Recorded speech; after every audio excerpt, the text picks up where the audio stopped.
Good afternoon, ladies and gentlemen, and welcome to Series E. Welcome to Pringles Week. Welcome to the final day of Season 2. I'm your host, Yeso. Excited to get into all of the action. 6 more games are all that remain in our second season here of Series E. It has been an awesome journey, and we are excited to get an exciting run to the finish. Promises to be a fun night. It is pro night here, so some of the best pro squads from across North America and Europe are here to battle with our partnered teams as we take a sprint towards the finish. For those of you that are new, I just want to kind of break down how Series E works. Series E is a professional Apex Legends open circuit that absolutely anyone can join, okay?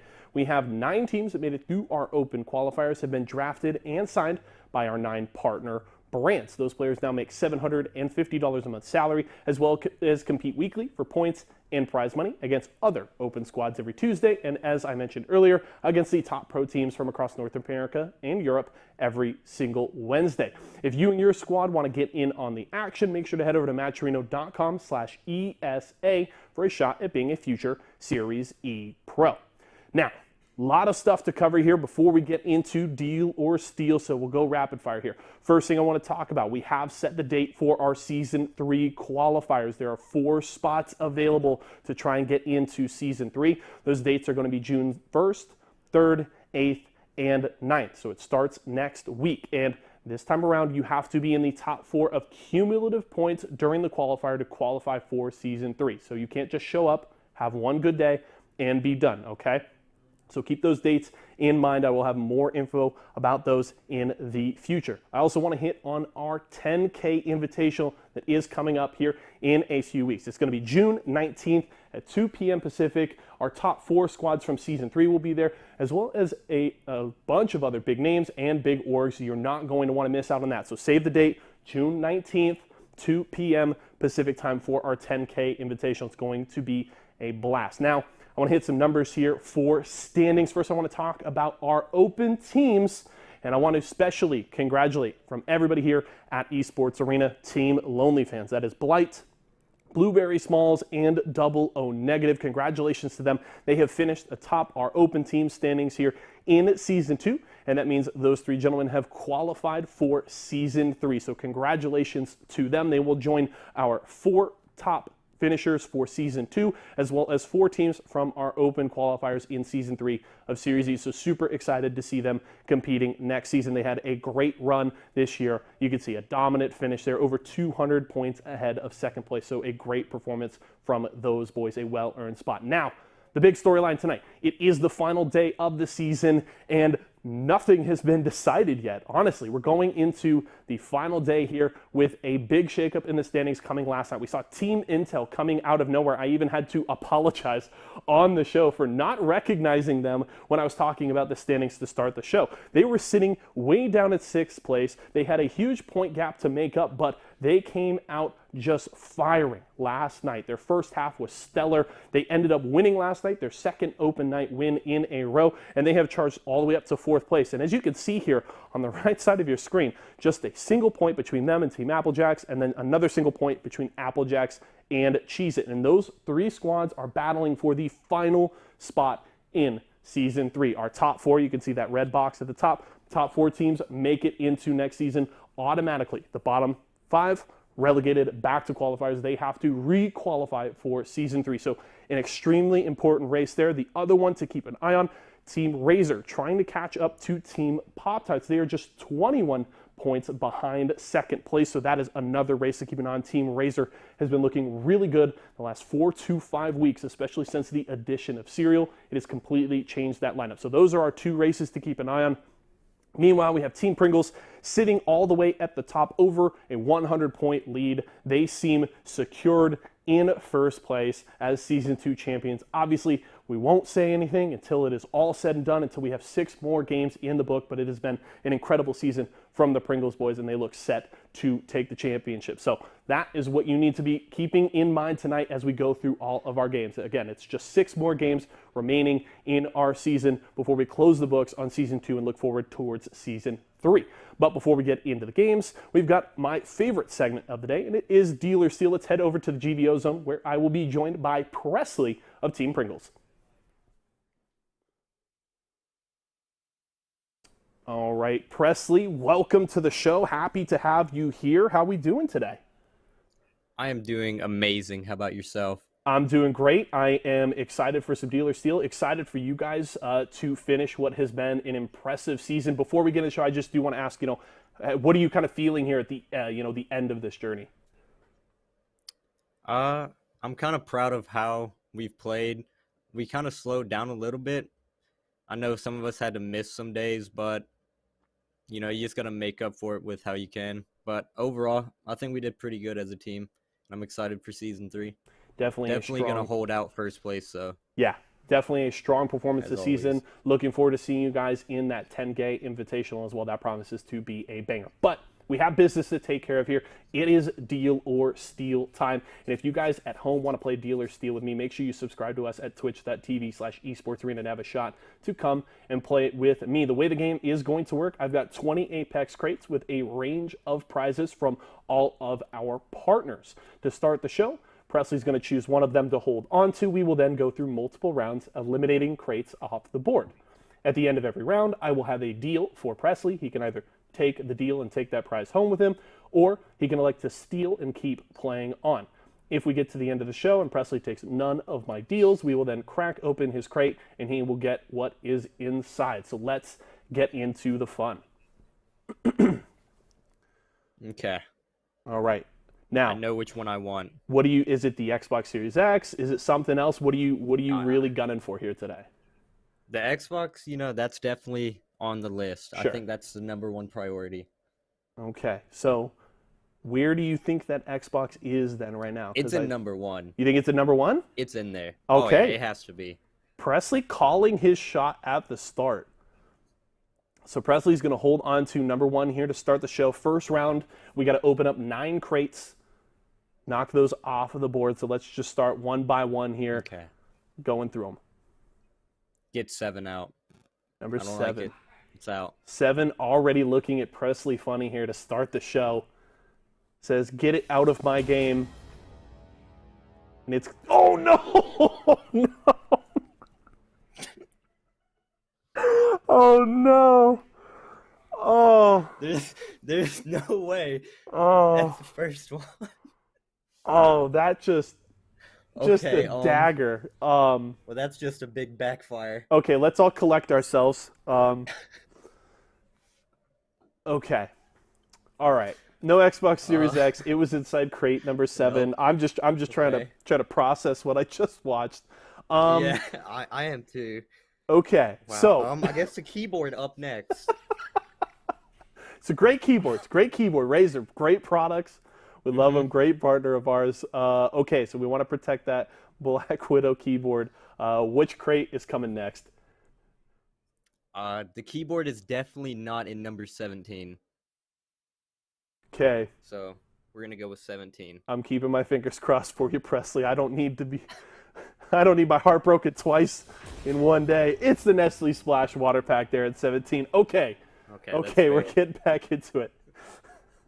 Twitch chat reacting right now. Okay. All right. All right. We're getting back down to business here. 7 and 17 done. We got 7 more to go this round. What's Okay. next? Lucky 13. Take it out. Lucky number 13. It was a good choice for Blueberry Smalls last night, who joined me on Deal or Steal. Will it work out once again? It's an esports arena mystery box. Okay. It's not too bad. We still got some stuff on the board. Yep. And still another mystery box Let's if you're go still pulling for that one. Let's go number 6. Number 6.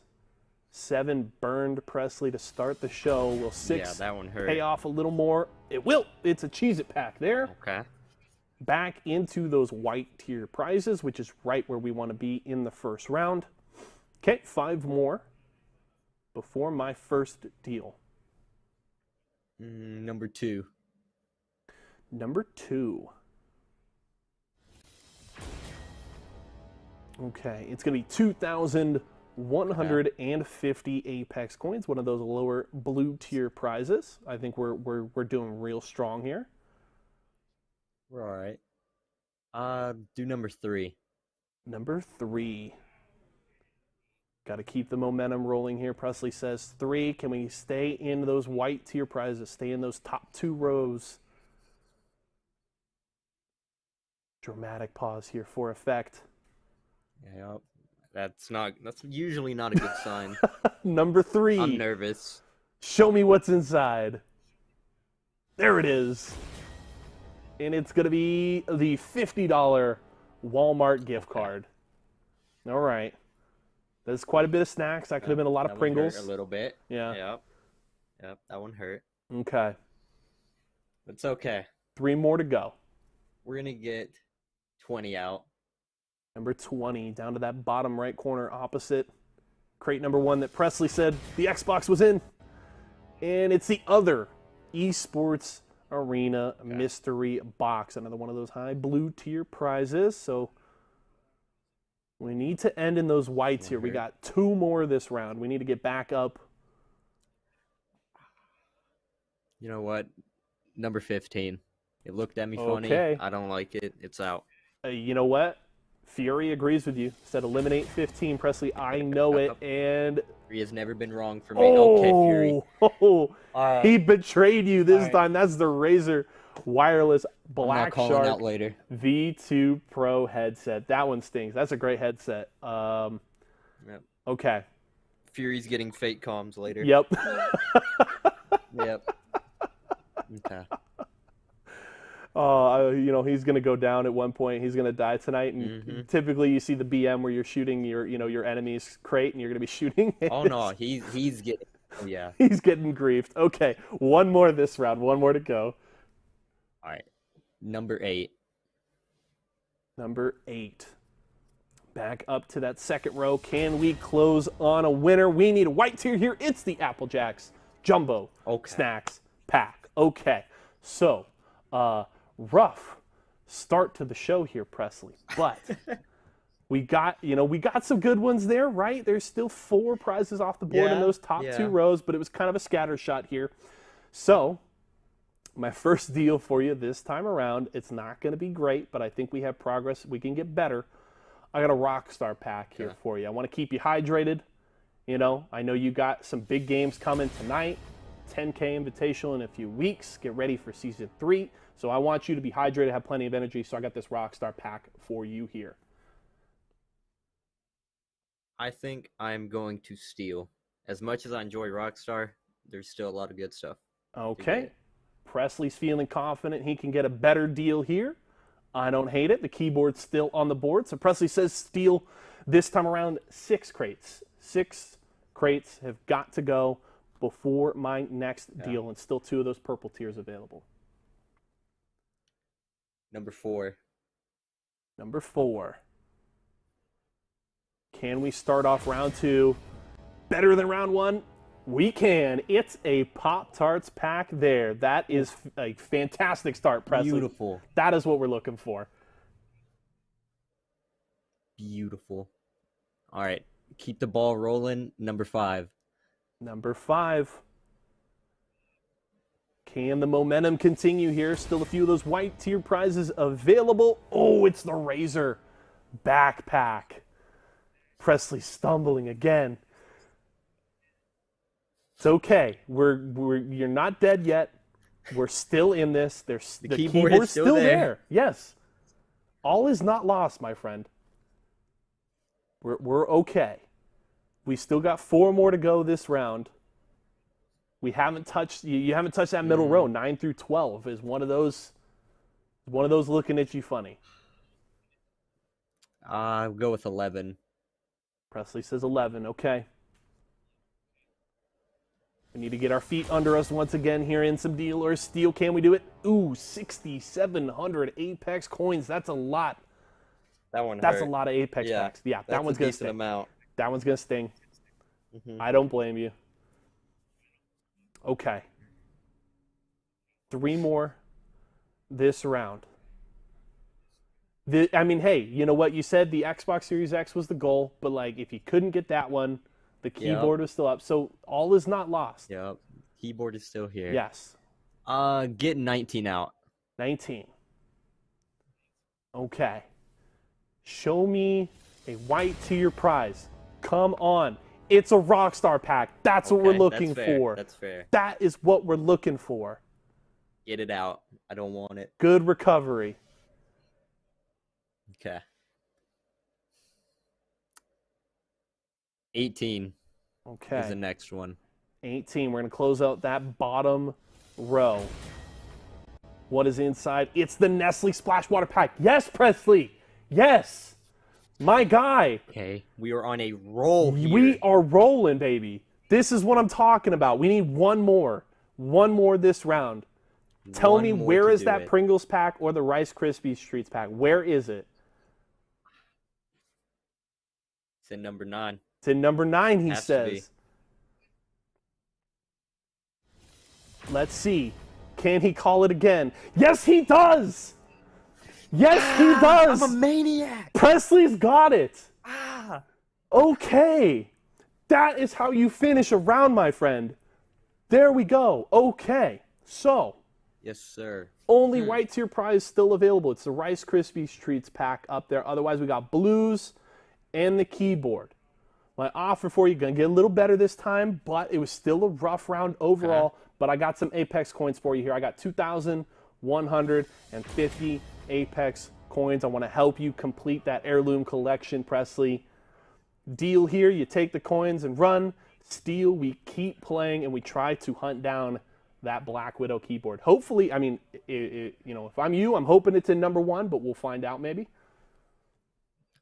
What's in there? If the Xbox wasn't, I know it wouldn't do me that dirty and not give me something good in there. So we're gonna steal. I know you were really confident when you picked number 1. You had a feeling there was a vibe there. So I like it. I like it. Presley says steal. We'll keep playing. So 10, 12, 14, 16. 3 of those have got to go. I will then have my final deal for you. You either take that deal or we open crate number 1. So let's rattle them off. 12. It's going. Number 12. Presley was calling his shots at the end of round 2. Can he do it at round 3? 2150 Apex coins. There we go. You didn't take the deal, so we'll get it off the board there. That's a win. That's fair. All right. Number 16. It's going. Was that 16? Yep. 16 says Presley. Okay. Right below number 12. Can we keep it going? It's a Series E jersey of your choice, and Presley's got one of them. Okay. And he's going to have another one next season. So I think we are just fine with that. Okay. 10 and 14. Rice Krispies Treats, a Series E jersey, and the Black Widow keyboard are in those remaining 3 crates. 10 and 14. One of them's got to go. 14. It's got to be. 14. The Rice Krispie Treats in there. Okay. Presley's calling his shot. And he got it. My guy's cracked. The Rice Krispies Treats. There we go. It just happens. There we go. Okay. Pringle stuff. We are in a really interesting spot right now because you have got available now just a Series E jersey of your choice and the keyboard that you were gunning for. My offer for you here is going to be an Esports Arena mystery box. You've got the jerseys. I want to deck you out with some more Esports Arena swag. If you say no, if you say steal, we open up number one and you get what's inside. So you either get the mystery box, the jersey, or the keyboard. What are you thinking? That is a tough one, but you know, it's what I wanted, so we're gonna steal. And number one has my keyboard in it. You know what? I never even doubted for a minute, Presley, that you were gonna go to the distance, and we were gonna see what's inside. Crate number one. Let's open it up. I can't be let down twice. Presley's going home. There it is! Wire to wire, the Razer Black Widow V3 wireless keyboard. We're going to upgrade that setup there for you, Presley. Congratulations, my man. Thank you, thank you. It was definitely a rocky road from the very beginning. It was a bit of a roller coaster. Well done, sir. Wow. Before I let you go, I know you got 6 important games tonight. I want to get your quick take on the 2 races we're focusing on tonight. Pop-Tarts and Razer going for second place. Who grabs it? Pop-Tarts or Razer? Who gets second? Razer. Razer? They're going to get the upset. They're going to chase him down. Really good player. Okay. And he definitely turned it around. I completely agree. Now we got Intel, Apple Jacks, and Cheez-It going for 4th place. Only one of them can grab it. Does Intel keep the momentum going, or do Apple Jacks or Cheez-It recover? Oh, Intel 100%. Okay. Intel 100%. All right. Those are the homies. Presley's buying in on Intel. I certainly am as well. Presley, thank you so much for joining me. Best of luck tonight. Enjoy, thank you for having me. Enjoy the final day of the season, my man. Yes, sir. All right, ladies and gentlemen, that was our final dealer steal of the season. Crazy to get here to the finish. Super excited for our games today. We got Jamerson and T Squared ready to go. I'm going to throw down on some more of these barbecue Pringles. And you guys just sit back and enjoy the fun. It is our final day of the season. We are so excited to be here. So much work has gone into all of this. We appreciate all of you being along for the ride, and let's just enjoy the fun. SeriesE. SeriesE. SeriesE. Apex Legends. Apex Legends. SeriesE. SeriesE. Apex Legends. SeriesE Apex Legends starts right now.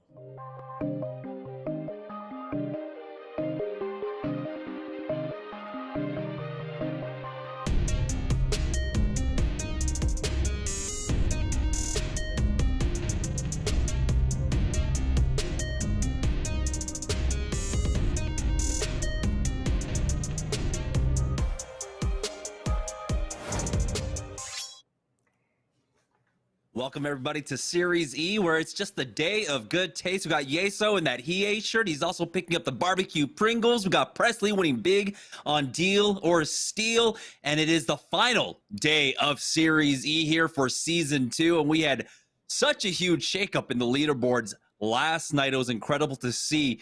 So let's go ahead and talk about it, Tom. It is pro night here, and there's a lot on the line for the final day of SeriesE. Man, this is so close, especially what Intel did yesterday. I mean, what was that? 82 points after 3 games, just setting records after records. It was unfortunate that they weren't able to break that Sentinels mark that we were hoping for. But today's going to be lit, man. We have 1 spot. We have 3 teams fighting for it. We also have that crown for first place, which we think it's going to go to Team Pringles. There's going to be a big race for second place. But it's all about the preparation, too, for the global championships that are coming up. Yeah, let's go ahead and set the stage in just a little bit. But right now, let's talk about the format for the day. It is pro night here during Pringles week, and it's no doubt about it. Team Pringles should walk away first place in the season, barring, I don't know, somehow someone walking away with a 200-point win. But again, it's difficult, especially with the point distribution. We're playing 6 matches on World's Edge. We have $500 on the line.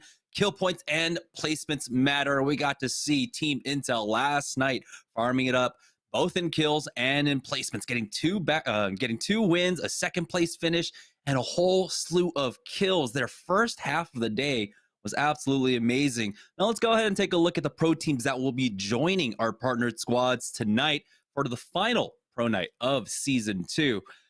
So, like you said, Tom, there's a lot on the line, and all of the teams have been popping off. But this week, we have a star-studded roster: TSM, CLG, Cloud9, Na'Vi, Charlotte, Phoenix 303. Everyone is joining up here for the final pro night of Series E. It's going to be ridiculous. The players are going to be playing out of their mind. We're going to get a chance to see some amazing Valkyrie play, which I felt like, even though we were seeing some sick plays yesterday, kind of missed out on Valkyrie. I felt like everyone was popping off on Octane, so I'm looking forward to seeing, especially what Team Liquid does and Alberlily more specifically. But when you look at some of these other teams like Renegades, very, very low-key, strong team that can win any type of tournament. Cloud9, who is ridiculously skilled. Those are two of the more newer orgs introduced into Apex. And then you have teams like, again, Applejacks, Team Cheez-It that are fighting for their spot, Intel fighting for their spot. So it's going to be very interesting to see how things play out. Also, Team Nestle Splash, we got to give a little bit of credit to them yesterday for how they started to pick things up over the last couple of weeks. It seems like they've started to come back into their full form. Yeah. For those who weren't there for last night's games, Team Intel did take the win, 89 points overall. Team Pringles came in second place, and Nestle were in third.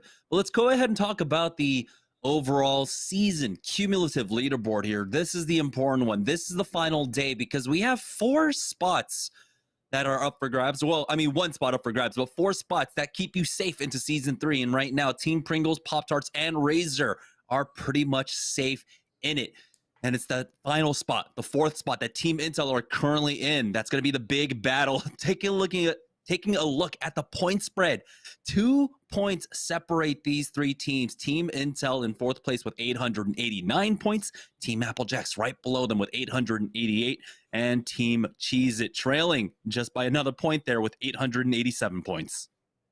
6 games, that's what these players have and these teams have to go and prove themselves for who wants that spot, because it's obvious when you look at that Pringles, Pop-Tarts, SeriesE, they're moving on to Season 3. But who's going to be that team that takes that 4th spot? So much is on the line. And Jamerson, I know you like math, so you could probably do faster math than me, but 750 times 3 times 4, right? That's sitting around 10 grand right now for these teams for this spot, right? So this is a really big deal for these players, not only to get that money and get that bag, but to make sure that they're, continuing to be in SeriesE, being one of these top partner teams, and continuing to get the practice where they can play week to week, improve their squads for all the other tournaments that are taking place, and also grab the cash that's up for grabs each week as well.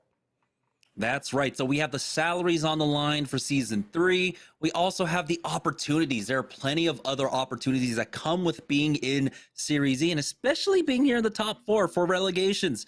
Making it into the top 4 also secures you a spot in our 10K Invitational, which will be taking place in a couple of weeks. And that's going to be, of course, a lot of other squads joining them and a lot of influencers, creators for Apex Legends that will be competing for this. And so another $10,000 on the line that you'll be playing for.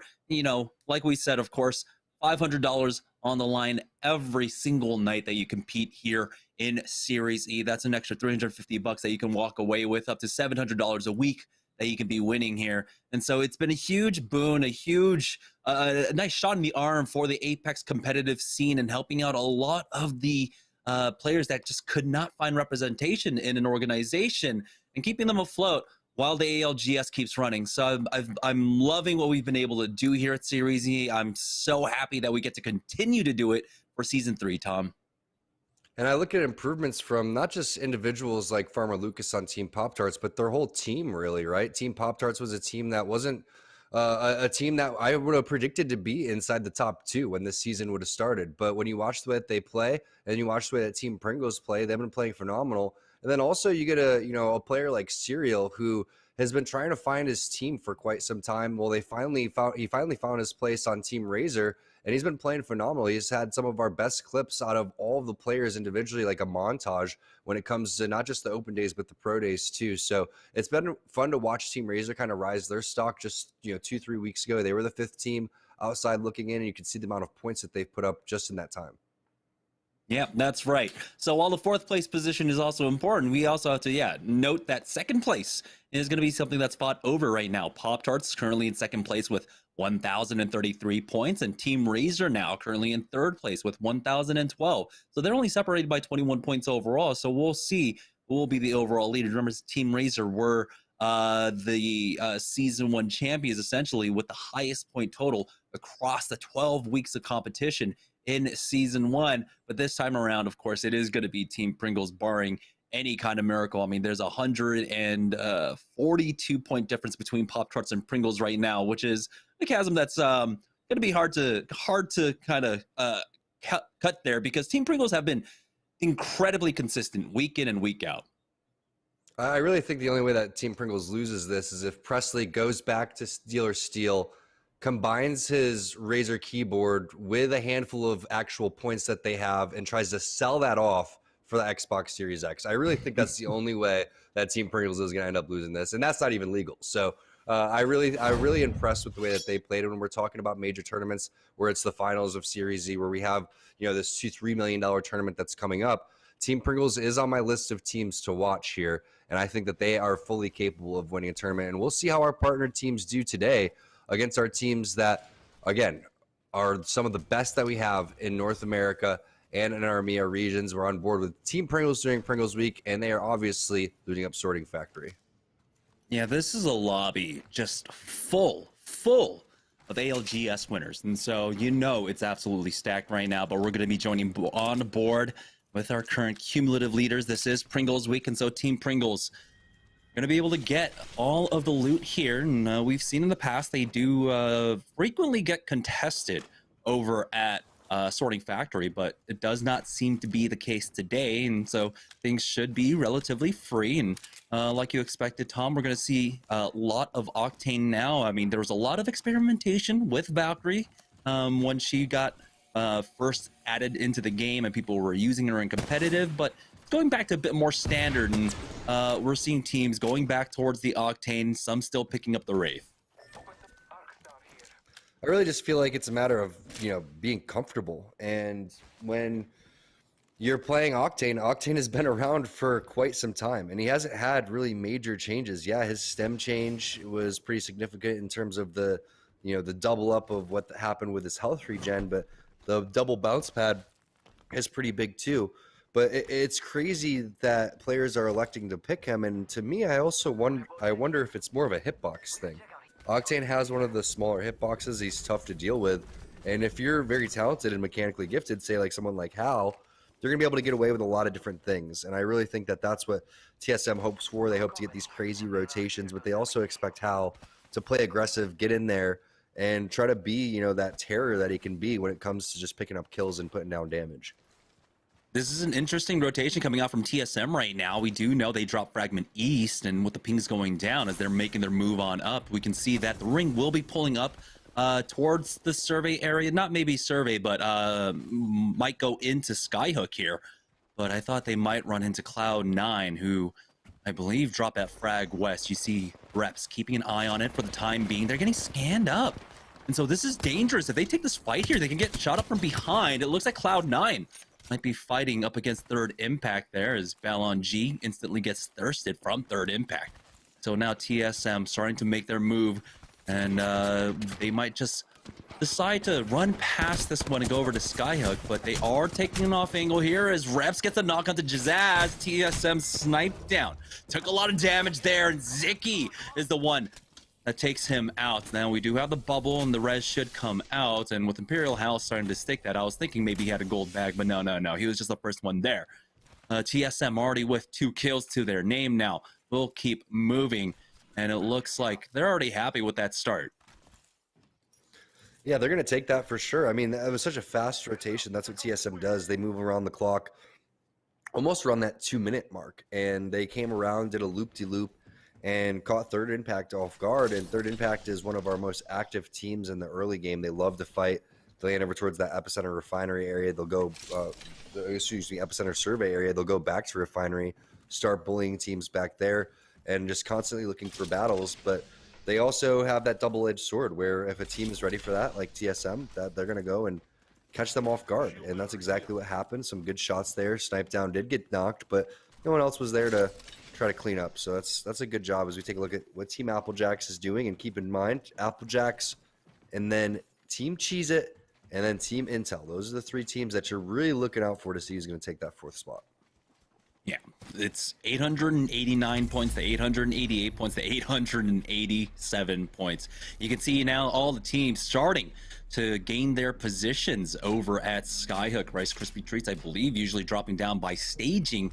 I've already located a building here, and this is one of those buildings that it's a bit harder to coexist in, and they can control both floors. We'll see if they do so. Right now, they are just occupying the 2nd floor of the diner building, and now a lot of teams are starting to make their way on in, and this is what we're expecting. It gets down to the pro night, and things do slow down just a bit here. As becomes a lot more rotation and positional oriented in terms of the playstyle in the early and mid games.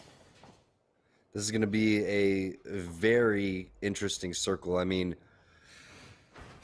wow, Skyhook, you're going to end up having probably around 12 to 15 teams just coexisting in this massive city, and there's so many different places that it can pull over towards. It makes it fairly unpredictable, but we do have a cleanup happening over towards the side, and it looks like Team Rockstar is going to get involved too, and that's going to be Hakulo dropping a couple of kills going on over to RNG as well. That's going to be Renegades. You can see Pao needs to heal up just a little bit, and he's rocking that Valkyrie, so, you know, worst case scenario, they may even have to dip out with the ultimate there, but they're just going to fall back, heal inside, and looks like they'll be safe for now. Beast of the Hunt is still being used, and Pao does, like we were talking about, have his ultimate, so they should be okay to get out of this, but they also may even be interested in taking the fight as well.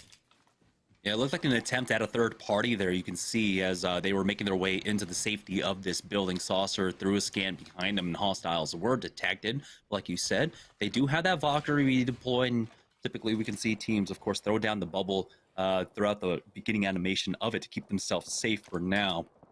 But it looks like the threat has passed, at least for the time being. We're already down to 17 squads, so it was a bit faster than I actually expected to be. But like you said, Tom, once we get into the thick of things, once all the teams get into Skyhook with all the buildings that are available, it should just be a lot of teams just coexisting, taking up their own building, and we won't really see much until about the 5th or even the final ring. Yeah, and if you do have any type of fights, that's when all hell's going to break loose. And you're going to have all these teams portaling on one of their Octane jump pad. What's going to be interesting is who's going to be able to pick up the priority position of where this zone's going to move, but also where are the drops going to be. I mean, a Kraber in a Skyhook zone could be huge. And one of the teams that's been rocking another powerful sniper rifle is Team Liquid. And they tend to land on over towards that side. CLG does as well. So I'd be fairly interested to see what they're prioritizing, because it's tough in these tournaments where you have so many skilled teams. You want to have a day like yesterday where your Team Intel running around picking up a lot of kills. That's actually CLG Vaxlon inside the kill feed, and they're next to, I believe, TSM. So TSM's now made a different rotation, and you also have Max Strafe there getting a knock onto Finicky. And I believe that's Team Flashpoint. So that's going to be a finish coming in, and there's the bubble scan coming in on top of that train cart. And now Renegades is going to realize, okay, we're going to have zone number 3. If we can get that scan, that will definitely give us a good idea on which Skyhook zone this is going to be. Yeah, because they have that Valkyrie along with that information, they could just pick up that priority spot. We'll see if it'll be for free, though. But for the time being, they are just going to go ahead and leg this one. No surprise, seeing CLG and TSM getting involved in a very similar fight. CLG dropping on the eastern side of Skyhook. TSM rotating in from East Frag to make their way into the eastern side of Skyhook. So they should be a part of a lot of the same fights. But like you said, prioritizing what spots, CLG and Team Liquid, where are they playing inside Skyhook right now? Typically when we see these circles, we're going to see Liquid putting a lot of, or Liquid or CLG putting a lot of focus on some of these circles for playing inside the northern side, the train station. But speaking of trains, Renegades find a team out in Train Yard right now. They have a minute and 45 seconds to work with to try and get involved in this fight. It does look like it's going to be a full fight there, but oh my goodness. 303, they're getting involved up against Cloud9 as Zach Mazer gets finished off by Paradise. Yeah, there was, I think, a defensive bombardment that landed, and then Paradise, obviously, with the wingman, is going to come through with the finish. And you were talking about the internal clock for Renegades. I think that was starting to click for them where they realized they weren't going to get the kill opportunities that they were hoping for, so it's time to rotate.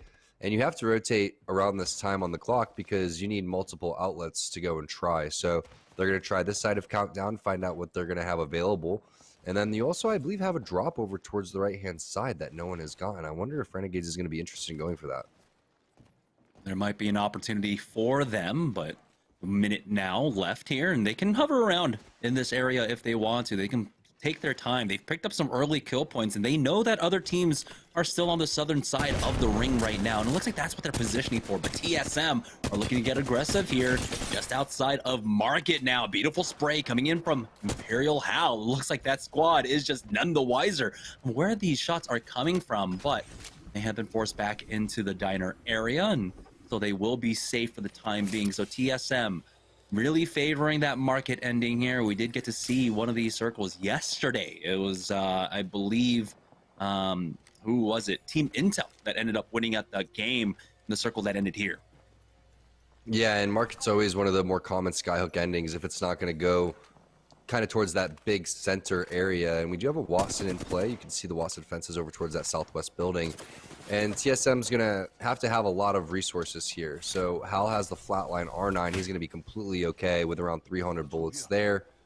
And as long as they're stacked on ammo. Wingman, EVA 8, that's the only concern right now for TSM. Maybe a potential lack of cells, but they have a blue armor swap there if they really want to go and need that. But the way that TSM's kind of bullying this team over towards the side building, I wouldn't doubt if Hal was interested in going back, laying down some more shots, trying to charge up his Evo shield even more to maybe get red, and also just test their might, see what kind of fight they're putting up. Is there an opportunity to infiltrate over towards the side of the building?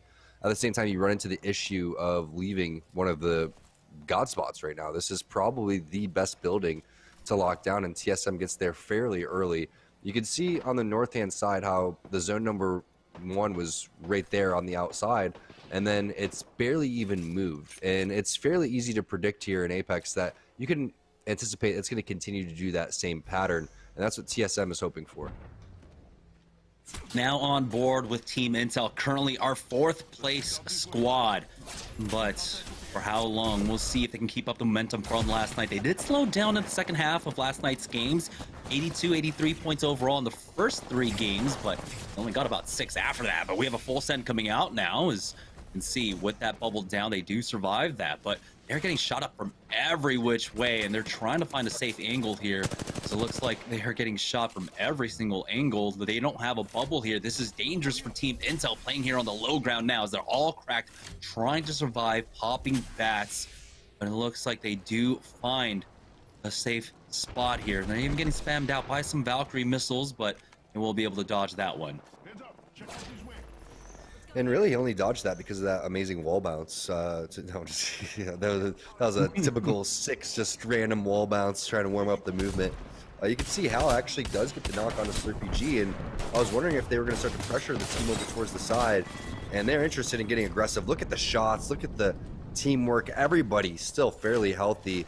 We're wondering if Hal is going to get that red Evo shield. Well, he does at zone number 3 here, and they're going to take another building that's going to be in the zone. So nice heads up job by TSM, making a fast play, a fast call, and a quick rotation. But not just that, everybody hitting their shots. I mean, reps with the up close wingman connecting on the headshots, ridiculous spray, and now they're going to have plenty of ammo.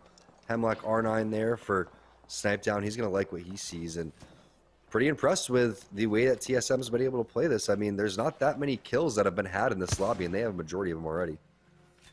303 taking out Zach Mazer again. He was res back into the game. He is knocked currently. We'll see if they get him back up. But TSM currently eyeing the train station, one of the priority spots we were talking about inside Skyhook.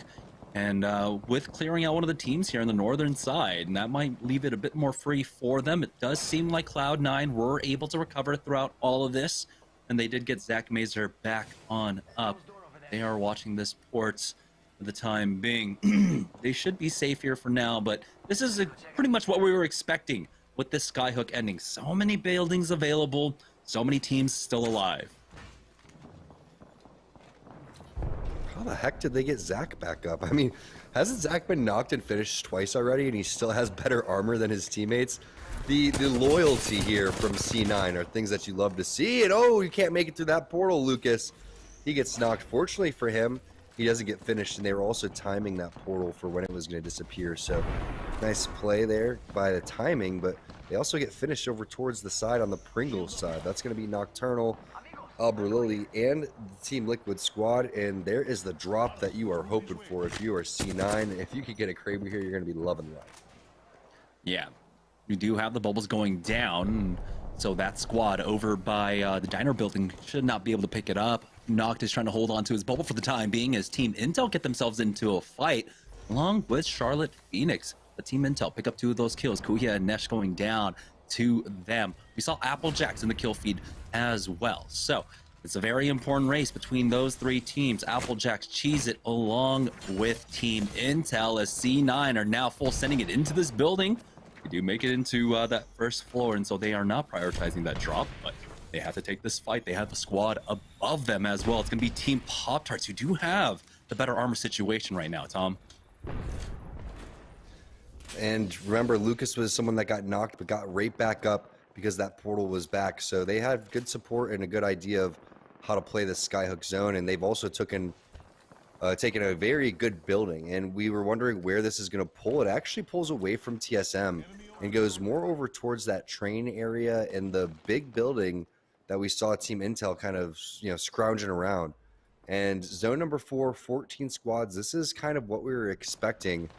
Things are going to get very crazy now, though, because the amount of buildings that are out with this zone pull means that there's going to be a lot of coexisting over towards the middle side.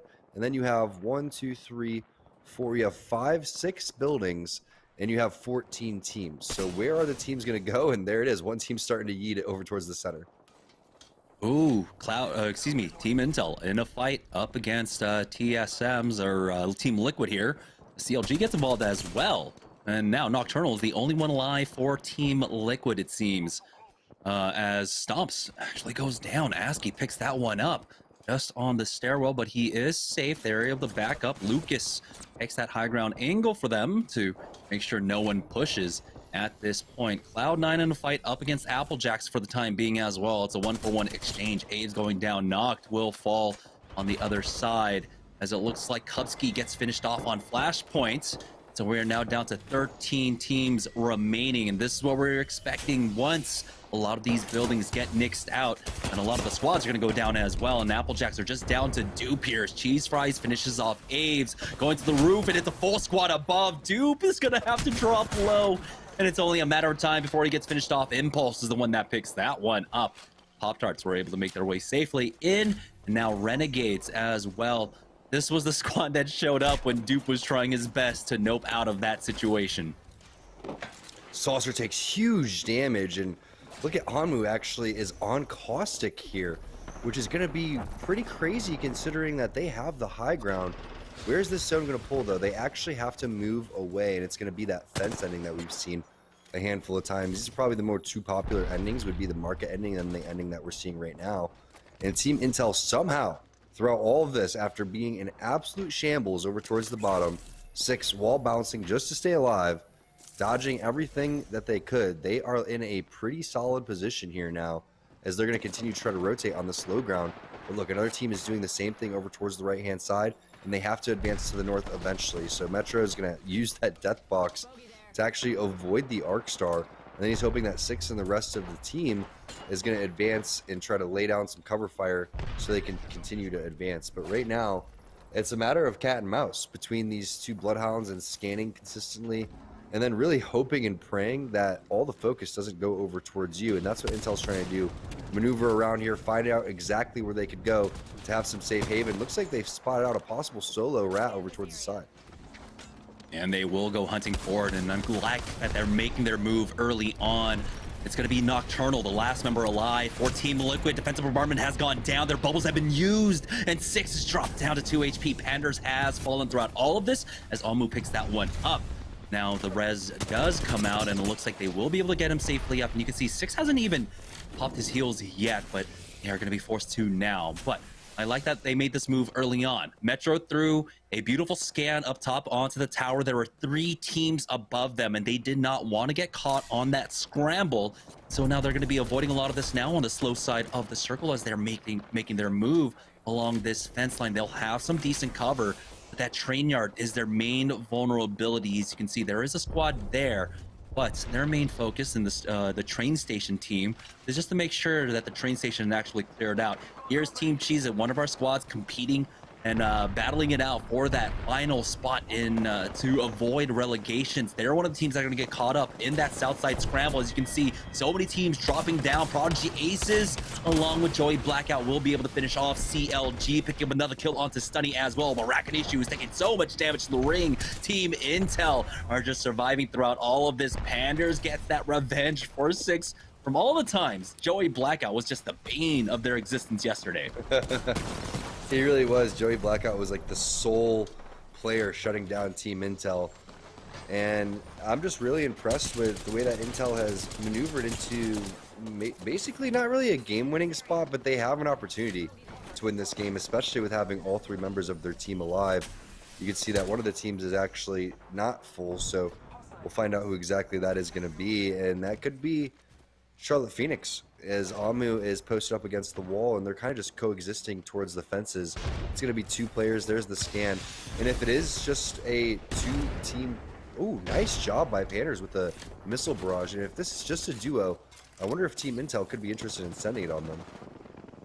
It's 6 squads left in the final slow circle here, and Team Intel realized they have to do something about this squad just to their south. The scans keeping them at bay, along with the utility usage that's been going down on top of them. 6 has this Arc Star at the ready and really does want to try and get rid of him. It's going to be Charlotte Phoenix, I believe, who are trying to avoid them, slowly moving away from them. Here's Team Pop-Tarts, though, making their move up to the northern side, and they're coming in for the 3rd party right now. Renegade's got a knock onto Imperial Howl, and Pop-Tarts want to take advantage of this situation. Don't know if anyone on the Renegade side has gone down, but TSM are now out, and they do have someone on the ground currently. It's going to be the 3v2 for Pop-Tarts, pushing through the thermite now. Lucas has been cracked, and Stomps is down to 1 HP. He will fall, and he needs to swap out. Impulse now pushes up with his squad, and he does have the Bloodhound in his sights. Will finish him off, but he now needs to get the res. Here's the fight for Team Intel, though, trying to take out, I believe, Charlotte Phoenix here as they go for the peak over to the side. Eva 8 out. It's now the final 2 squads remaining. Pop-Tarts versus Team Intel. And the final 3v3 is Pop-Tarts make the push out. They were able to recover,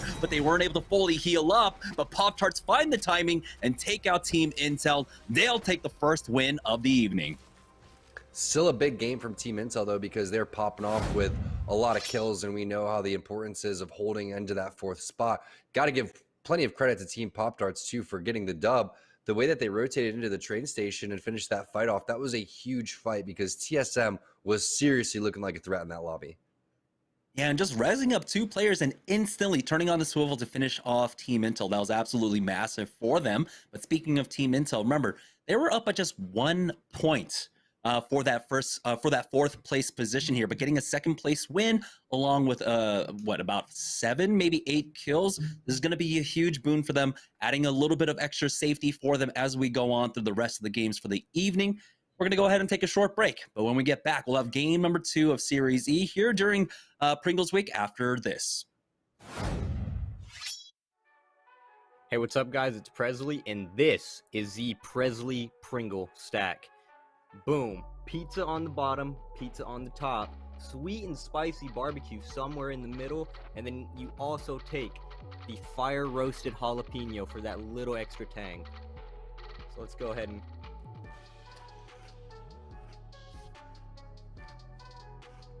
Wow, that was beautiful. I think that will be the only way I eat Pringles from now on, is the Presley Pringle way.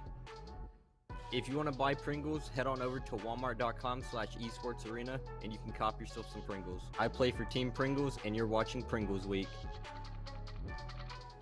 Cheez-It snapped. How's it taste? It's so thin, crispy, and cheesy. And I just want to keep eating it. And eating it. They love them. Snapped. So good we may run out of cheese.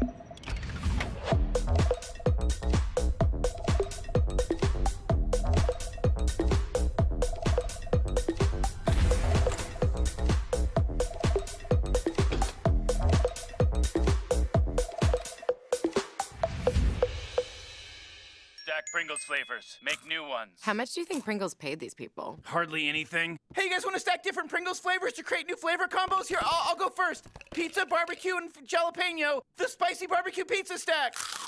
Get him!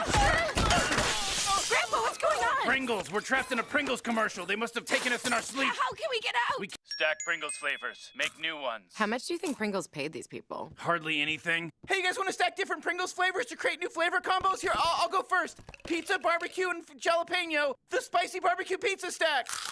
Get him! Grandpa, what's going on? Pringles. We're trapped in a Pringles commercial. They must have taken us in our sleep. How can we get out? We can't, Summer. They warned me this would happen and I didn't listen. Stack Pringles, make endless new flavors. Stacking Pringles to make new flavors. Make endless new flavors. Barbecue, wavy, and sour cream and onion equals a 3-layer dip.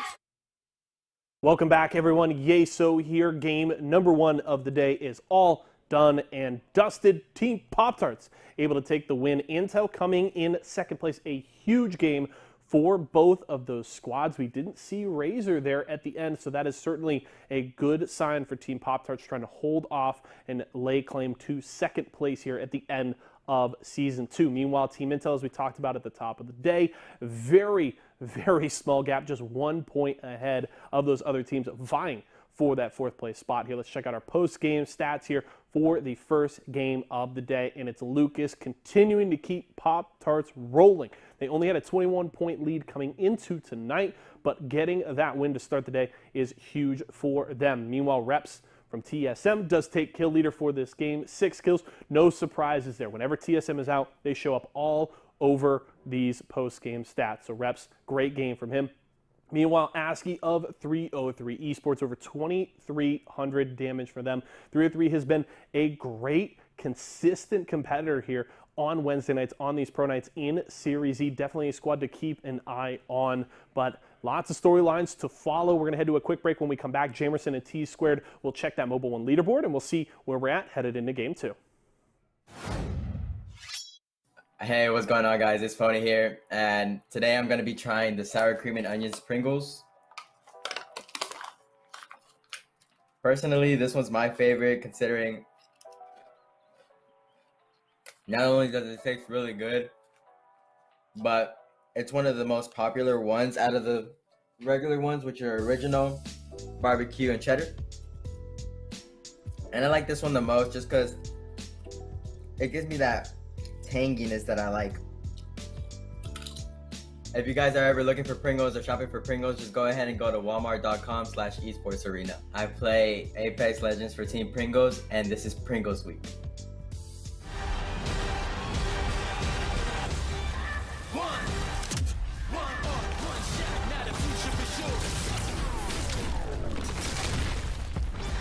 Versus coming daily under pressure.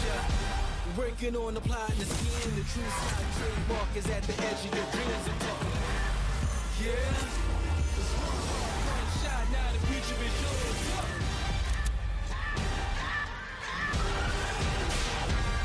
I'm turning dreams into reality. In the lab with the formula and chemistry. Your memories spark and motivate and make the industry shake.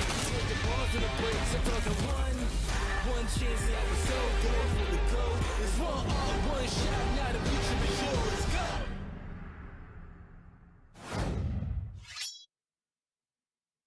All right, welcome back, guys, to SeriesE. This is Pringles Week. It is the final night. It is the final pro night of Season 2, and game number 1 just wrapped up. Let's go ahead and take a look at the Mobile 1 leaderboard, because we had a lot of teams high-fragging it out, and so this one's going to be very interesting to look at. And Team Pop-Tarts are currently in first place with that dub.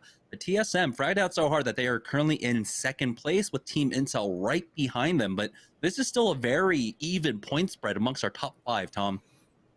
Yeah, no doubt about it. And again, that's why it was important for Team Pop-Tarts to shut TSM down, because they were having the strongest game. Keep in mind that when it came to 16 squads remaining, they had wiped, I believe, 2 of them overall. So they had half of the kills at that point, and they continued to kind of bully their way along Skyhook. They took over numerous buildings along the way. And then Team Intel, with the way that they were able to basically come out of the most scuffed area that they were in that bottom center area of the big middle structure that is in Skyhook, they picked up a decent amount of points along the way. And we take a look at the overall leaderboard and just how much that matters. You can see that they were able to separate their way from 1 point now to around 9. So definitely not the most comfortable lead that you're hoping for. Team Cheese and Team Applejacks are definitely going to look to pick it up in game number 2. But this is a good sign for Team Intel. This is what we were seeing out of them last night. Great positional play, great reading about how the other teams are going to play it out and positioning for that. So let's take a look at the mobile one high performance moment of game number 1. And this is where Team Pop-Tarts basically clinched it for themselves, coming in for the third party up against TSM. And I'm trying to remember who the third party was on the other side of this, but they had the advantage. Things looked a little bit scary here as they pushed into a choke point, and you saw they had to full send it through some nades as well, taking a lot of damage. They do trade out. You can see Stomps goes down. I believe Lucas does survive throughout all of this. And so this is a little bit scary, but it was a fast recovery to get on top of Team Intel right afterwards.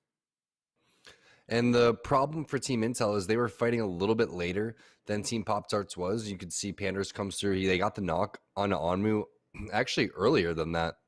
And then Asura put up such a fight that it caused a problem for Team Intel, and they were still weak. Pop-Tarts recovered from their fight extremely quick. They had tons of armor swaps, and they took down Renegades and TSM. So there was a lot of still skilled teams over there. We had in the final 5 teams, we had 2 partnered teams, 3 pro teams, and the 2 partnered teams end up duking it out for the first place right there. But this was a scary moment. If Stomps and Lucas go down here, I don't know if they're going to be able to reset as fast, because you're going to have to hit the double the reses, and one of the players probably won't have to heal because they're going to have to push out of the zone.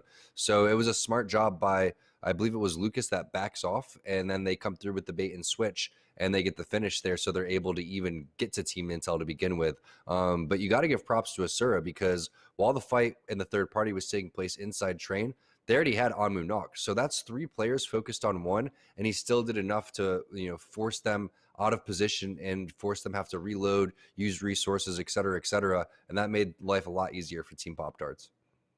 Yeah, I wonder if like Team Intel had just gone for the full reset there. I mean, only 2 of them, could have, actually 2 of them were like basically full HP. Only one of them had to hit that bat. But you know what? Let's go ahead and move on from that, because we are heading into game number 2 right now. Like we said, a lot on the line here. The final 5 games of Season 2 of Series E. And now here during Pringles week, I believe we should be joining them on board with Team Pop-Tarts, the winners of game number 1 right now, typically dropping on the eastern side of the map. And so this is going to be a little bit of a later drop for them with the flight path coming out from this plane. But they are going to be over there by Overlook, it seems. Typically, on the open nights, they'll be taking Geyser. But because of the constant 50-50s that they were fighting up against 303 throughout the regular season, they're opting to just go for the Overlook and the no-name spread. So it looks like we have another Skyhook Circle, Tom. And this Skyhook Circle is, you see pings going down over towards the train station building. Actually, Razor finds themselves in a fight. Tech is going to get a knock. That's going to be Stunny as well. It's going to be Rice Krispie Treats. Serial's fairly weak. Hacula's over here baiting the fake res out while there's a 2-on-2 situation. And I wonder if Sunny knows where these players are still, because there's the scan. You know that he's knocked outside the door. And will they have enough confidence or even just enough loot to go and push Team Razor in this situation? That Thermite not knocking the door down is a fairly big deal, because now both players could decide how they want to go and play this one. And it looks like Team Razor is electing to play around the bubble, which is exactly what you need to do. Hacklo is going to take a high ground angle with the Spitfire, not able to connect the shots. And now it's going to be up to Tech and Bird to come and finish this one off. Tech is fairly healthy, but the great angle from Serial and the nice job of using the knockdown shield, it's not going to be enough. Tech is going to be able to finish him off, and only 2 bullets left in that flat line. Yeah, you have plenty of HP to back it up, though, and they do finish this one off. Team Razor going down early, already down to 19 squads here, and it's going to be important now to get basically over this 50-50 as quickly as possible, recover and start moving. We saw how important positioning is for a Skyhook Circle. This one's a little bit different. Might be pulling a little bit more towards eastern. Skyhook could go over to the train tunnel. We'll see how fast they move. But of course, the 50-50s generally slow down your rotations. On board with CLG, who are here. And so this is one of those squads who can prioritize gaining one of the best positions here, but they've got to duke it out first. They might have Team Liquid ahead of them right now. As you can see, Valkyrie backing off into Market, and CLG are going to go ahead and full send this one in as they are starting to make their advance through these bubbles. They got the first knock onto Albralele. There's the second onto Nocturnal, and yeah, it is Team Liquid on the other side, flanking with a little bit of fight left in him, but it's the 2v1, and CLG will take that comfortably. It really shouldn't be. Nope, never mind. There is the third party coming in. Here's 2 brains, 1 controller. They're able to redeploy back onto this one. Slurpee G taking out Madness, but Vax does take one out of his own. They get the instant thirst, but 2 brains, 1 controller will lose out on Tech. They'll have the respawn beacon and get right back into things. What a fast rotation coming out from 2 brains, 1 controller to really take advantage of this third party. Will they get back into things, though? That's the question. This respawn is directly where the zone potentially is going to end. And you can see Slurpee G's popping the Phoenix over towards the side. I was a little bit worried because Slurpee G flies in, takes a lot of damage. Peach was fairly late to the party, but the damage was already done to CLG by Team Liquid. And there goes the bubble coming through. Navi's looking for some damage, though. You can see they're holding the high ground. And they should be able to at least lay some damage down, but no, the shot's not going to connect for Nesh. And it looks like they are going to be able to escape. Oh, Tech does get knocked. But throughout all of that, I just don't know if Navi's willing to give up their position and chase that kill. Yeah, it's a very strong position here on top of the drill, you know. We saw how many teams can survive here. TSM have actually showed up now to try and punish 2 brains, 1 controller. Peach going down again. There's the re-knock onto him, and 2 brains, 1 controller are just going to call it here on that one. They're going to go ahead and back off. It looks like all the way over towards Trials maybe even. But Snipe Down does not want to let them get away. He does have the Beast of the Hunt going that entire time. And Na'Vi from that sniper post up top, they get a knock onto Slurpee G. So 2 brains, 1 controller now, just down to 1. And it's all because of that res. I mean, it's just so tough in that situation. You really hope that you would have a mobile respawn beacon. However, we have to take a look at what Team Cheez-It is doing because they are in a fight over towards the sorting side. You can see Joey Blackout isn't interested in putting a cell down yet. He's more interested in ADSing and trying to find out where these players are going while he's got the Beast of the Hunt active. Only 4 seconds left, has 1 more scan if he wants to go and use that one. And that's going to be huge because you'll see those 3 players have made their way down towards the lower office, but the player outlines show another team creeping over towards the south. I'm not sure if they're aware of that. Yeah, with this many teams in the area, Team Cheez-It might just call it a back off, but again, understand the situation that they're in. They're not just playing for today, they're playing for the overall season and basically securing a spot into Season 3 of Series E as well. So you have to weigh a lot of risk. It's Flashpoint that's playing out a banana right now that are actually mirroring and paralleling this squad that's moving down to the southern side. And so Flashpoint might be able to catch them out, but no, they decide to opt out of this one with that Valkyrie redeploy on board with Nestle, who find themselves in a fight outside of Harvester currently on the south side of that train yard tunnel currently. And they're going to be safe through this defensive bombardment with that bubble. They pop the bat as well. Bambino with the scan, but they've already gone for the peek. He takes so much damage. Dracos has gone down, and Trinal is the only helping one on Nestle's side. We'll see if they can answer back at all. They get at least 2 knocks, and there we go. Bring it down to the 1v1. Sorcerer from Renegades hitting up that bat as Trinal is trying to find anything here. That actually buys Sorcerer just enough time to go for that full heal. He's going to push up and have the HP advantage up against Trinal and should be able to finish him off. Sorcerer will take him out, and Renegades survive, but they need to get Bowser back into this game. Nice aggressive play there from Saucer. Recognizes the situation. It's tough in the 30-30 to pull that one off, but we do have Team Cheez-It with the scuffle over towards the side. Nice massive shots coming in from Rakinishu. That's going to be Z Davis in the vicinity. And I want to say I saw like Tech riding around somewhere. I don't know if that was like some sort of weird spectator glitch, but Kupski is now the last player alive, and that's going to be Team Cheez-It coming in with the finish there over towards this Harvester side. So nice job getting some huge kills there, because we all know how important these points are on the final day here of Series E. And that's Team Pop-Tarts making a rotation. Joey Blackout actually goes down to Presley. So we do have at least 3 or 4 teams potentially over here. Yeah, Tech was definitely there, and he was trying to go for a very, very wide res back onto his team, but it looks like Team Cheez-It will go down to the delayed third party of Team Pop-Tarts. This might actually buy time for Tech to find an opening to try and find that res. I mean, this is what Tech has done in the past for 2 brains, 1 controller. Back when he was on Crypto, he was able to frequently get his team back on in. But this time around, I think, utilizing the mobility of the Valkyrie has been a little bit more important right now. As you can see, currently Renegades with 3 kills, Rice Krispie Treats with 3 as well. Oh, dude, how much does this graphic cost? This is $1 million graphic.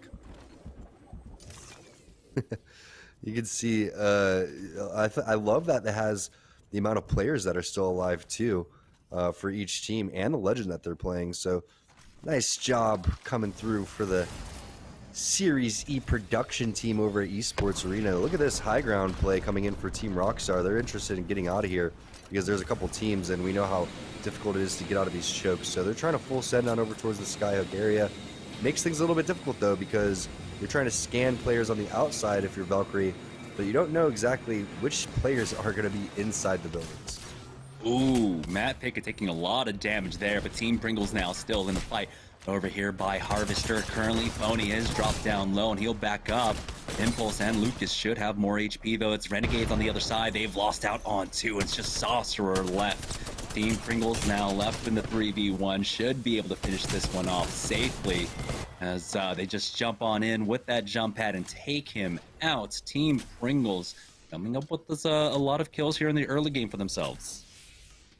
Such a weird spot. I mean, not really a weird spot to pick up a lot of kills. This is typically a spot where you see a lot of action, but based on a Skyhook zone, I'm kind of blown away that many teams filtered through that choke area coming out of train. Now we see what C9 is doing.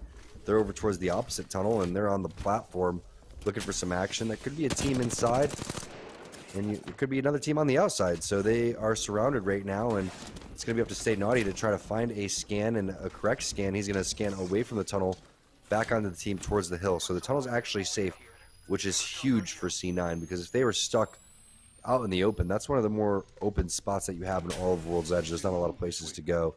So C9 should be safe and they're starting to slowly but surely make their way into Skyhook. Seems like they're a little bit scared though of entering this building without Naughty coming in with the scan, and that's exactly what they're doing, just biding their time until that resource comes right back on up. Team Applejacks, oh man, Senpai with the shots.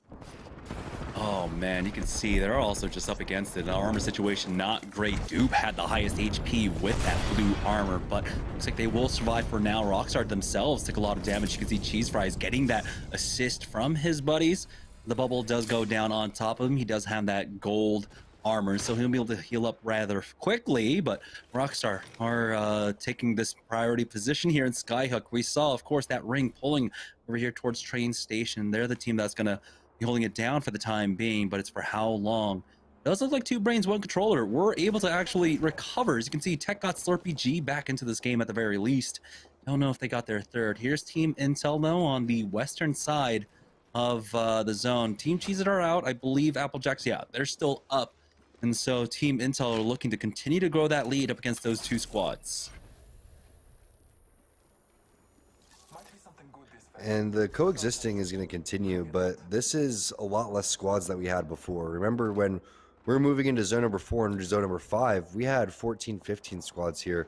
Because of the fighting that was happening on rotation, things are going to be just a little bit more chill. And fortunately for Team Intel, they're the team that's on the roof, and they're obviously rocking Gibraltar here with 6, and he's the key just in case any defensive bombardments get laid down. That's typically how you know the team on the bottom wants to send it, because they want to use your bubble, and they want to fight around that and start to limit the amount of resources that you have. But here's the overhead fly camera, and you can see TSM is still locking down a priority building,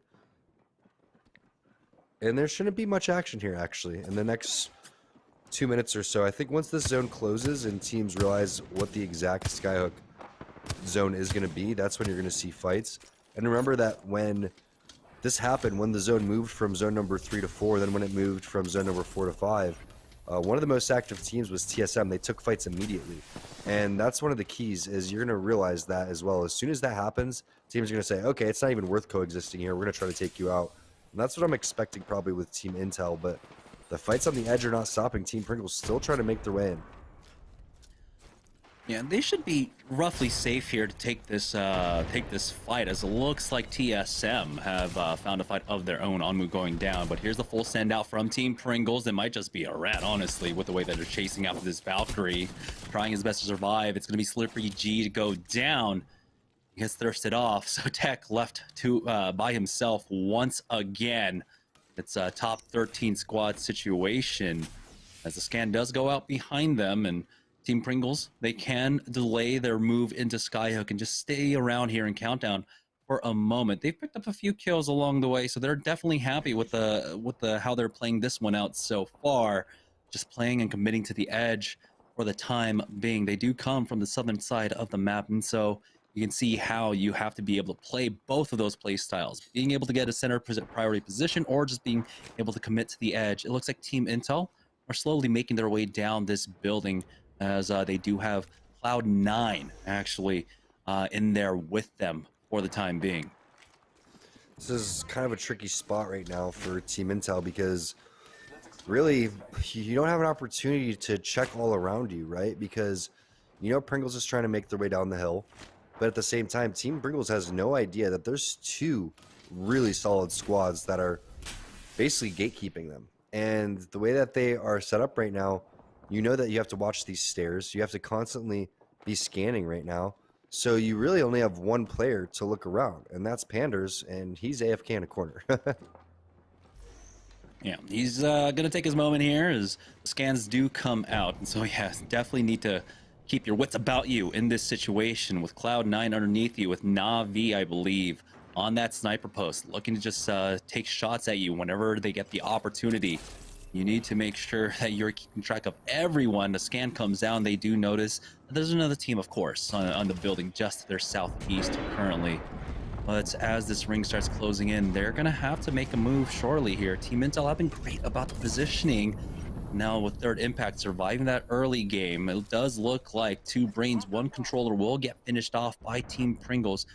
Tech did get the full 3 back on up, but they will go down once again. Now Third Impact, seeing that the ring does pull away to the north, they're making their move, but Ballon G is taking a lot of damage. He will be able to make a pit stop inside this building, and the Krabers in the hands of Jazz. We'll see if Zicky can get another one for them, securing that drop for them. I never realized when the drop lands how much smoke actually kind of pops up. It looked like a mini Bangalore smoke once that hits the ground, and they're going to end up having 2 great weapons here, which is phenomenal as we see what's going on in the world of Team Rockstar. They actually get the knock right there on Charlotte Phoenix. That's going to be Asura. Charlotte Phoenix 5th place last game. They're going to be eliminated fairly early. Cheese Fries was just a sliver away from death. But look at this. The third party is coming in through the window. Gold armor is going to be super useful here for Cheese Fries. And that's going to be just 2 syringes until you're back over towards the full health. And that is the push coming in from C9. It's Naughty with the PK, and 6 is the one not only getting knocked but finished. That's a horrible situation for Team Intel. You can see based on this next zone they are in, so they would have been feeling themselves here over towards the side. Yeah, and this is where Cloud9 should feel comfortable to make the push now. It's Team Pringles trying to push up against Third Impact, but they're in a rotation. They lose out on 1. Metro holding the high ground here, doing a lot of damage up against Cloud9, but the bubble's about to dissipate here, and they have to be careful. You can see all the fire coming in from every single angle, and Metro will be punished for that. It's going to be Pop-Tart Stomps that picks that one up, and the defensive bombardment to finish them off. Reps picks that one up. Team Intel going down in 11th place there. I don't know if they even got any kill points as well. Team Pringles not out of the fire quite yet, as Pop-Tarts have turned their focus onto them now, and Presley gets finished off, and it's going to be Phony left to himself as Fury bleeding out with 1 HP left to go on the ground. Now the ring closing in. He will suffer his fate there on the edge of the zone, will bleed out to that, and Phony can just only watch on. He does get scanned by this squad, and they realize he is a solo, so they'll keep an eye on him and try to suss out his situation with the nades. We'll see if Phony can make this cross. The bubble down for himself, but you can see the focus coming out from that squad in the 2-story building, keeping an eye on him, and it's just a matter of time. And oh boy, he can't see a thing because of the ring, and Third Impact will pick that one up. You just feel for him. I mean, hip fire charge rifle, not really what you're hoping for to get out of that type of situation. You're really hoping that your whole team is alive, and that's why you're carrying that type of combo on the Gibraltar. But Team Pop-Tarts is in another prime position here. Yes, they're, doing a tough rotation with the portal, but you can see that's how you need to do it. You need to try to coexist over towards any type of these floors, make your way through, and Luke's has been playing a very solid Wraith here in Season 2. Spitfire EVA 8 Purple Bolt will be fairly strong too, but they are going to have to advance not only past the team coexisting with them in the building, but the team that is going to be inside of Market. And then you can see the pings going down over towards where they want to do eventually get on the C9 side. So this is going to be a very interesting 45 seconds once this one closes, because there's only going to be 1 or 2 teams safe here, and the rest of them have to fight their way in. And we will go as we are getting into that time in the game where, a lot of things are going to pop off. Thank you. As Cloud9 will take out 2 of Team Pop-Tarts there. This is the 5th ring, and so now this is where the culling happens. So many teams going down now. We're down to our top 8. Pop-Tarts lose out on Lucas. It'll be nearly impossible to get back in. Zach Mazer will back off to the safety of this building once again, but they should be ready to peek their head out in just a moment, and they need to, as they have to start making this rotation. TSM's going to try their best to play gatekeeper, and you have to imagine if it's Imperial Hell on the other side, they've got some jump pads ready for themselves right now. They want to take out Cloud9 throughout this rotation here. As you can see, the jump being used on the other side, but they are ready for the landing there, and they are just stuck as the knocks do go down. And TSM will be cleaning this up very shortly. There it is, the knock on to Stay Naughty, and there's only one left, I believe, for Cloud9. And it is going to be Cloud9 getting finished off. Applejack still alive throughout all of this, making their move now, coming out from that mid sniper tower, but it looks like they will have the safety of defense to work off of. It's just Aves by himself. TSM might be in a little bit of trouble here, but Cheese Fries has to back off as Rockstar try to get involved in this fight. Aves will get finished off. Applejack's going down. We're now down to our top 5 squads remaining. Might have a rat throughout all of this, but the ring has slowed down, and Cheese Fries will go ahead and pop that Beast of the Hunt just in case TSM decide to send it on them. I either have a rat or some ratty teams out here. Not quite sure exactly which one that is gonna be, as we take a look at what's going on with. That's going to be Rice Krispie Treats on the fence, laying down some huge shots. That's going to be Zicky and Balanji going down just as the last player, and Tech's going to get the finish. So that was a 2-on-3 for Rice Krispie Treats that actually goes in their favor. Tech's going to be rewarded with the kill lead, 1100 damage as well. Scans coming through from both sides. Pickett is looking like he wants to get involved, but doesn't take flight how he wanted to. Ooh. Still lands some decent damage throughout all of that, even though he didn't get the height that he was hoping for. And do they want to send on this one? I mean, that's already a good burst coming in from both sides. There's the flank coming in from behind. That's going to be TSM. Cheese Fries with a nice burst. There goes the scan as well. Heel's going to come through from both sides. Pickett going to take to the sky, using the bubble, putting his feet over towards the top so he's not getting hit. And there is the finish. Team Rockstar going to eliminate TSM. Will another team come to third party? You can see this is going to be a 3-on-3-on-1, I believe. This might be a 3v2v2. I believe Rice Krispies surviving as a duo right now, and then we have a duo on the northern side currently. GS Bird with that off angle has got the Spitfire. Was not able to get a knock with it though, giving away his position now, but it doesn't seem like they're actually quite aware of where he is. But oh boy, beautiful spray on to Matt Pickett. Na'Vi is the other duo still alive here, and now gold bag res with that quick res as well. Is going to allow Matt Pickett to quickly reset on this one. Rockstar cannot throw this win away. They have a numbers advantage. Oi Senpai cowering in a corner throughout this defensive bombardment as well. You can see they are starting to back away off of this one, try to force those other 2 squads to fight up against each other. They've done so much damage to RKT. Will Na'Vi be able to steal away any of these kills? Na'Vi full sending it now onto Rockstar. Kuya taking a lot of damage here, but he does a lot in return to Oi Senpai, who is still alive. Matt Pickett decides to go for that bat. No team's ready to push quite yet now, as they do go for the full reset on the side of Team Rockstar. Here comes out the peak. Rockstar are starting to pick things up. Oi Senpai gets down Now it's going to come down to this final 1v2 and Rockstar. Unfortunately, we're not able to clean up fast enough, and Na'Vi steal the victory away. Na'Vi, one of those experienced Skyhook teams, and they just waited for their opportunity. They added pressure, and then they just backed off, which was really interesting to see them do. I think that kind of threw Team Rockstar off. It also threw them over towards Rice Krispie Treats. And in that 3-on-2-on-2 situation, you really hope to slow play that just a little bit more and try to force teams into each other like Team Intel was doing such a good job of yesterday. But Rockstar seemed to be a little bit, discombobulated in terms of where they wanted to put their focus on. They couldn't focus on, one team. And if you split your focus in between both of them, both teams will probably take advantage of it. I feel like that's what happened. But a good job by Na'Vi as just a duo. Yeah, they were able to get that win here. And now it's important, of course, every single point here as we move through the final 4 games of the season. We're going to take a short break. When we get back, we'll have game number 3 of SeriesE right after this. So I usually play Octane for my team because his paths are very versatile and you can get easy rotates. And since I'm playing Octane and I go fast, I usually like running like an R3 or PK or just any decent mid-range gun and a shotgun. Some of our open teams here, basically just looking and hunting them down. I love the counterplay to throw 2 grenades down at once. One player tosses one. Nice shots coming in from Fury. Looks like he's using the Kraber, but no, that's just the bow. And is this thing nerfed? Forward rotation had a little bit of a difficult time. Had to go back and heal. As it doesn't matter for Team Pringles. They're not going to heal. They're going to continue to push. I mean, we don't really play edge or center zone. We like vary depending on the lobby. Like if we see the lobbies like dying out super fast and we're missing out on so many free kills, sometimes we'll just start playing edge. But if it's just a chill lobby and nobody's like RW king, we'll just play center zone and just take the dubs. For all your Pringles products, make sure you head over to walmart.com/esportsarena. I play Apex Legends for Team Pringles, and you're watching Pringles Week.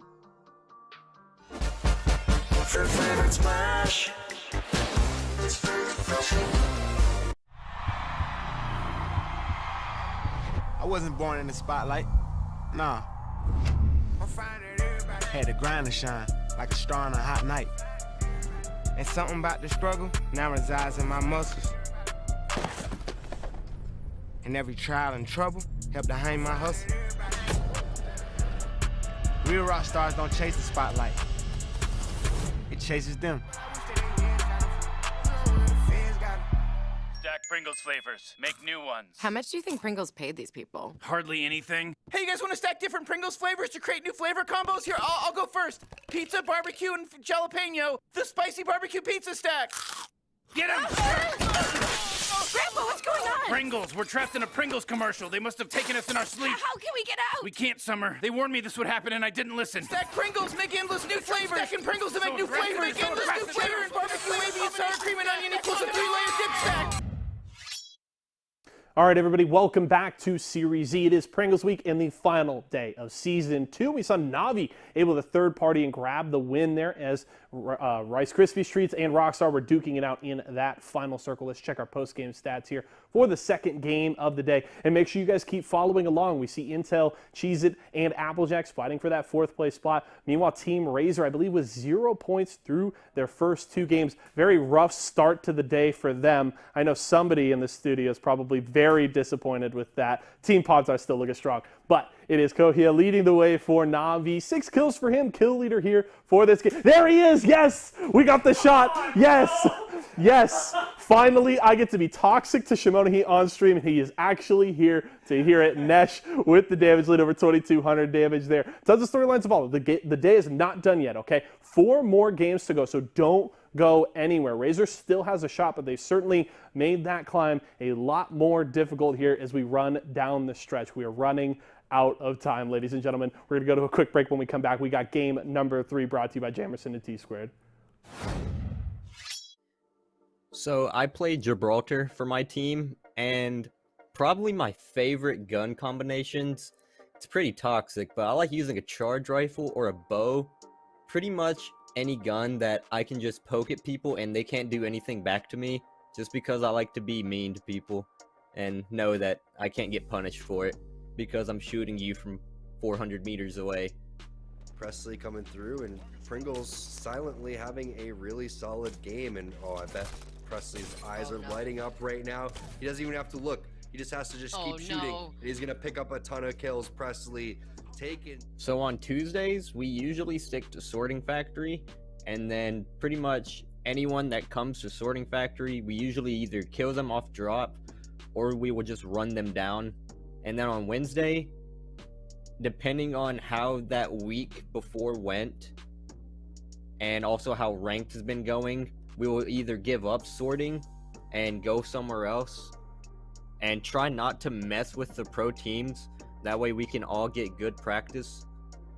We're a very dynamic team, so we can pretty much just play from anywhere and just deal with the cards that we're dealt. If you want to buy Pringles, head on over to walmart.com/esportsarena and you can cop yourself some Pringles. I play for Team Pringles and you're watching Pringles Week.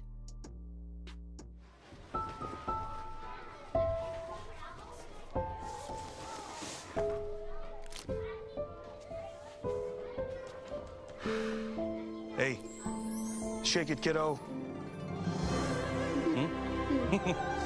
Love Dad. Oh.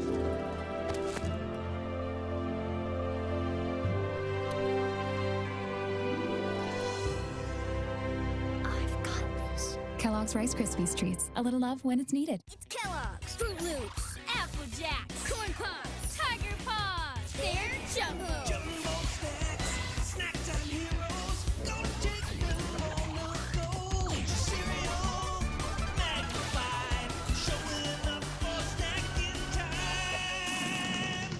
Jumbo snacks, snack time heroes. Go take them on the go. It's Jumbo. It's for snacking. It's Jumbo Snacks. Cheez-It snapped. How's it taste? It's so thin, crispy, and cheesy. And I just want to keep eating it. And eating it. They love them. Snapped. So good we may run out of cheese.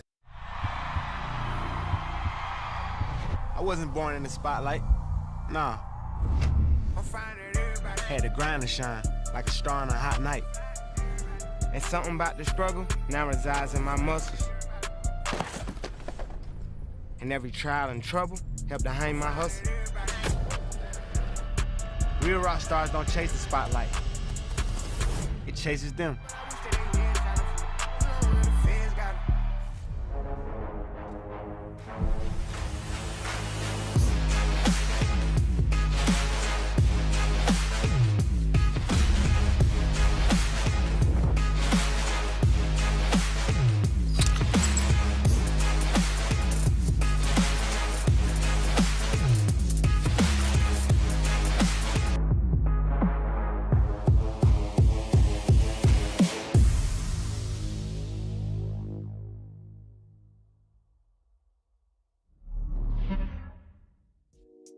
As of right now in the Apex Legends meta, I am using Gibby or Bloodhound, depending on where you watch me from.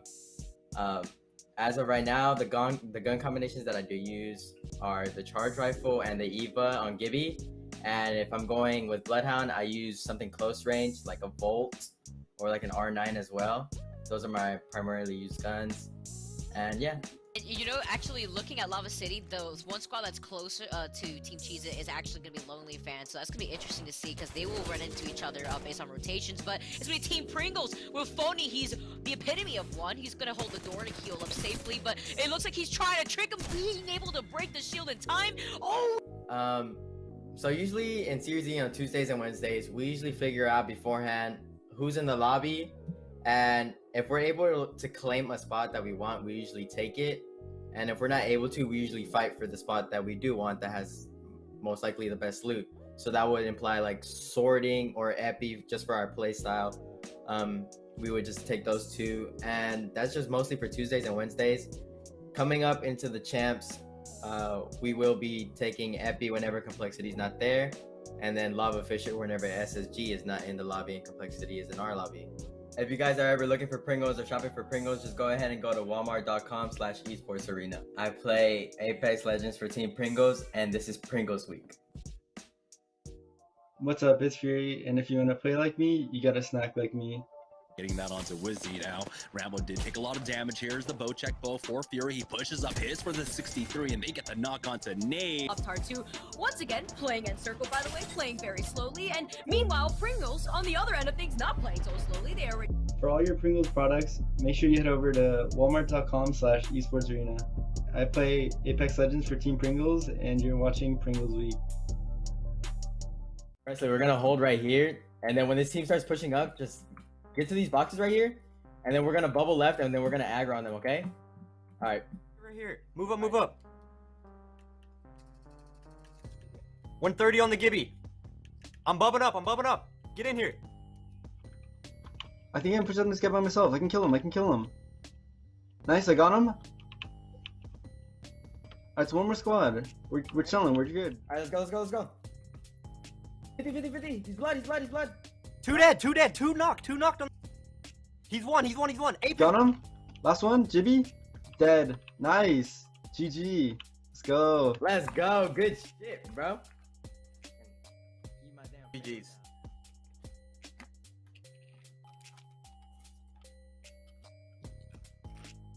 If you guys are ever looking for Pringles or shopping for Pringles, make sure you head over to walmart.com/esportsarena. And you can cop yourself some Pringles. Well, originally when I was trying to come up with my gamer tag, I was coming up with these really stupid, cheesy gamer tags. Like, the only one I really remember was Taco Cat, and I was like, oh, that sounds so cool. It's the same backwards, forwards. And I was like, yeah, that's so stupid. So I asked my brother for a gamer tag. He was like, yeah, just put Fury, it sounds cool. I was like, you know what, you're right. And I've been keeping that gamer tag ever since. For all your Pringles products, make sure you head over to walmart.com/esportsarena. Apex Legends for Team Pringles, and you're watching Pringles Week.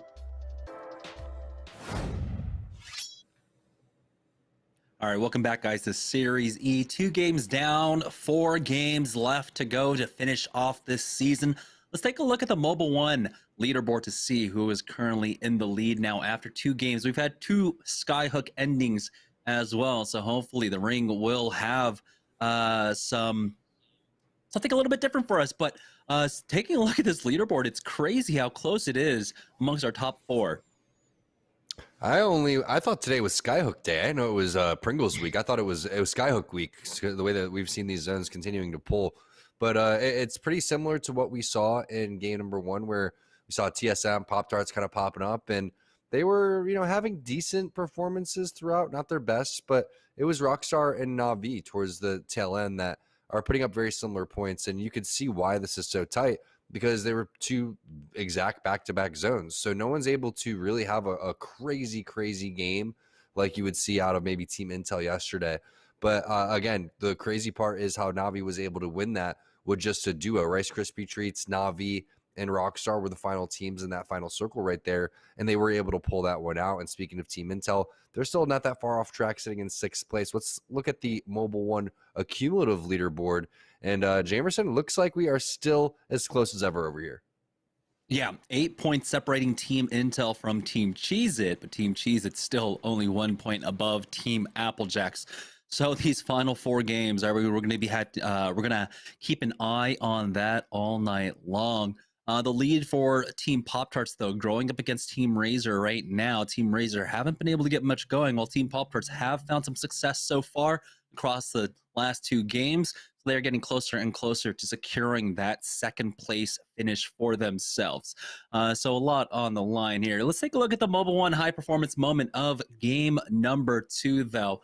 Again, things playing out very similarly to what we saw in game number 1. It came down to teams having the priority positions, to taking the western side, taking the northern side, taking the southeast side. I don't know if we have the moment right now, but anyhow, let's go ahead and continue talking about it. Heading into game number 3, the Mobile One high performance mode. Here it is, Team Rockstar. This is the moment where they decide to send it on to TSM on the other side of this, and Matt Pickett starts it off with some beautiful damage there, keeping a lot of the attention from TSM onto him, and you can see Cheese Fries going in for the flank. Cheese Fries hits this flank very nicely, and one of the things I didn't realize is he actually got a previous knock onto Bird throughout all of this. They just never got the finish. So throughout this Mobile One high performance moment, they actually had 4 knocks, just 3 kills, and TSM is not an easy team to wipe like that. And I think right now this scan was pretty big coming in from Snipe Down, but the way that they were able to play around the scan, and then Cheese Fries takes this very aggressive angle. I mean, this is a ballsy angle to take, to go and climb up, expose your back towards everybody. Senpai is baiting and switching over towards the fence. You have another player trying to bait and switch on top of the balcony. That's going to be Matt Pickett. And then the call out comes out from behind, and then Hal realizes, oh man, I have to turn around and stop clambering up this wall. While that's happening, Pickett takes to the sky, drops back down. So everybody does a phenomenal job of baiting and switching here. And this is what I love to see from Matt Pickett, because he is a player that gets in your face. He likes to cause a lot of action.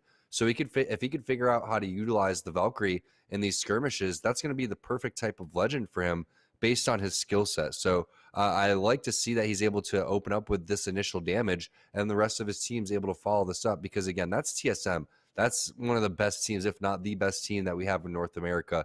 It's very rare that you're able to come up and just blind flank like that. Not only that, to win a fight so cleanly against them. Yeah, and again, they weren't able to finish it off, but they did pick up a number of kill points along the way. So it was still a very good game for Team Rockstar. As we head into the third game of the day, let's go ahead and just set the stakes once again. We have 4 spots up.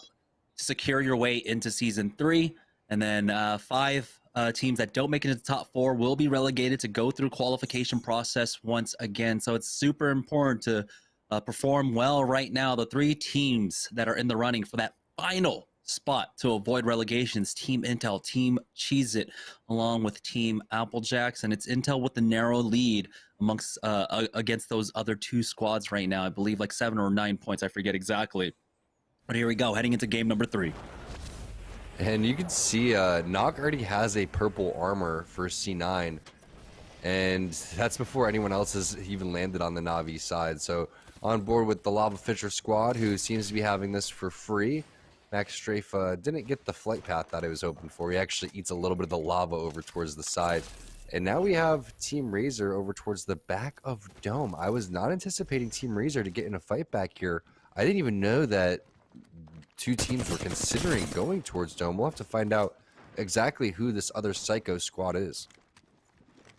And we'll find out in just a moment. The opening damage coming out from Razor first, and it looks like it is going to be Flashpoint. I believe I saw C. Davis there. They have the blue armor at the very least onto him, but it's Team Razor with all the initiative here, setting up the angles.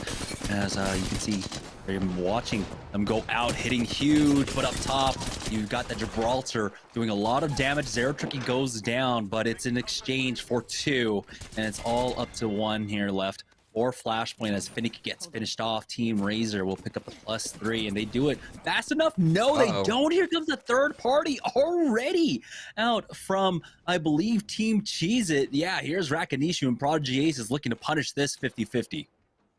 Oh no, Rakanishu doesn't realize that the res is happening over towards the side. Instead, they're so focused on ADSing that they're going to allow Team Razor to reset. And that just small decision right there could determine, honestly, if they're going to end up making it, because these 3 points are everything. Not just that, you're eliminating one of our other partner teams, starting to snowball the loot, and now Team Cheez-It is going to have to fully reset over towards this side, which potentially opens them up to a third party as well. So just the lack of aggression right there from Team Cheez-It, also the lack of Joey Blackout being there for the scan is a huge deal, and let's see if they're going to be able to recover. It doesn't seem like the other team has ran away fully quite yet. They're still interested in fighting. Nice little headshot there coming with the flatline for Prodigy Aces. There's the counter scan coming in. Joey Blackout's going to have to go and start pushing with his own scan throughout all of this, and Rakanisha is going to go and take an off angle. This is a huge fight for Team Cheez-It to try to finish off. They're backing them up more and more into a corner. There's only so far they can run. The bubble has been used from Team Razor's side. They're on the other side of this eggshell here, and now this is where you do have to be careful. The team from launch are actually moving up on this, so the sandwich is coming out here. As you get the scan down, Joey Blackout has to get behind cover here as Team Pringles show up for this fight. And so this might be what actually saves Team Razor. We'll see how aggressive Team Pringles are throughout all of this, but Presley took a lot of damage here as he backs away now, popping that Beast in the Hunt for himself. The bubble was used to get him to safety. behind some cover, but now Team Cheese are going for the full send through that bubble. Presley dropped down to about 15 HP. It's Joey Blackout in the front lines, but Rakanishu is the first one to fall. Prodigy Aces will be able to never mind, does not get one at all. Joey Blackout just picking up the kill onto Phony. This might be Team Razor coming in for the third party. Now it's flipping the script onto them. They might have been able to recover. We'll see how dogged they are in their determination to hunt them down. Team Rice Krispies, though, find themselves in a fight over here by Trainyard. But oh my goodness, Trade's going down, but Zero Tricky will be able to finish him off. And Team Razor bought themselves enough time, funneling those two teams into each other and getting the ultimate win in this fight. If Team Cheez-It doesn't make it into Season 3, I mean, I'm going to almost look at that play right there, where the lack of hesitation to go and push onto Team Razor, but also just the nonchalant blind aggression into another team when you realize that there are two teams in the vicinity is just very, very confusing to me. Team Cheez-It with an unorthodox play. I mean, that rotation to come through, leave Lava City, go in third-party dome, all of that was perfect, but they just didn't play aggressive enough. And I look at that as basically 6 kill points that were gone. I felt like that was an easy wipe onto Team Razor. Not only that, Team Pringles was not looking good in terms of loot. They all had gray armor. The weapons weren't that great. They're going to be going against a team that just got done picking 3 death boxes plus the other team as well. I mean, that is just not good for Team Cheez-It. And you know who's loving that? Team Intel is loving that. Team Applejacks is loving that. This is an opportunity now, before we hit halftime, for these two teams to potentially separate themselves just a little bit further and make things just a little bit less stressful for these final 3 games. Here's Renegades over at Lava Fissure find themselves in a small engagement. They do have a squad actually isolated out as they were going for the crafting themselves. The 2 players below them, a third trying to reconnect underneath that bridge right now, but Saucer is connecting with these wingman shots, doing a lot of damage here. They're not ready to send it quite yet.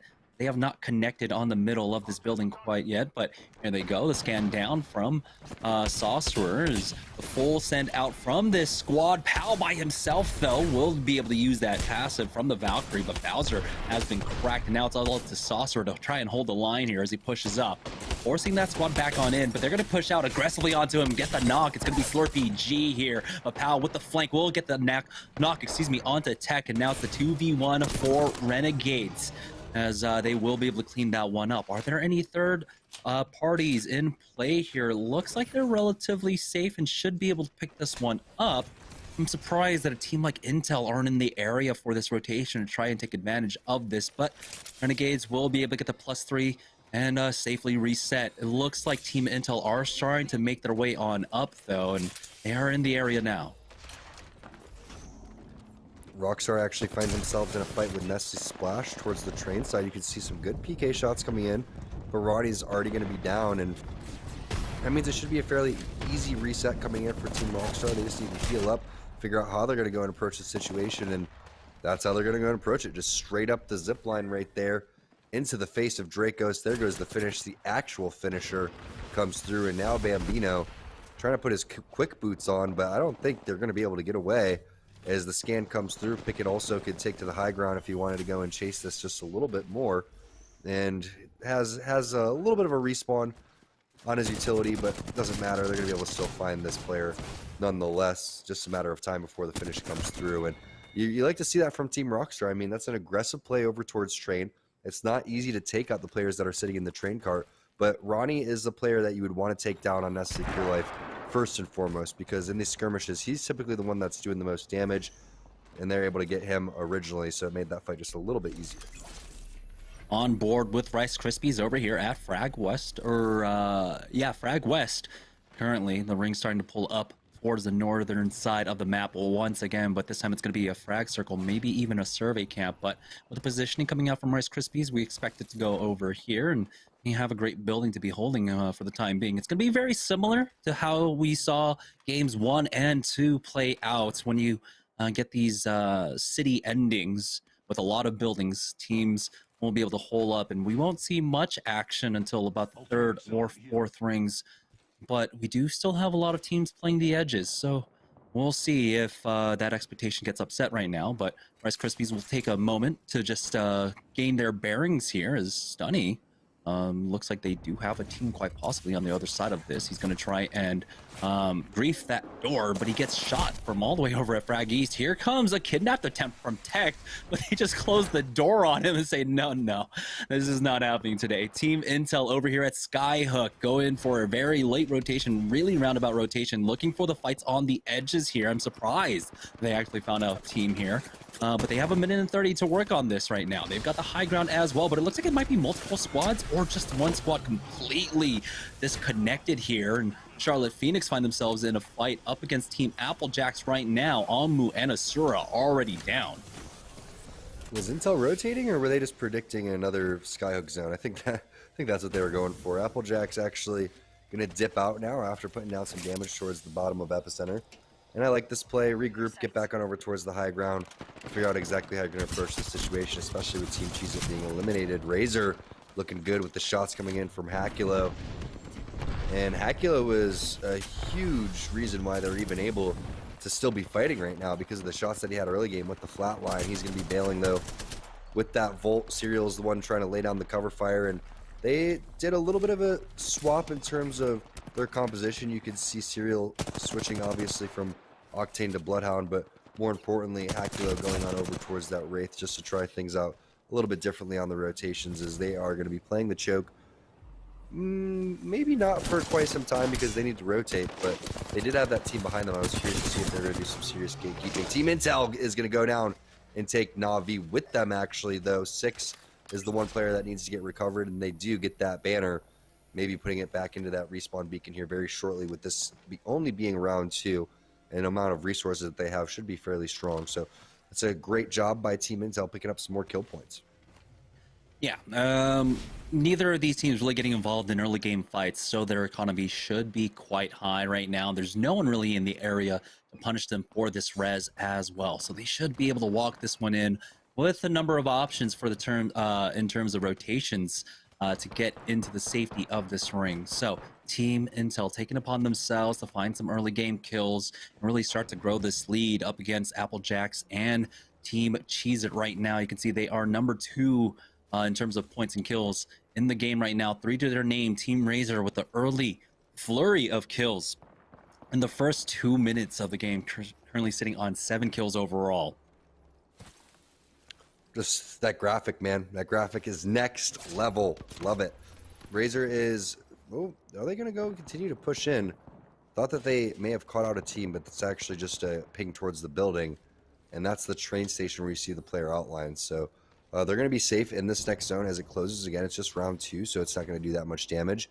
But they are fairly interested in fighting. You could tell with this composition, with Hakulo having the portal, they may even do something crazy like another kidnap attempt, or put the portal down over towards the train area to try to create some havoc, and then the other team may consider third partying, and they may just back off and be the third party, similar to what we saw with Pringles and Cheez-It. So I like the way that Razor has made their way all around the map and picking up some kills along the way. But they do have a lot of fights to continue to fight their way out of, because you can see just layers and layers of squads directly in front of them. And so now, with 1 minute 46 seconds left to go, they have a lot of time to try and weigh their options. Team Applejacks decide to go for the straight-on redeploy over toward that train tunnel just outside of Skyhook and Survey Camp. Might be running into Team Intel here, who are coming in from that res, hitting for the 8 with that PK, but they're safe for now, scanning them and sending Applejacks back. Oh boy, Aves almost got caught out there, getting stuck up on that sign or whatever it was, and they will be safe inside this train tunnel here, and we'll see again if Team Intel try to get aggressive off of this. But you have to imagine, coming in from the ring, they're going to want to take a moment to heal up. Definitely, and that could have been an all-out brawl if they ended up getting a little bit closer and not realizing that that team had made the rotation over towards the side, which very well could be Intel. And I believe the defensive bombardment could have been used by 6 to push Applejacks off, which it could have been the correct play, because you are fairly vulnerable coming out of the zone. You're fairly vulnerable, still probably low on resources since you just got rezzed. So I don't know if 6 gets rezzed and even has a defensive bombardment up. So whether that was that being used or even that being Team Intel has remained to be seen. But Applejacks is in a safe spot here in this next zone. I'm looking at if we could maybe find out if anyone has the zone 4 scanned for us. That'll be huge because right now I'm kind of curious to see where this zone is going to go. There are a few ways this zone can pull. We saw just yesterday Team Intel getting the win on a very similar circle here as well, but we're on board with Team Razor, who are currently making their way out from Frag East over to Frag West. Now across the bridge, we do have the port out, and they will be able to try and cut off this squad. A little bit discombobulated there as he was ported right into a corner. He takes a lot of damage from that thermite, but Serial will be able to pop that bat. No, Naughty gets the stick with the Arc Star, takes him out, and now Cloud9 smell blood in the water, and they will hunt him down, go up the stairs, but they take a lot of damage there. Another Arc Star doing so much damage to them, but looks like it's going to be TSM coming in for the third party, and Cloud9 gonna have to bail on this one. Zach Mazer getting finished off. Naughty not even able to fully heal up here. How aggressive do TSM get? There goes the scan, and it's gonna be Ballon G from Third Impact that actually gets the knock onto Knocked. So a lot of teams still in the area here at Frag West right now. Naughty the only one up, and it's gonna be Team Pop-Tarts that finish them off. They got to get into the zone, and that's going to be into another squad as well. Lucas doing some decent damage there, and we'll be able to back off with that Q. They can huddle in a corner together for some safety, but for how long? I don't know. Stomps, we got an inside look of Gibby's face right there, and it kind of looked like Ronald McDonald. I'm a little bit scared and concerned for what I just saw. I literally can see Gibby's eyeballs popping out of his head, but that was a very aggressive portal coming in from Hakulo, and they're looking to cause havoc with that type of team composition. The problem is that thermite, and they didn't even Serial unfortunately didn't give a chance to shoot his gun, just like how Team Pop-Tarts really didn't get a chance to shoot their gun as TSM comes through with the finish. But it was a thermite that did over 100 damage to Serial, and then he gets hit with an Arc Star for another 100 damage. So it's like, I don't know about that portal, Hakulo. I don't know. I was feeling the aggressive play, but I don't know how Serial's feeling about that one. I mean, lucky that at least Fuse isn't in the meta right now. But here to go, we do have Applejacks redeploying now, but into danger. It's TSM. That is not the squad you want to see on the other side of this one. Is Dupe will make his way over to market and hit up that bat, but it's just a matter of time before he gets scanned and taken out. RKT looks like was able to thirst off Aves, and so we'll see if Dupe can recover here. Remember, Applejack's one of the 3 teams in the running for that final 4th spot to avoid relegation here in Season 2 of SeriesE. And that's why even getting into the top 10 here, getting that, I believe, what is that 1 extra placement point, right? Because you go from what is it, 9 is 1 extra placement point, or is 10 1 extra placement? I should know this, right? I've been dealing with the same format for quite some time, but either way, just you want to try to get inside that top 10 because that's when the placement points will start to trickle down just a little bit more. So I do like that play from Dupe. I mean, it sucks when you have to bail on your teammate like that, but just running right into snipe down in his flat line, like you said, is the last thing that you're really hoping for. And TSM kind of, huddling inside this building, and there goes, oh, hey, what's up, Dupe? Again. Oh boy, he does make it up to the roof, but not for long. Dupe will get finished off. Top 11 for Applejacks is going to be full squads here, but Onmu gets taken out by Jazz, and it looks like Charlotte Phoenix only has Asura left alive as Team Intel make their push onto this platform here. 6 has no HP left as he goes down. They try to make the push on to this train car here. A lot of teams actually in the area. You got CLG, you got Liquid, and somehow Asura is still alive, biding his time for now. Third Impact as well on the high ground rocks, but how much longer can Team Intel survive here? CLG try to go in for the flank now. Metro is about to go down as he's getting hunted down by 2. He will fall, it seems, and Panders is the only one alive, bleeding out in the ring, and he just knows that it's a matter of time, and he will fall.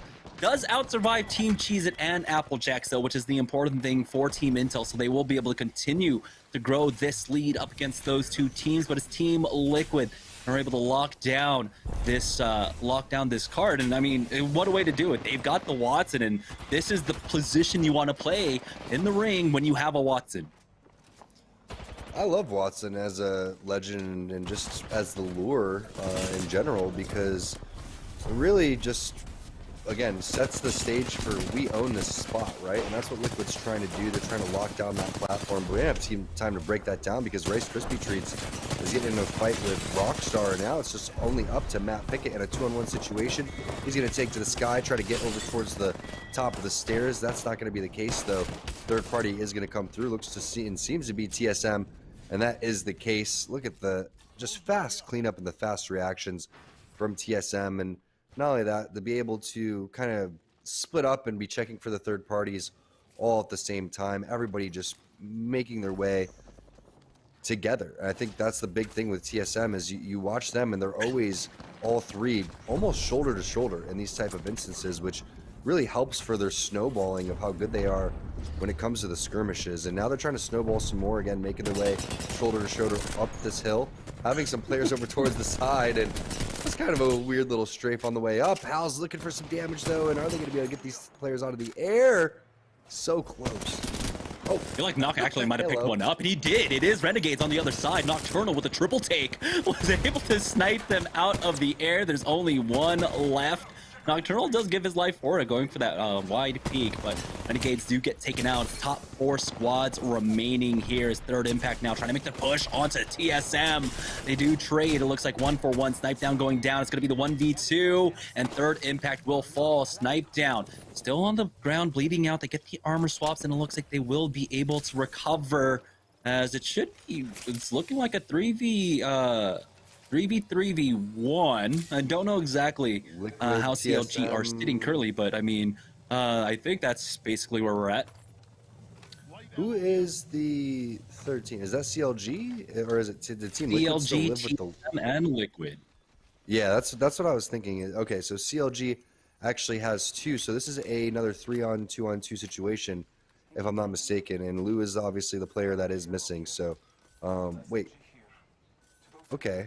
So Albrelli's in, Flanker's in, and Albrelli's playing the high ground while Madness and Vaxon play over towards the low ground. So this is an interesting spot because Albrelli does own the God spot right now, but obviously you need the full 3-man squad to really feel like you are in a good position. So this is going to be a super interesting zone, and right now we got to really watch how TSM plays this compared to how Team Rockstar played this in the previous game.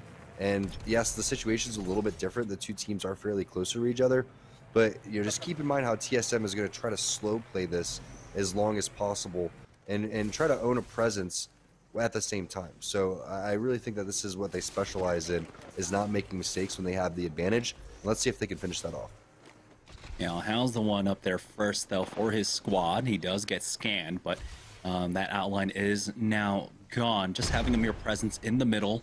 The other two holding down in the flank right now with Reps and Snipe down behind him, waiting it out, allowing them to play the anchor here is, of course, his Imperial Hal playing that initial entry for his squad. But here comes the drop-down flanker and Albrelli, the only ones alive for Liquid now, as it looks like the engagement will start taking place. No, we're back to the neutral, healing up, coming up from either side. They're trying their best to survive, but there it is. Imperial Hal finds the opening. They'll get the knock onto flanker. Now Liquid are just down to 1. Albrelli, how much longer can you survive for? Well, not long at all. They got the knock onto Vaxlon as well. And this is about to be a huge W for TSM, picking up kills left and right throughout all stages of the game. They'll take game number 3 of the day. And they had a solid first 2 games too, but just keep in mind of really how Hal was playing that. Hal had the presence of mind to sweep over towards the side, add pressure onto Team Liquid, but as he was doing that, the internal clock clicked for him, and he rotated back towards where Snipedown was, and Snipedown was holding his own, as Reps was kind of filtering in between both of the players and having support for both of them. And that's one of the things that I really don't think that Rockstar was doing. You saw how split they were. TSM always in shoulder distance of helping, but also Hal is just so aware of the situation and when teams are trying to take advantage of their weaknesses that they don't allow that happen. And TSM, we were talking about it right before that situation, they don't make mistakes when it comes down to winning games, and they were able to win that one.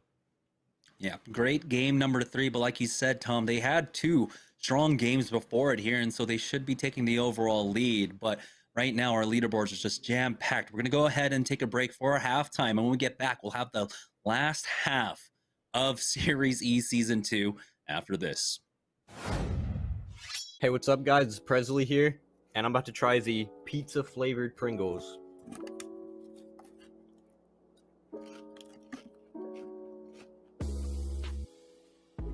Mmm. Beautiful. It honestly tastes like I'm just eating an entire pizza right now. If you want to buy Pringles, head on over to walmart.com/esportsarena and you can cop yourself some Pringles. I play for Team Pringles and you're watching Pringles Week.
Imagine you love frosting and filling. I do love frosting and filling. Oh, well, imagine if there was a way to enjoy that delicious goodness anywhere, anytime, out of the toaster, out of the box, out of one of those baggy thingies, with nothing but a thin layer of foil between you and... Pasta. Yes, Curtis. This is a commercial about pasta. I love it. Frosting and filling for your pasta. I like pepper.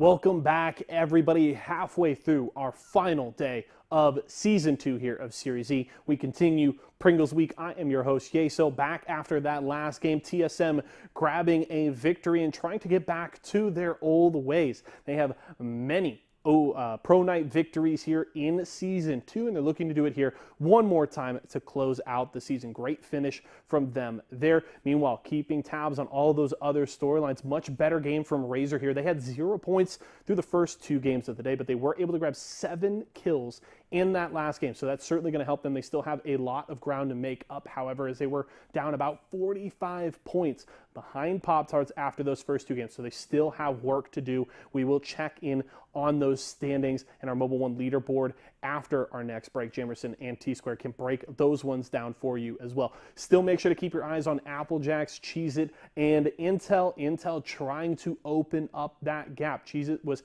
hanging on a little bit. They were down by 8 points going into that third game, but they've got to get things rolling. Haven't seen great games from Applejacks and Cheez-It so far, so they need to switch things up here in halftime, have a bit of a mental reset with 3 games remaining in their season. Let's check out our post-game stats here. I believe we have the cumulative stats for the day so far, and it's Hal across the board. Man, TSM, they were up near the top of the standings. Looks like they have grabbed first place here then through the first 3, so good on them. 15 kills for Hal here, averaging 5 per game. Definitely a strong performance, and just under 6,000 damage. Hal is crazy when he shows up on SeriesE. He frags out no matter who he is playing, and averaging just below 2,000 damage a game is an impressive performance from the TSM IGL. So we'll have to see if TSM can keep things rolling in the back half. They have seemed much weaker over the last few times they have appeared on SeriesE Pro Night. We've seen many other teams, whether our partnered squads or other pro teams, able to challenge them on a fairly consistent basis over the last 3 to 4 weeks. So the question is, can TSM finish strong here, close out the season with a win, or can somebody else, maybe a Team Pop-Tarts, a Navi, or another squad, upset them and steal their title? You're going to have to stick around and keep watching to find out. We've got 3 games remaining here in Season 2, and it promises to be an exciting run to the finish. Once I start popping, the bodies don't stop dropping. Yes, sir. member alive as the third party does come through. That's going to be Team Pringles coming in with the grenade. Phony's looking for the last player alive and does a great job of spotting where they're at. If you guys are ever looking for Pringles or shopping for Pringles, just go ahead and go to walmart.com/esportsarena. I play Apex Legends for Team Pringles, and this is Pringles Week. Hey, what's up guys? Presley here, and whether you're a content creator, streamer, or competitive player like myself, I'm never hungry when I have Pringles by my side. They've taken 2 weeks, not last week, but you know, they were able to take 2 weeks. Pringles already down a member, and they're just trying to find the skirmish, so Pringles already lost his sheet. If you want to buy Pringles, head on over to walmart.com/esportsarena and you can cop yourself some Pringles. I play for Team Pringles, and you're watching Pringles Week.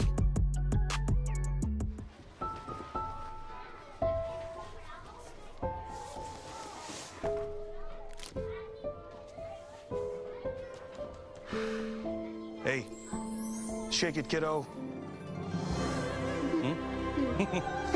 Love Dad. Oh.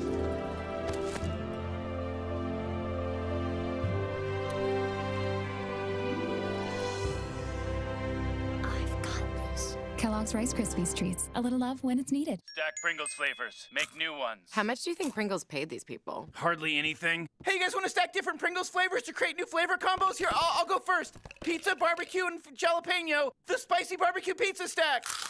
Get him! Grandpa, what's going on? Pringles. We're trapped in a Pringles commercial. They must have taken us in our sleep. How can we get out? We can't, Summer. They warned me this would happen, and I didn't listen. Stack Pringles, make endless new flavors. Stacking Pringles to make new flavors. Make endless new flavors. Barbecue, wavy, and sour cream and onion equals a 3-layer dip stack. I wasn't born in the spotlight. Nah. Had to grind and shine like a star on a hot night. And something about the struggle now resides in my muscles. And every trial and trouble helped to hang my hustle. Real rock stars don't chase the spotlight. It chases them. Okay, so the first gamer tag I ever got was Soccer Boy X. And it was my brother's gamer tag. I just played on his account basically the whole time until I developed it to Digital Sherlock. Sherlock Holmes was like one of my favorite shows I used to watch all the time. And then I was playing on the computer, so I felt it was a digital version of me. So I went ahead and put that on Steam. And then I switched it from Digital Sherlock to Phonyhead. And the reason I got Phonyhead is when I was a kid, every time I would try to like roast someone in some type of way, I would always add head to the very end of it, and the one that stuck the most was Phonyhead, just considering that every time I would say it to like my family members, they would repeat it back in like to make fun of me instead, and it just stuck. If you guys are ever looking for Pringles or shopping for Pringles, just go ahead and go to walmart.com/esportsarena. I play Apex Legends for Team Pringles, and this is Pringles Week. So, I've had Presley pretty much ever since I started gaming. And I just took, someone already had Preston, and I was like, well, we'll go with Presley, and here we are. And I've just done different variations of Presley. My most common one is Depressly, because this game makes me very sad with how many times I get third-partied. Yeah. If you want to buy Pringles, head on over to walmart.com/esportsarena and you can cop yourself some Pringles. I play for Team Pringles, and you're watching Pringles Week.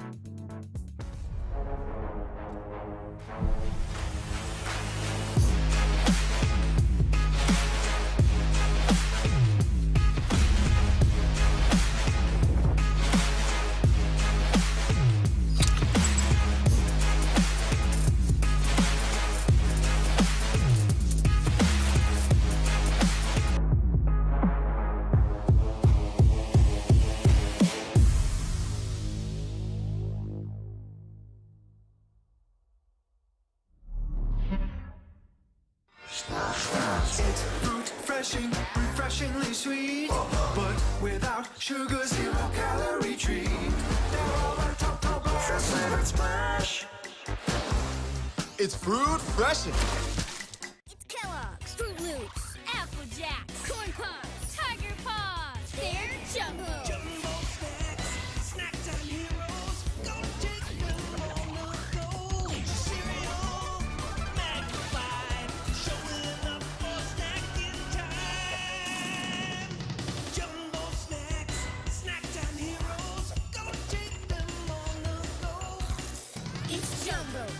snacking. It's Jumbo Snacks.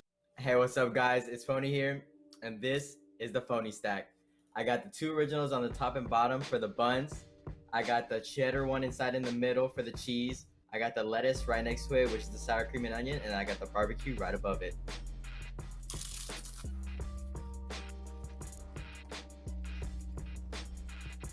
The Phony Stack was amazing.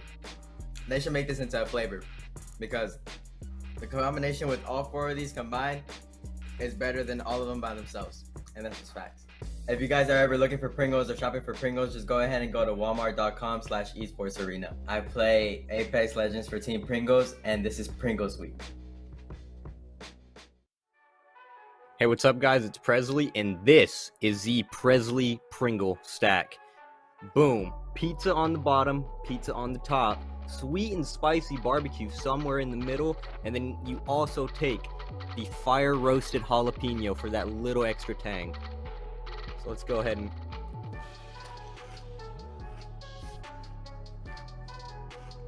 wow, that was beautiful. I think that will be the only way I eat Pringles from now on, is the Presley Pringle way. If you want to buy Pringles, head on over to walmart.com/esportsarena and you can cop yourself some Pringles. I play for Team Pringles, and you're watching Pringles Week. Hey, what's going on, guys? It's Phony here, and today I'm going to be trying the sour cream and onions Pringles. Personally, this one's my favorite, considering not only does it taste really good, but it's one of the most popular ones out of the regular ones, which are original, barbecue, and cheddar. And I like this one the most just because it gives me that tanginess that I like. If you guys are ever looking for Pringles or shopping for Pringles, just go ahead and go to walmart.com/esportsarena. I play Apex Legends for Team Pringles, and this is Pringles Week. Hey, what's up, guys? It's Presley here, and I'm about to try the pizza flavored Pringles.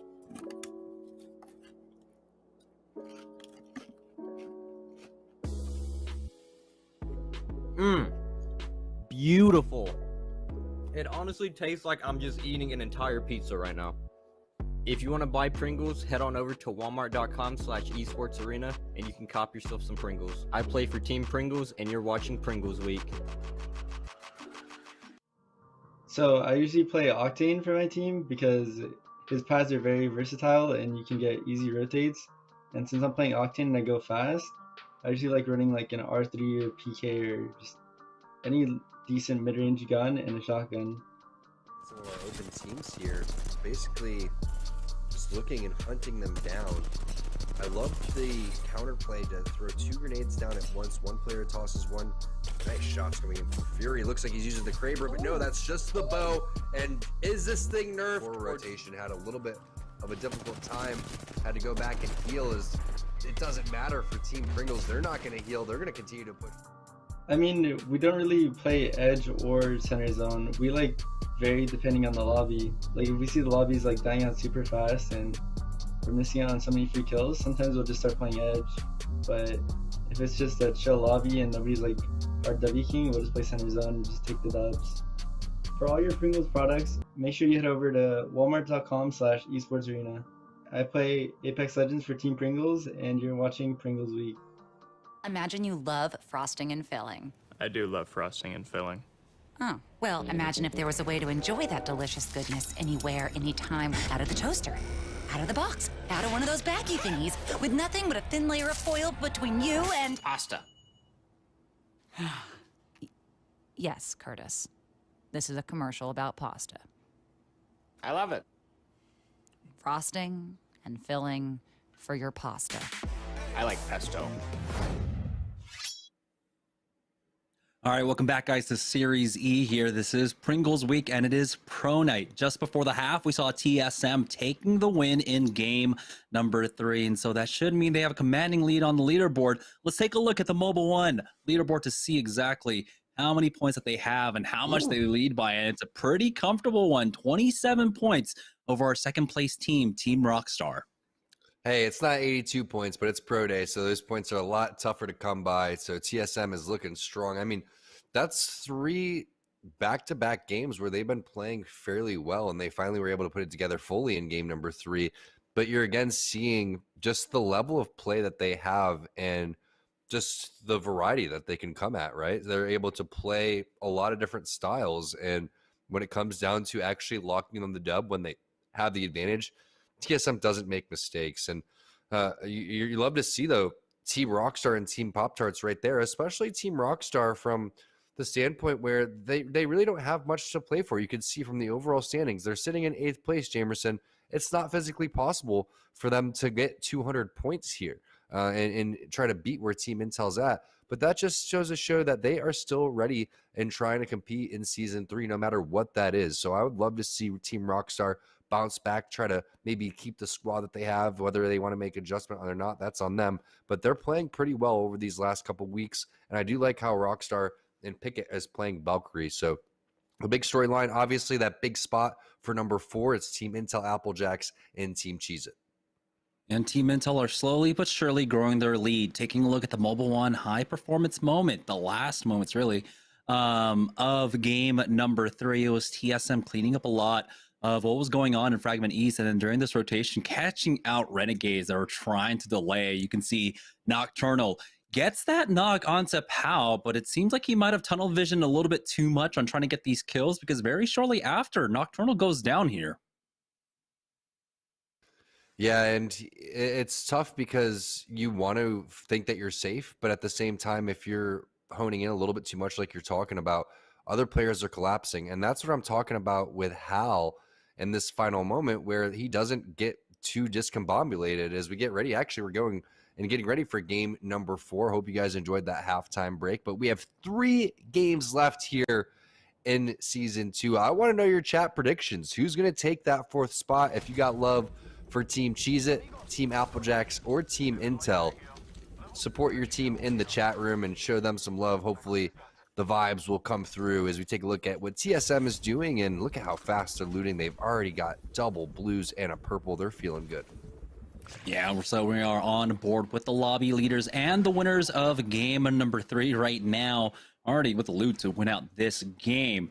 And again, TSM, we're talking about a team who's just so consistent overall. This week around, it doesn't seem like anyone in chat is making them mess up with their compositions. In the last few weeks, we had, I guess, the chat donos going down for TSM to play whatever legend or comps. And it hasn't really been taking place so far. So a lot of serious games coming out for them here, and really with their eyes, you know, on the major competition right around the corner.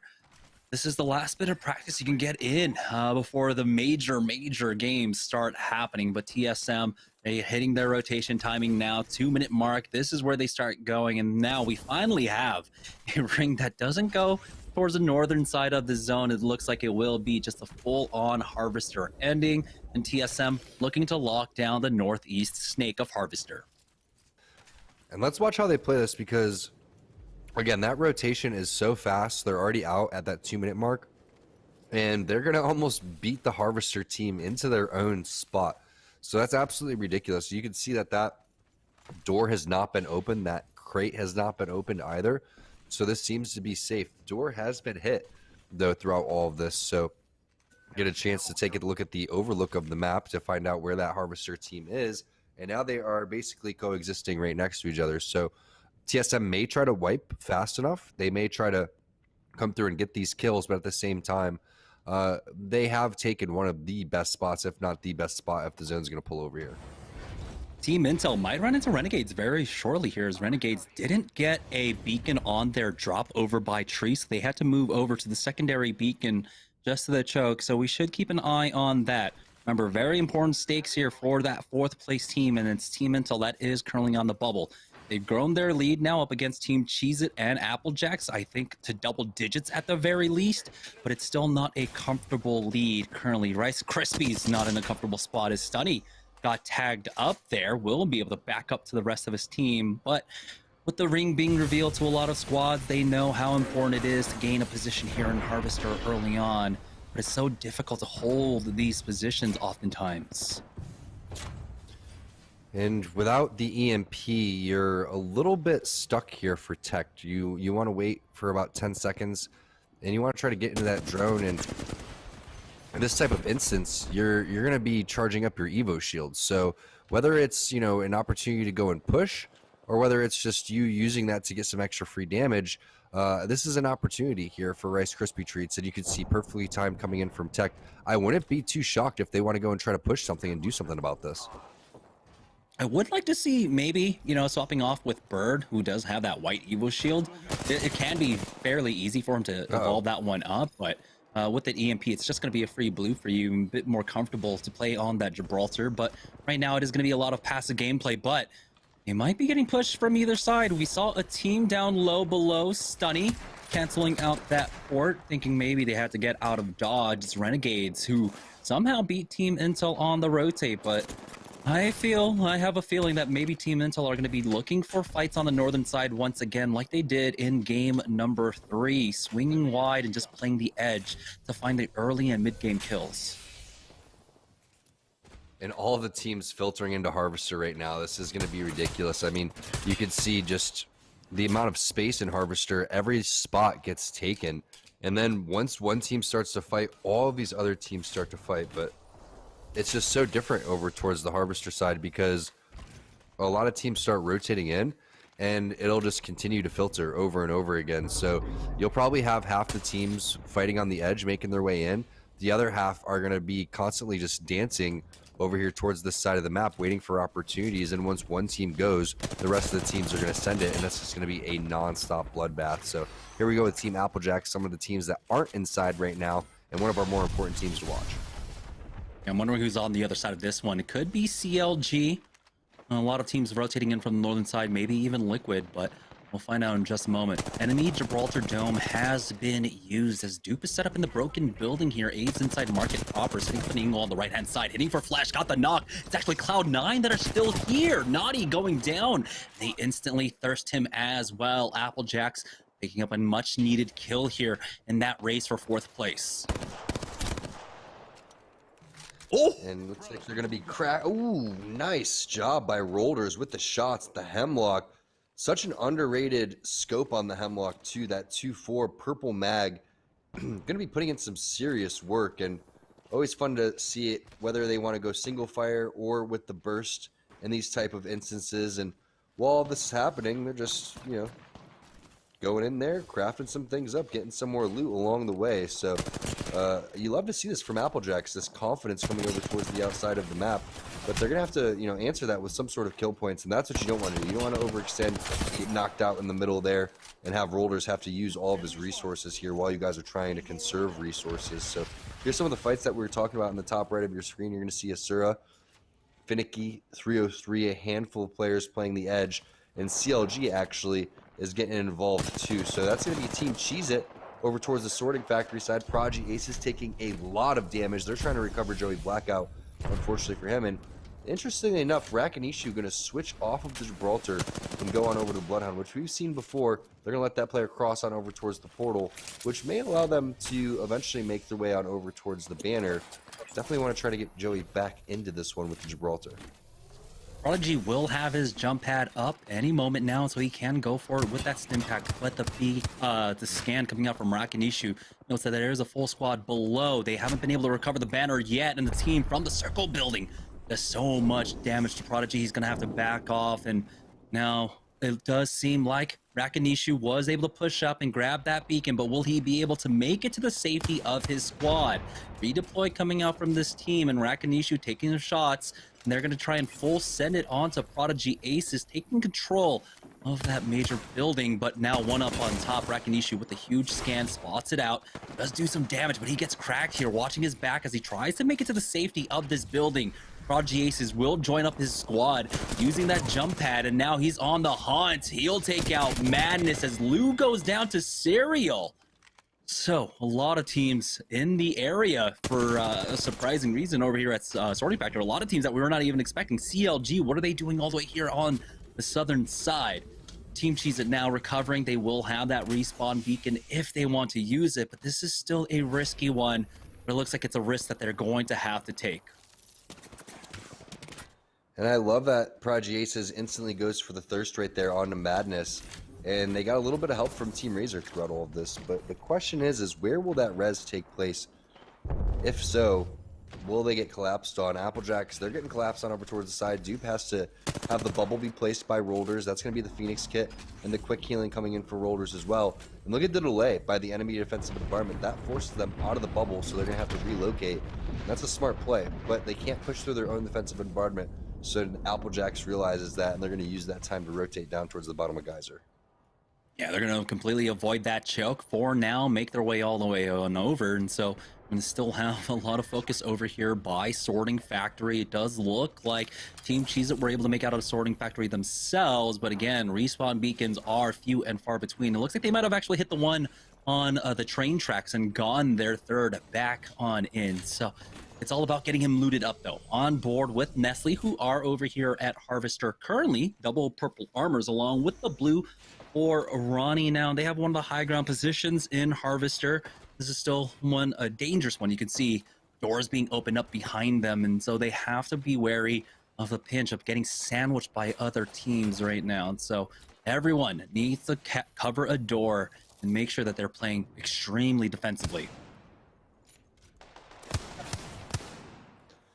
Nestle Splash, it's interesting that they're going to go and take a spot where there's not necessarily an ending.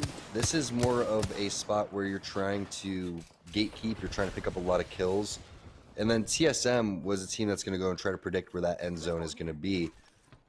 And Applejacks looks like they are rotating back on over towards Sorting, where a lot of the action was. I'm not sure if they realize how many teams were over in this area. We had CLG. We had, I believe, Team Cheez-It was over here. Team Razor was in the vicinity. So still around 4 or 5 teams. You can see from that player outline, one player is already directly below the building. Dupe takes a massive amount of damage. He's like, oh, yeah, close the door. Got to reset over here, figure out exactly what's going on. We weren't expecting to get pinched in Sorting Factory. This is at the edge of the map. It's a lot of focus on that beacon. You saw the pings going down for them as well. Pop-Tart's still in the fight over here as the defensive department will go down. Impulse taking a lot of damage, but he will be able to back away into this bubble to heal up as Stomps and Lucas cover the flank. They do get the push out, and it's the bubble coming out from the enemy side. Impulse will go down. It's Cloud9. Stomps gets one onto Knocked, but they're taking a lot of damage. They will be able to clean up Cloud9. Now Pop-Tarts have to move it here as looks like the third party's already coming in. Seems like Lucas might have thrown down the port to get his team the safety here, but will the other squad decide to push on up? Stomps holding the angle for now. It seems Pop-Tarts will be safe to do so. It's going to be some long-range shots coming out from that other squad, so it's the charge rifle. They feel relatively safe to go back and grab this loot. This is perfect. The bubble loot coming through, but also the timing from Lucas so his teammate doesn't get shot on the ground and thirsted with the long-range weapons. Joey Blackout is back in. Granted, it's just the gray armor, and this is a huge fight that we're looking at. I believe that's going to be Team Applejacks directly next to them. CLG are also in the area, and it seems like they were able to res as well. It's all full squads, 18 squads remaining in zone number 3, so a slower game than we saw in the first 3 games of the day here. As things are coming down to the wire, teams know that they have to catch up to TSM, and they need the points to do it. Do so, you need to survive. Joey Blackout, how much longer can he survive for? Swapping off onto a white armor here, looking for the engage, and now they go for the full peek out. Door closed on them. We'll see if there's a thermite to go down, but as he goes for the retreat, they try to take him out and go for the peek themselves. Joey Blackout taking a lot of damage. He's down to about 10 HP. Rakanishu sliding in with the scan for his squad, backing up CLG even further. No, it's actually Applejacks in the area as well. Do CLG pounce on this? No, it looks like Applejacks will be able to clean this up, take no damage themselves really other than the armors, and they'll have the armor swaps to fully recover here. It's Team Intel that try to come in for the third party. A lot of focus here on the Sorting Factory side as Six finds an angle on the low ground, not hitting with his wingman shots, and he only has that white mag on it as well. So they're going to be missing out on some of these kill points here, and they need to keep pace with Team Applejacks. Yeah, not typical shots there coming in from Six, but there you go. That's the connection, and the finishes on a Joey Blackout and a Vaxon, unfortunately. Not picking up the kills for himself, but still a decent amount of damage along the way. There's the shots we're looking for from Six. There's the knock and the finish going on to Madness as well. And Team Intel is obviously not interested in pushing into this until they get a big initial burst. And there it is. 6 gets the burst. They still have to worry about the team that is sitting up over towards the second layer, which should be... Oh, it's going to be Tech getting knocked also. So Metro's putting some work over towards the side. But look at the amount of damage that Team Intel is putting in while not receiving any damage. And they're worried about their back, so they are not fully extending quite yet. And that's what the play is right now. You can see Team Intel with the discipline. They have to make sure that this is clear. Otherwise, they're going to end up getting griefed. Not only that, they're going to end up griefing their rotation. So they can still do exactly what they're doing right now, but just at a different position where they're not at such a risk. So I do like this play coming in from Team Intel.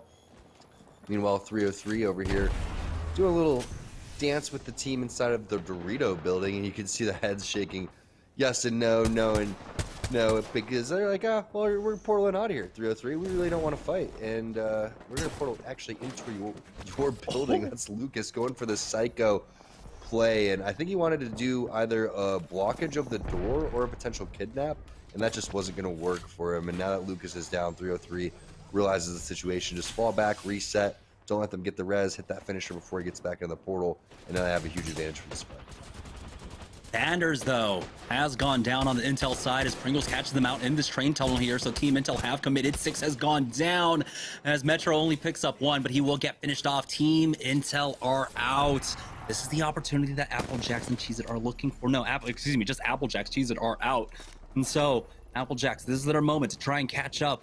Even on the back foot of this 3-way race for 4th place right now, but we are on board with Charlotte Phoenix. We're playing here on the eastern edge of Harvester, getting pressured a little bit by that Valkyrie, but Asura will be fine to back up with this squad. On move back on to the Caustic, so they're playing a lot more defensively here. And Onmu is in a good position with the Caustic because that's just one of the more open spots where you don't really see the barrels coming around, and you don't have an opportunity to shoot the barrels. Otherwise, you're going to be taking damage from Charlotte Phoenix. So Caustic works really well on that choke. You can see the Watson fences going down towards the side. Makes you wonder if Team Liquid is trying to make their way over here. But we are in round number 4, closing in 38 seconds, and we still have, that's Peach getting eliminated. We had 16 squads just now down to 15. But that just goes to show you how slow and methodical this game has been. All of the action really happened over towards the sorting factory side, and now we have some more fighting happening. That's going to be Rakinishu getting eliminated. 303 getting into their scuffle with Pop-Tarts. We know that Lucas was eliminated early, and then Impulse not able to hold his own against 3 players. Even 4 or 5 players now, 6 players now at Team Liquid introduce themselves to the fight. And they've already gotten the advantage up against 303. Should be finishing them off. We're down to 12 squads now. 33 players remaining. Team Pringles poking their head out from that train tunnel here. And they're going to try and cut them off, but they have to be careful. They're running into a Caustic squad. Very shortly here, Applejacks themselves dealing with the Caustic now. On the other side of this one, it's Obey. Oh, excuse me, Ronnie running that one, I believe. Or Nestle, but right now, Applejack surviving here, and you can see why TSM held that position over by Snake earlier on, but Applejacks aren't out of trouble quite yet. Dupe and Rollers is down. It's all up to Aves, and he will not survive. Charlotte Phoenix picked that one up, but they need to get the res onto Mercy as a defensive bombardment goes down on top of them. You'll see here comes the third party now. Asura trying his best to survive. It's just a 2-man though of Razor pushing up, and if they realize that, they will turn around onto this. The barrel slowing them down, and now Razor might be getting flanked themselves. You gotta be careful playing this position out right now, so they do slow things down, but that affords Charlotte Phoenix quite possibly the time themselves to try and get the res. They have not hit it quite yet, as Phony is the one behind them on the Tomcat Rat Cam.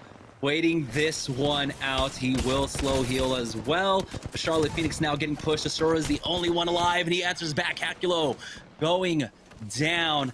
Now here's the fast res for Team Razor, but Phony shows up to clean it up. And he does secure top 6 for his squad. They've got at least 6 kills too. Yeah, we're gonna have to call Tomcat because Phony actually is a rabid rat. You could see he's foaming at the mouth at all of these loot boxes that are on the ground, and we're gonna have to definitely make a phone call here very soon because this is a deadly rat. He has a Kraber in his hands now. He's looking to basically just grief everybody in this lobby single-handedly. Let's take a look at the kill leads, and where people are positioned. TSM obviously took the priority position fairly early on, and nearly missing there in between both players, basically making a field goal with those shots. And you know that's going to be Team Liquid locking that down. Ooh, it does hit that shot, but it's not going to be a headshot, so no punishment there. But we are down to our final 4 squads. It's going to be a 3v3v3v1 phony, as this rat will play a huge role in this endgame. If he's afforded the time, he's got the Kraber. He can definitely grief someone's game with this one right now, as the roof control comes out from that squad above as well. Phony just keeping a bead on them, and it hits once again for the body. And you can see just ever-looming threat. It's third impact. It's TSM. It's Team Liquid and Pringles here, which will be the final circle. As you can see, round 5 closing up. 20 seconds left to go. And it seems like he might be in behind that rock. TSM looking to hold down Snake here, but they have been intruded upon. Reps going for the peeks through the doors now. And this team on the other side, they've got to be careful. You can see the team on the roof can drop down at any moment if they see the knock. Yeah, no doubt about it, but you know who's kind of loving this is going to be Phony, because all of these 3 teams are going to be so close to each other that you almost have to fight it out. And that's exactly what's happening. Team Liquid throws down their bubble.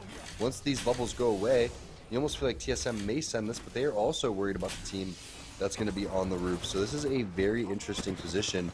There's the counter bubble coming in. TSM wants to get aggressive now. They're starting to push on over towards Team Liquid. Not even going to get rid of the generator, which I felt like could have been the first play coming in for reps. And there it is. It's going to be Hal. Hal understand. See, you got to understand that Hal is someone that loves grenades in those instances. I would have loved to see reps take it out, but it doesn't really matter. They're still coming in, cleaning things up. Nice shots coming in from Hal, and they're able to take that down. But knowing Hal, he wanted to throw a grenade to introduce himself into that fight. And there goes third impact. They're setting it over towards this. And that means Phony actually survives as the rat and gets second place. Will he be able to 3v1 this? He's going to have to Kraber collateral headshot all 3 at the same time. And I don't know if that's going to be the case. Third impact taking the win there, and what a way to end it on. Tomcat Rat Cam finishing it off, and they will even be able to take a victory lap with this Valkyrie here. Phony securing the second place though for Team Pringles. Absolutely huge, especially with the kill points that they had, but it was ultimately third impact to take the win there in game number 4. We're going to take a short break, and when we get back, we'll have game number 5 of Series E right after this. Hey, what's up, guys? It's Presley, and this is the Presley Pringle stack. Boom. Pizza on the bottom, pizza on the top, sweet and spicy barbecue somewhere in the middle, and then you also take the fire-roasted jalapeno for that little extra tang. So let's go ahead and...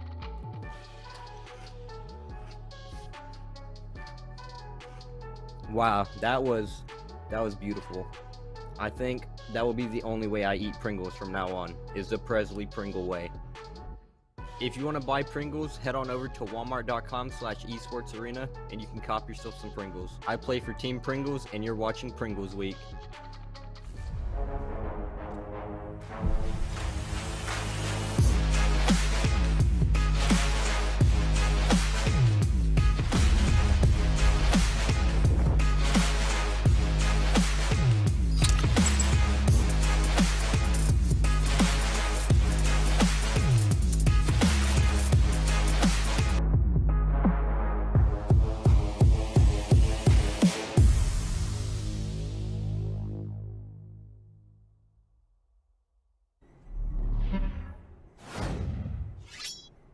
Welcome back, everybody. The 4th game of the day done there, and it is third impact coming out on top.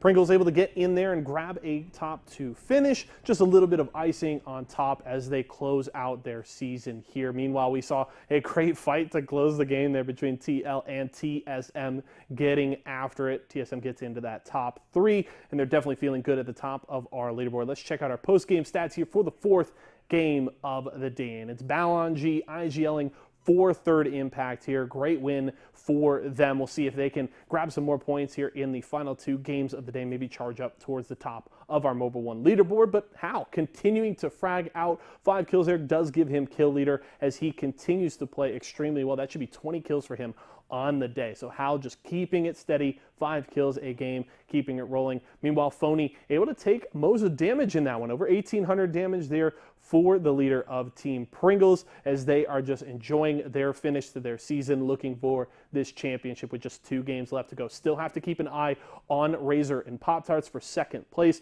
as well as the battle for 4th. It has been a weird up and down day for Applejacks, Cheez-It, and Intel. We'll check out our Mobile One leaderboard and see where everybody stands here after this break.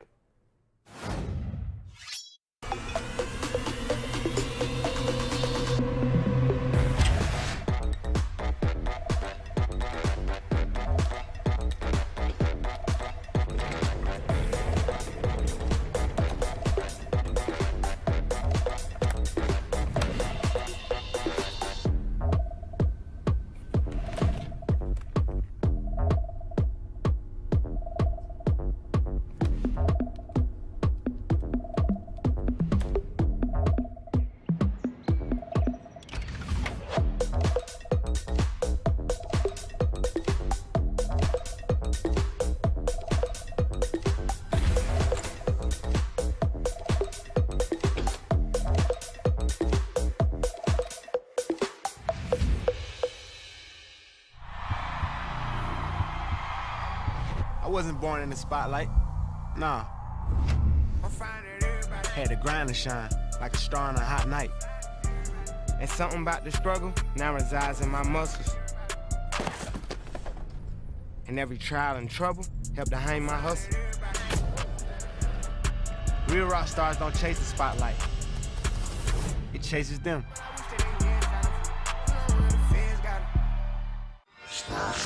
It's fruit refreshing, refreshingly sweet, but without sugar, 0 calorie treat. They're all our top fresh flavored splash. It's fruit freshen.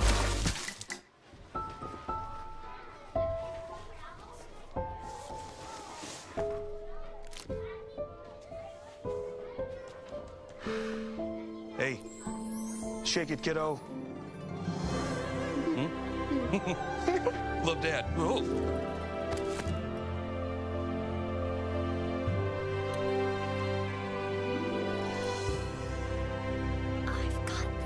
Kellogg's Rice Krispies Treats. A little love when it's needed. Cheez-It snapped. How's it taste? It's so thin, crispy, and cheesy. And I just want to keep eating it. And eating it. They love them. Snapped. So good we may run out of cheese. Kellogg's, Fruit Loops, Apple Jacks, Corn Pops, Tiger Paws. They're Jumbo. Jumbo snacks, snack time heroes. Go take them on the go. Cereal, magnified, showing up for snacking time. Jumbo snacks, snack time heroes. Go take them on the go. It's Jumbo. It's for snacking. It's Jumbo Snacks. One shot, not a future for sure. Verses coming daily under pressure. Working on the plot and the scheme. The true style trademark is at the edge of your dreams. Yeah. One shot, not a future for sure.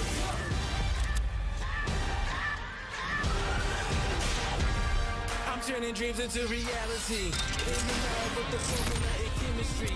Your memories spark and motivate and make the industry shake. With the bars and the breaks, I'm talking one chance that was so good for the go. It's one shot, not a future for sure. Let's go.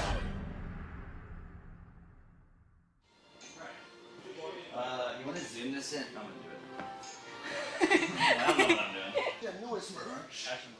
Yo, Bundy, where do you get this merch, dude? esportsarena.com/shop. Looks sick, Bundy. I know. What's up, gamers? Ronniekin's here. Behind the scenes. Look at this. This is like a camera. We're doing a photo shoot today. Stand loose. You're a goofy guy. Yeah. Look at that. That's cute. That's a wallpaper. I don't see anybody else's esports org with this many sponsors. That's all I'm saying. What? You don't like that?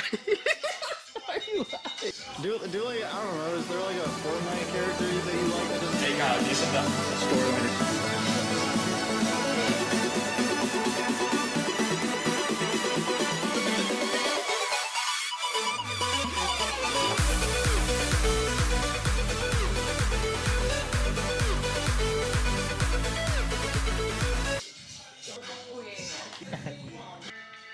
TI when it comes to production and photography. Yeah, put the Nintendo Direct right there. Area. What's up? Look at this crew neck, Connie. Show me this crew neck. Look at the embroidery. Oh my goodness. Ooh. Connie, how do those feel on your legs? I love them, dude. I could literally live in these. Audi, he said hi. GameCube controller. Get out of here.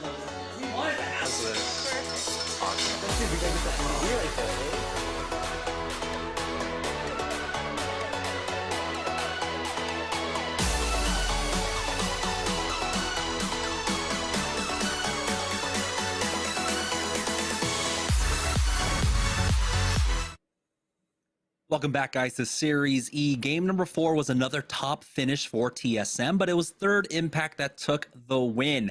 So slowing them down just a little bit. Let's take a look at the Mobile One leaderboard to see how big their lead is currently heading into the next few games. And it looks like TSM getting close to just clinching this one up. But Third Impact, with that win, propelled themselves up into second place, Tom. And look at Team Cheez-It, Team Applejacks actually tied at 13 points, which makes the math fairly easy for Team Intel because it was a 1 to 2 point difference overall between getting in that 4th spot, but they have a 10-point lead overall. So we're going down to these last 2 games here, Jamerson, and we're going to see the best Apex out of these 3 teams that we could potentially get. But the problem is we're seeing some of the best Apex from other teams too, just like TSM. They're sitting in first place, obviously, but some of our EMEA teams, our EU region teams are popping up as well. And there is that ever important overall leaderboard. Keep in mind, if you are just joining us, you can see right there, it's the top 4 spots that make it into Season 3. This is our last pro day here in Season 2. Yeah, it looks like Team Intel have an 11-point lead over Team Applejacks. I feel like this might not be correct. I feel like they should have a few more points than that. But we'll keep eyes on that and tabs on that overall. 2 games left to go. It all comes down to this. Applejacks and Cheez-It continuing to change positions there in the 5th and 6th spot, but still battling it out up against Team Intel. Remember, the bottom 5 teams get relegated. They have to go back to qualifiers to go ahead and compete if they want to for Season 3. So a lot is on the line. If Team Intel can keep this lead, that means they secure another 3 months in a salaried position here for Series E. Let's take a look at the Mobile One high performance moment of game number 4. And it was the fight over Snake here.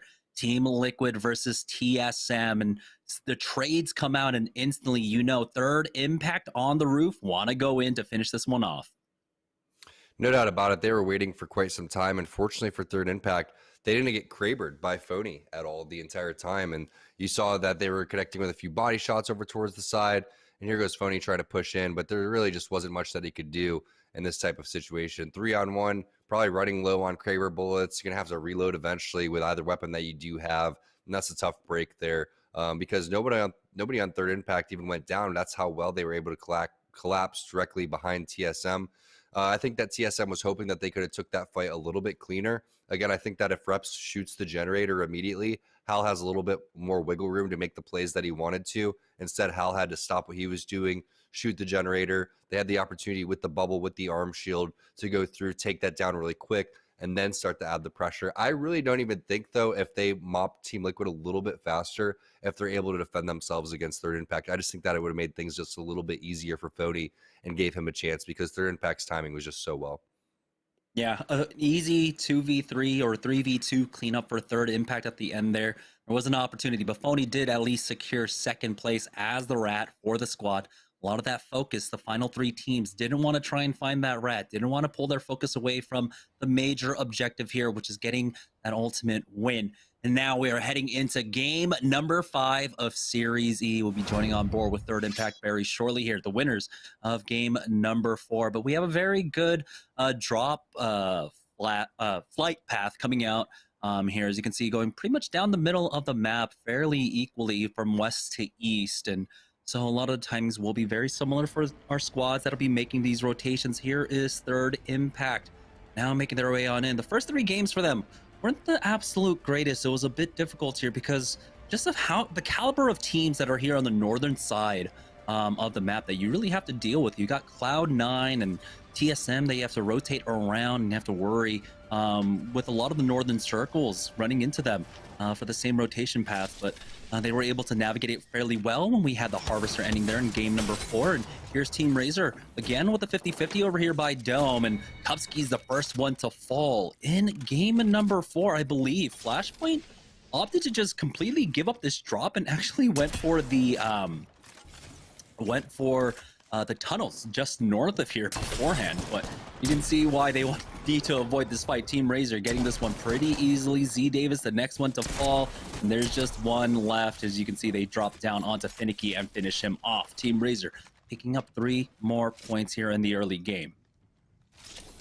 Just not going to work going against Team Razor one by one like that. Nice job picking them apart. And it's just a tough break. One of the hardest breaks you can have in a series like this is just not finding your landing spot. And you can't go over towards Dome if you're not going to fully commit to fighting Razor in a 3-on-3, but not staggered. And Razor's going to take that 9 times out of 10, and they're going to be able to get some loot. And remember, Team Cheez-It was always trying to come in for a third party here, and I don't think that's going to be the case. That fight happened just a little bit too quickly. And I think Team Cheez-It probably, realized their lesson, that they weren't the only team to come over there. As we take a look at where this zone is going to go, heavy favor over towards that tree side. And when you look at that, I mean, I would really heavily weigh where that beacon building is on the southwest side of tree. I feel like that's going to be the most common ending here. Renegades are the ones over by tree right now, but Pringles are on a crash course to meet up with them. They do have a double purple armors, but it's Phony on the front line with that white. No, you can see why you don't want him leading there. He's a big boy with little armor. Bubble has already gone down, and so Team Pringles are just going to have to back up off of this one here. Even the Phoenix kit getting popped. Presley took a little damage himself, so Renegades have full control over tree right now. And we don't see too many early rotates coming out from other squads as well. This one was a little bit later coming out from Pringles. The minute mark before the ring even starts closing, especially for having a priority drop there. So surprised that they weren't able to get in maybe a little bit earlier on. But this position isn't that bad to play out of. It's just you're going to have some trouble finding some kill points in this game. And with Team Pringles, one of the things that I love is you watch them play and you see some, not like glimpses of TSM, but glimpses of other great teams that make really heads-up plays. And they just are able to decipher kind of warning signals that other teams are putting up when they're trying to take advantage of certain spots, and they don't get baited in by things looking too good. So I really like that they've really evolved as a team necessarily, and continued to adapt their playstyle accordingly. Nestle Splash as well has been improving over these last couple weeks, but look at that tracking coming in from Hal, and you're getting a chance to see just exactly what TSM is prioritizing. It's the flatline for Hal almost every single time, combined with some sort of shotgun. It's the wingman coming in for reps almost every single time, and then you're going to have double automatic weapons coming in from Snipe Down. I would say 90% of these fights as well, and there it is. It's going to be wingman R9 coming in from Snipe Down, the huge flank, the great tracking, and that's going to be C9 getting dropped. Obviously a little bit of a change in their roster, just a couple of subs coming through, so shout out for Designful making his way into SeriesE here today on our pro day. But that is TSM sending them into the death screen.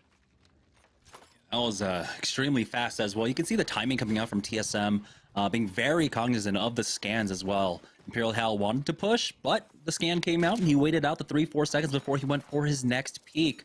So just expert team fighting coming out from them. Nestle Splash making their rotation now. They're going to take to the skies with the Valkyrie here. Try to go for this rotate. Pop-Tarts on their rotate though, coming out from Overlook down to Geyser and flanked from inside that tunnel that they probably just came out of themselves. And so the nades are going to be used. They will be able to reset, and it looks like it's just going to be a disengage coming out from them. They do have the Geyser if they want to go for the redeploy, or if they can, or if they want to, they can just hoof it. And it looks like they are just going to walk this one in, as don't need to take that risk. They could just go ahead and move forward here, continuing to go down. And Team Pop-Tarts, they have favored being able to play the edge and also prioritizing grabbing these beacons, which they're moving towards right now. They are, and you're going to see that they love just to play around Lucas, and Lucas has been a great in-game leader. One of my favorite interviews of this season during Final Circle was asking him why he was able to make these improvements, and he was talking about just the amount of time that he put in to the game again, but also just to his aim training. And if you're feeling very confident about your mechanical skills, it's going to really lead into your in-game leadership. But it takes time to develop those skills, and that's perfect for him here in SeriesE to develop those, and you can just see it paying off with them sitting in second place. But this is our #1 team right now, Team Pringles. Not today, but overall throughout all of these weeks. In our last pro day, Team Pringles will have that #1 spot. So congratulations to them locking things down during their week. But Phony, you're making me a little nervous. I wish you would hit a cell. He does have the charge rifle, and all it takes is 3 ticks of the beam for him to get that evolved. And so that's why he's trying to be a little bit more greedy on this. And you can see his team is backing him up, supporting him, watching the flank so that he can try to focus on this one singular angle to get that evil shield for himself. He's getting a little bit restless and will throw in some nades. And it is a little bit short on the mark there. And gonna have to work on his throwing arm. You know, it's surprising. You know, you can throw this big bubble device, and there we go. He hits that charge rifle, he hits the ticks, and he will be able to get that blue evil shield for himself. And now he hits the cells. You know, he was like, I don't want to hit the cells and have them be just gray cells. They need to be blue cells throughout all of this. So that's a sigh of relief, because you don't want to go through these lobbies with gray armor. Otherwise, teams just start to push on you. It really doesn't matter what team you are. TSM, Na'Vi, Third Impact, CLG, Liquid. If you got white armor, you're getting pushed basically by anybody. Speaking of pushes, it's going to be Hakulo. It's going to be Razor. They're just taking a bite out of Team Pop-Tarts like it was nothing. Fresh out of the toaster. That was ridiculous. Catching them completely off guard there. Very rarely do you see almost a full team with their back towards a squad. I'm not quite sure what happened to Team Pop-Tarts right there. Yeah, I'm surprised, because I thought that they were going to camp that beacon and just stay there unless they got forced off. Maybe Team Razor chased them down all the way over here. Not entirely too sure exactly what happened, but Team Razor are definitely happy with the results. They're going to get that purple bolt for themselves. They got the replicator to play off of, and they've got triple purple armor for themselves, and now it's about rotating through.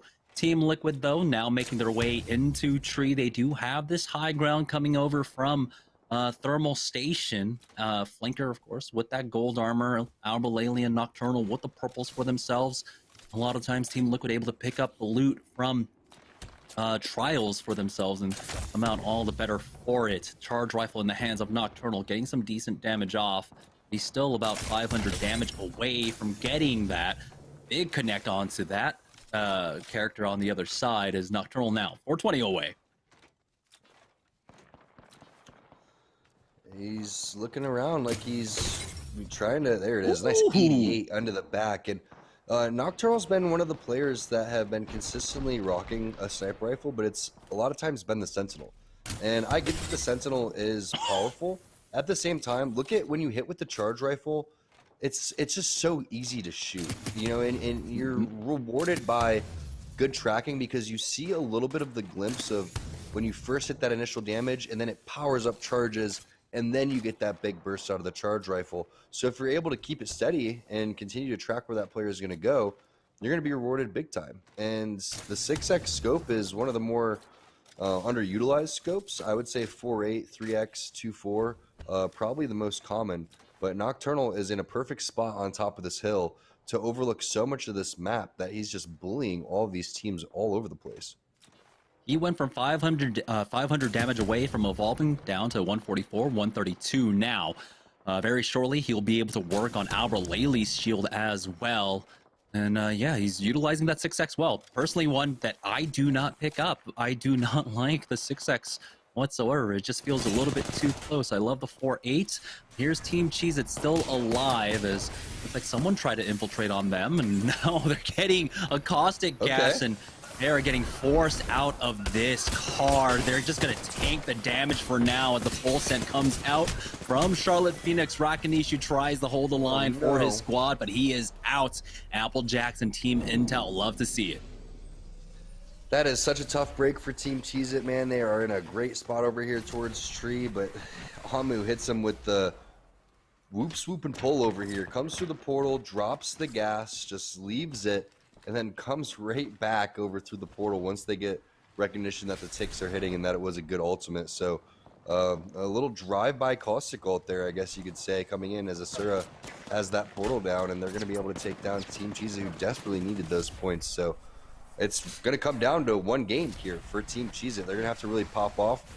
At the same time, they are really hoping that Team Applejacks and Team Intel don't have a solid game, because if you see Team Intel anywhere in this top 5 area picking up 5-10 points, you're virtually asking yourself that you need to pull this out with a dub and a handful of kill points, and Team Cheez-It hasn't even gotten close to a dub tonight. So definitely one of their, I guess, lackluster performances, which is pretty upsetting, because we all love to see Team Cheez-It do well, but we'll see if they can bounce back in this final game and make things entertaining. And taking a look at where the rest of these players are and where they're currently sitting, Team Razor in first place with 6 kills, and I feel like we've seen this before, Razor and TSM kind of sitting at the top of the kill feed. Yeah, Intel were able to make their way into Tree as well, and they do, of course, have that priority rotate coming over from Thermal. Metro took a lot of damage there, and is going to be forced to bat on that blue Evo shield for himself, but they should be relatively safe here. Again, though, they're just waiting out Team Applejacks more than anything else. They've got double-digit leads over the 2 teams that are trying to contest for that 4th place position. Things are getting a little bit easier for them. Team Intel now just poking across, but the triple take in the hands of Six, who himself is still sitting on that blue Evo, but he is making great headway towards that purple Evo for himself. Eventually swap off for Metro as well. Get him a purple Evo, narrowly missing out on that headshot there on whatever that team that is across the ways. And you really don't see a lot of players even elect to, you will see them pick up the triple take, but it's been kind of weird to watch the triple take go from being a gun that was so commonly used to where it's at now, as Third Impact, fresh off of their win, is looking for some blood towards the top of the tree. We know this is one of the more powerful spots. That grenade is going to do a lot of work. Doesn't do a lot of damage, but it pushes all of Nestle Pure Life off of their spot. And I'm not sure if they were, trying to do their best Ronnie impression, but all 3 players can't sit behind a crate like that. And it was Six, actually, with that triple take that pick up the kills. And so with Nestle out, Team Intel will pick up +2 there. And Six does swap out that armor for Metro, and he's now 7 damage off with that triple take to get the purple Evo for himself. So a lot of value now coming out with this triple take for Team Intel. They have secured at least top 15, another 2 points with kill points as well. And Six getting ready for the push. You can see he had that defensive bombardment ready to go just in case they got pushed, but looks like it's just a fight outside. 2 brains, 1 controller getting pushed into a car right now as the defensive bombardment goes down. Slurpee G was able to pick up 1 throughout all that. Applejacks are out. Metro picking up one of those kills onto Dupe. And so now it's all about Team Intel running away with this one to secure their 4th spot. These final 2 games left to go. And it's really been all about Intel since yesterday, and I didn't know if it was physically possible, mathematically possible. To watch them do this is going to give them so much hope going forward as a team if they can pull this one off. It's still yet to be seen, still have 1 more game left, but it's been a complete turnaround. They've been looking like not just a team that's sitting in the top 4, they've been looking like a team that could be sitting in first place, just like Pringles, the way that they're able to execute these team fights. And we know Pringles had a pretty decent day yesterday as well. They have now taken over another good spot over towards the tree side, and they're kind of dancing around looking for where these players could potentially be located. But I don't know if this is going to pull towards them. Yeah, see, that is going to continue to pull over towards that more thermal side of tree, and Pringles is going to have to make a rotation eventually. Throughout all this, by the way, Team Intel were able to pick up another kill point. So growing this lead, and all Cheez-It and Apple Jacks can do is just watch on in horror as Team Intel came in from behind. Like you said, Tom, it looked nearly mathematically impossible, but they were able to claw through. In the final 3 days of SeriesE last week, they cut the lead by 30 points with their performance on last week's Pro Night. Yesterday, they took a commanding lead, cutting it down by 50 and now overtaking them heading into today's games. And now here they are, 6 with that triple take, 3 kills to his name.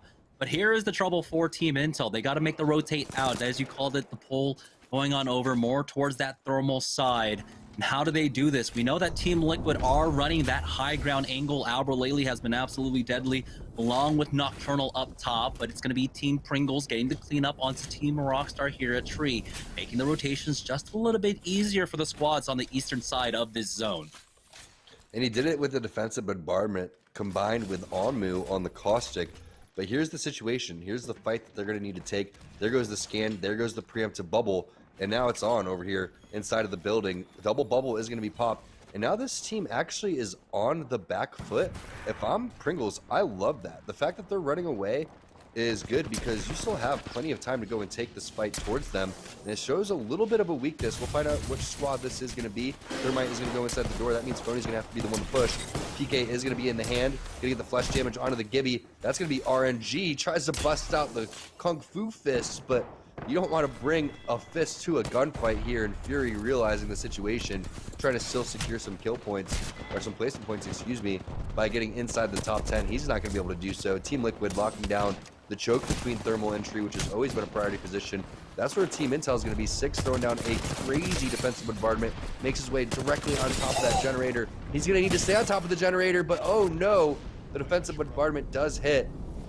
Just not how he was hoping for, and Team Liquid is able to recover. Nocturnal with a sliver of health coming in and getting Albrelli back up with the gold backpack res. So nice effort there by Team Intel, but a great counter from Team Liquid. The way that they, again, just stuck together and made sure that they were all within helping distance is key to that fight, and now they're going to be rewarded with some serious loot as TSM takes down 303 in the kill feed. And that Watson ultimate just proving to be so valuable for them. Albralele checking their back just in case any rat might have snuck their way on in. You can see right now TSM currently the kill leaders with 6 overall, Renegades in second with 5. But here we'll see. CLT now making the move. Renegades are still in this as third impact get cleaned up overall, it seems. But they do need to get Onmu back on up. Asura will take the time to reset for himself, get healed up. Mercy getting tagged up. There's force behind cover here as he hits that bat, and it looks like they will get Onmu back up. They don't have the port for this, and it's 30 seconds as they have to rotate into the high ground position of Team Liquid. This is going to be a deadly one as we have a full push coming out from the squad. It's TSM going in on them. Onmu goes down. He gets instantly thirsted by Imperial Hal. Now Asura and Mercy are stuck on the low ground here as Imperial Hal pushes up, and you can see there is no mercy for them whatsoever as he falls, and Asura is the only one alive, and he'll try to jump pad away, hitting the Q mid-air as well, and we'll see how much longer he can survive. TSM clearing out a lot of this side of the ring should make it a little bit easier for themselves to rotate in now. So great call, great timing on that push coming out from TSM. Yeah, and I think what happened there for TSM is they hit the fat scan, realized that this team was split up. Not only that, you didn't see a lot of barrel placement, but Hal is going absolutely ridiculous over here, taking the fight on the edge of the zone. This is super risky because of the fact that this is going to be doing some serious damage, and Renegades is a little confused most likely on why that happened. I mean, they are running parallel to each other, so it makes sense, but I like this play coming in from Tech back into the portal, hitting the Q, and this is the building we were talking about early on. This is a priority spot to be in for Arcades. So now they have to be careful. It doesn't look like the zone actually ends there. Bubble has gone down, but they're getting ticked down by the Thermites as it looks like Renegades will get finished off. Albralele will take out Asura as well. So we are now down to the final 3v3v3. Rice Krispie Treats, Na'Vi versus Team Liquid, who still have that position that they were playing out of before. It's now Na'Vi We'll see. That might be caught in the sandwich. We'll see how strong their holds are, how they can hold these angles, make sure that Rice Krispie Treats don't climb up on them. You can see the utility going out. The Valkyrie missiles on top of Rice Krispie Treats doing some damage, keeping them at bay. Liquid are trying to find an angle here, and this is just a tense situation. In the final 3 squads, we know how this plays out. The first 2 teams that end up fighting usually are the ones that go down, and we'll see how long RKT can bide their time. Nades coming in, forcing back Na'Vi, actually creating a window for Liquid to try to find a knock onto a Na'Vi player. You know, speaking of Na'Vi, what are some famous European sandwiches, Jamerson? Let's test your food knowledge here. What do you got? What do you got for me? I mean, Kaiser rolls are used in a lot of sandwiches, and that's okay. I think makes every sandwich European at that point, right? It could be. I was like, you're basically in a liquid Rice Krispie Treat sandwich right now, and I'm not quite sure how that's gonna taste unless it was like, you know, Rice Krispie Treat cereal and you were using milk. That sounds absolutely fire. But if I was picking any type of European sandwich, I'm going with a Euro. Personal favorite. Big fan of Greek food. Na'Vi, obviously, not a Greek team. But taking a look at what's going on with what their placement is, right now you love where, in my opinion, Team Liquid is at. And I love that they're playing with this little head glitch if they want to use it. The only thing is they're going to have to deal with Rice Krispie Treats right now when they push up because they're trying to share that same head glitch. So I'm anticipating Alberelli to push up. There it is. He's going to push up and continue to use this little leverage that he has directly in front of him. And they're going to play around the mountain while the 2 teams are going to start to be on top of one another like a cake. So Na'Vi may want to consider looking down and trying to clean these players up as Rice Krispie Treats is fairly weak. What a well-placed frag grenade. And there, that is Team Liquid working around the fences, working around the terrain, while filtering out Rice Krispie Treats down towards the bottom. And now they have Na'Vi directly in front of him. Big spray coming in for Flanker. He looked like he was going to be busting out some sort of cell or battery, but he was still full shields. Max Strafe going to send this one over towards the side. And now it's up to Alberelli. And oh man, Rice Krispie Treats actually lives throughout all of this. Are you kidding me? They take the win. Na'Vi just full send it onto Team Liquid, giving Rice Krispie Treats the opportunity there to come in and yoink away that win. We saw throughout all that GS Bird ended up getting taken down by Na'Vi, and then Na'Vi turned their focus onto Liquid, thinking, well, we already have the numbers advantage up against Rice Krispies. We need to take care of Liquid. And then everyone just forgot about them, and Rice Krispie Treats came in for the cleanup. GG's to Rice Krispies, taking the win there in game number 5. But a big story for the day is, of course, Team Intel getting a lot of kills, getting a pretty decent high finish. And now they'll be growing their lead for that 4th place position, the final position before we hit relegations. We're going to take one last break. When we get back, we'll have game number 6, the last game of SeriesE season 2, right after this. As of right now in the Apex Legends meta, I am using Gibby or Bloodhound, depending on where you watch me from. As of right now, the gun combinations that I do use are the Charge Rifle and the Eva on Gibby. And if I'm going with Bloodhound, I use something close range, like a Volt or like an R9 as well. Those are my primarily used guns. And yeah. You know, actually looking at Lava City, those one squad that's closer to Team Cheese is actually going to be Lonely Fans, so that's going to be interesting to see because they will run into each other based on rotations. But it's going to be Team Pringles with Phony. He's the epitome of one. He's going to hold the door to heal up safely, but it looks like he's trying to trick him, being able to break the shield in time. Oh! So usually in SeriesE on Tuesdays and Wednesdays, we usually figure out beforehand who's in the lobby, and if we're able to claim a spot that we want, we usually take it.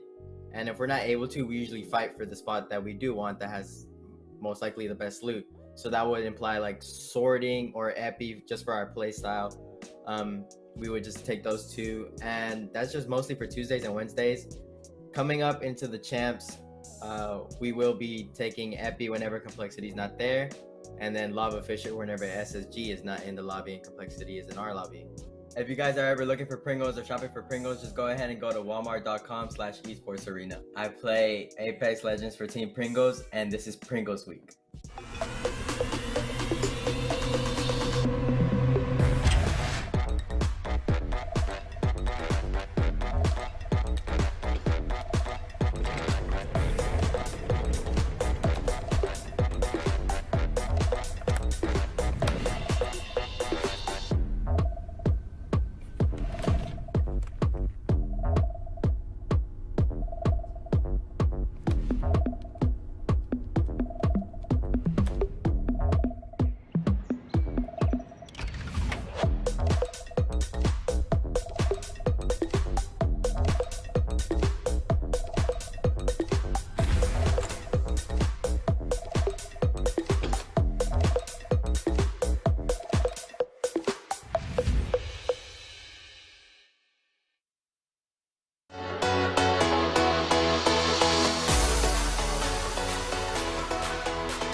right, ladies and gentlemen, welcome back. Yeso here in the Esports Arena Orange County studios. We're preparing to close out Pringles Week and Season 2 here of Series E.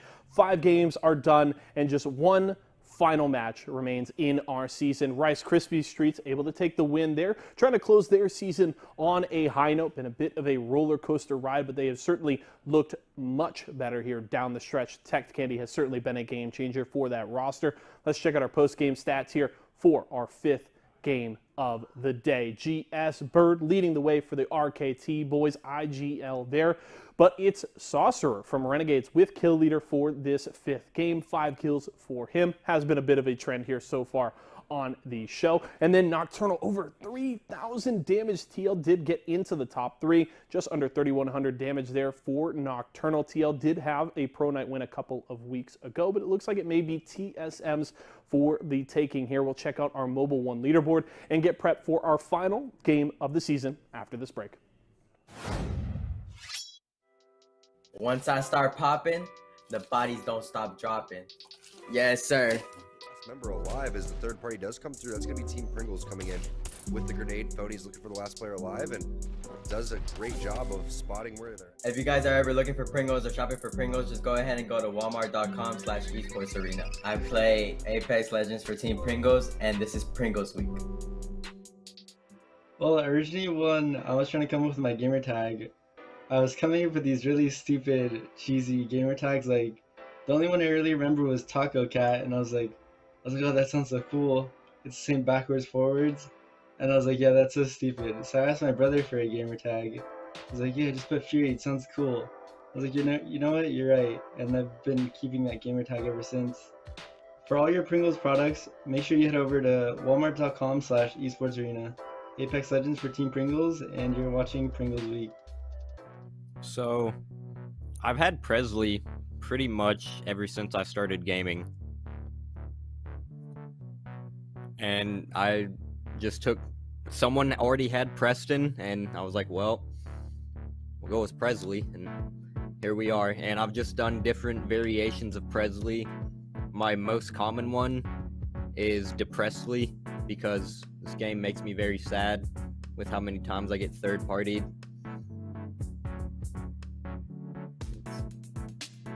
Yeah. If you want to buy Pringles, head on over to walmart.com/esportsarena and you can cop yourself some Pringles. I play for Team Pringles and you're watching Pringles Week. Kellogg's, Fruit Loops, Apple Jacks, Corn Pops, Tiger Paws, they're Jumbo. Jumbo snacks, snack time heroes. Gonna take them on the go. Cereal, magnified, showing up for snacking time. Jumbo snacks, snack time heroes. Gonna take them on the go. It's Jumbo, it's for snacking, it's Jumbo Snacks. Fruit, refreshingly sweet, but without sugar, 0 calorie treat. They're all our top flavored splash. It's fruit freshen. Cheese it, snapped. How's it taste? It's so thin, crispy, and cheesy. And I just want to keep eating it. And eating it. They love them. Snapped. So good we may run out of cheese.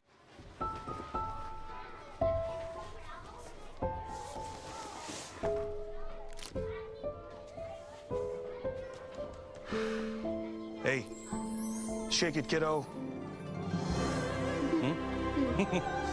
Love Dad. Oh.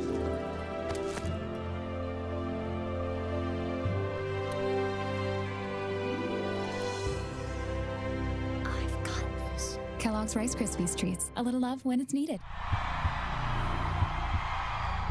I wasn't born in the spotlight. Nah. Had to grind and shine like a star on a hot night. And something about the struggle now resides in my muscles. And every trial and trouble helped to hang my hustle. Real rock stars don't chase the spotlight. It chases them. Imagine you love frosting and filling. I do love frosting and filling. Oh, well, imagine if there was a way to enjoy that delicious goodness anywhere, anytime, out of the toaster, out of the box, out of one of those baggy thingies, with nothing but a thin layer of foil between you and... Pasta. Yes, Curtis. This is a commercial about pasta. I love it. Frosting and filling for your pasta. I like pesto.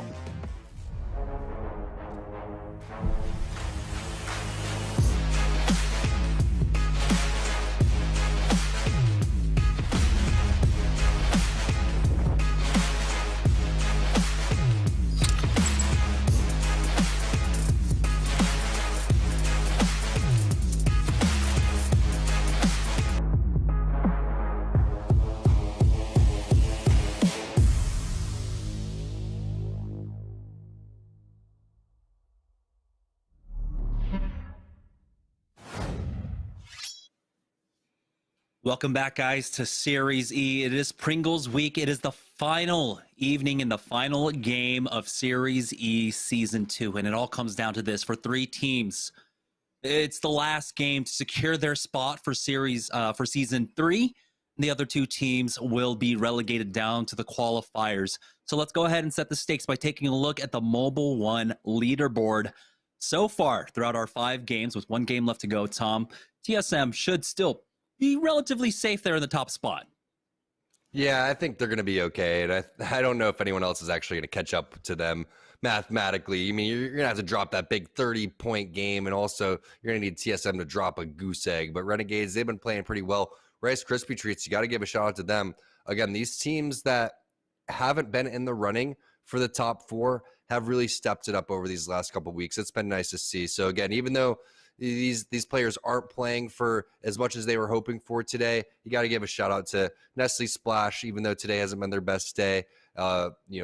Teams like Team Rockstar, teams like Rice Krispie Treats, they've been really battling it out, not giving it up. But there's the overall leaderboard, and this is what really matters. You are 19 points down if you're Team Cheez-It. You are 17 points down if you're Apple Jacks. How are you going to do this without having your best day today? You have to put it together right now in this final game if you want to make it into Season 3.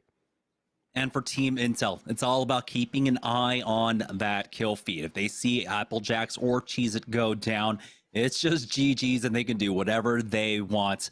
This final spot is so important. It guarantees you a spot in Season 3. It guarantees you 4 months, 4 months of salary as a full squad. You get to just play it out, and also a spot in our 10K Invitational, which will be taking place in the next couple of weeks as well. So not just, of course, the salary, but opportunities to play against some of the best content creators out there for Apex Legends as well, and continue on and grow as a team. Let's take a look at the Mobile One high performance moment of game number 5. And this was Team Liquid really utilizing this angle well. And this interception pylon was so clutch for them, allowing them to passively heal. But the full send coming out from Na'Vi on top of them proved to be too strong. Team Liquid get cleaned up, and this is where Rice Krispies find their moment to come in for the win. I was actually really surprised that Na'Vi didn't send it towards Rice Krispie Treats down below, because those were 2 free kill points for anybody that wanted them. And then you're really not that in shambles in terms of being able to take this next fight. Really, all you're going to have to do is maybe reload one of your weapons, maybe have to hit a cell or 2. And that's not going to really determine a huge difference in these fights. Yeah, every little moment matters. But at that instance, it's the same thing that you were talking about when Game 5 was ending. It's like they forgot about Rice Krispie Treats. Maybe they thought it was a rat down below or something along those lines. And they got so focused on the big names in front of them, Team Liquid and Na'Vi did, that they just started battling it out in that straight on 3v3. And that's what you hope for as a duo, as a rat, whatever your instance is, or even as a full 3-person team. That's what your goal is to be that last team to that third party when there's 3 teams in the final circle. So great discipline from Rice Krispie Treats, and also a great attitude to never give up. And I think that's what we're seeing today from them is, again, even though they're not in the running for the top 4, they're still putting on a performance because there's a lot of opportunities still that are coming in Apex. We still have major tournaments that are happening. We have our 10K that's happening. We have the global championships that's happening in the beginning of June. So there's huge moments that are coming up. This is not the time to get down on yourself. This is the time to try to bring your A game and really try to use all of this as a practice and learning opportunity. Here we go. Last game of the season, Tom. It's been 12 long weeks, but here we are about to end it all out, and it all comes down to this. 3 teams with a lot on the line. We'll see who can end up in second place as well. Team Pringles, just safe. They've got first place on the lockdown, so they will be the champions overall for the season across 12 weeks now. We are going to be joining on board with, I believe, Rice Krispies here, and we're seeing the drops coming out. In the last game, TSM were able to run through Cloud9. We'll see if that happens again throughout this rotate or exactly what happens here, but there's just so many storylines to try and keep track of here, Tom. And really, I think that it comes down to just like you were talking about, Jamerson. It's Team Intel watching the kill feed as actually we're looking at the kill feed. Ball G is going to get the first knock onto Bambino. That has to be over towards SeriesE in the epicenter side of the map. But we're on board with Team Pringles as that finish is coming through for third impact. Dracos does get 1 knock, but it looks like he is the last player alive, and they should be getting finished off here fairly shortly. So unfortunate for Nestle Splash that they just haven't been able to find their footing today, as Presley is going to be able to hit this. And Aves, oh wow, Aves is actually getting involved with third impact. We're going to have to jump on board with Aves. Applejacks need these kills. They need to cut down on the lead that Team Intel have over them. This could be huge for them. Start the snowball for themselves. Still triple white armors for them as they are hunting down the rest of third impact, but third impact might have just called it here and just backed off themselves, and maybe they come back around for that banner later on.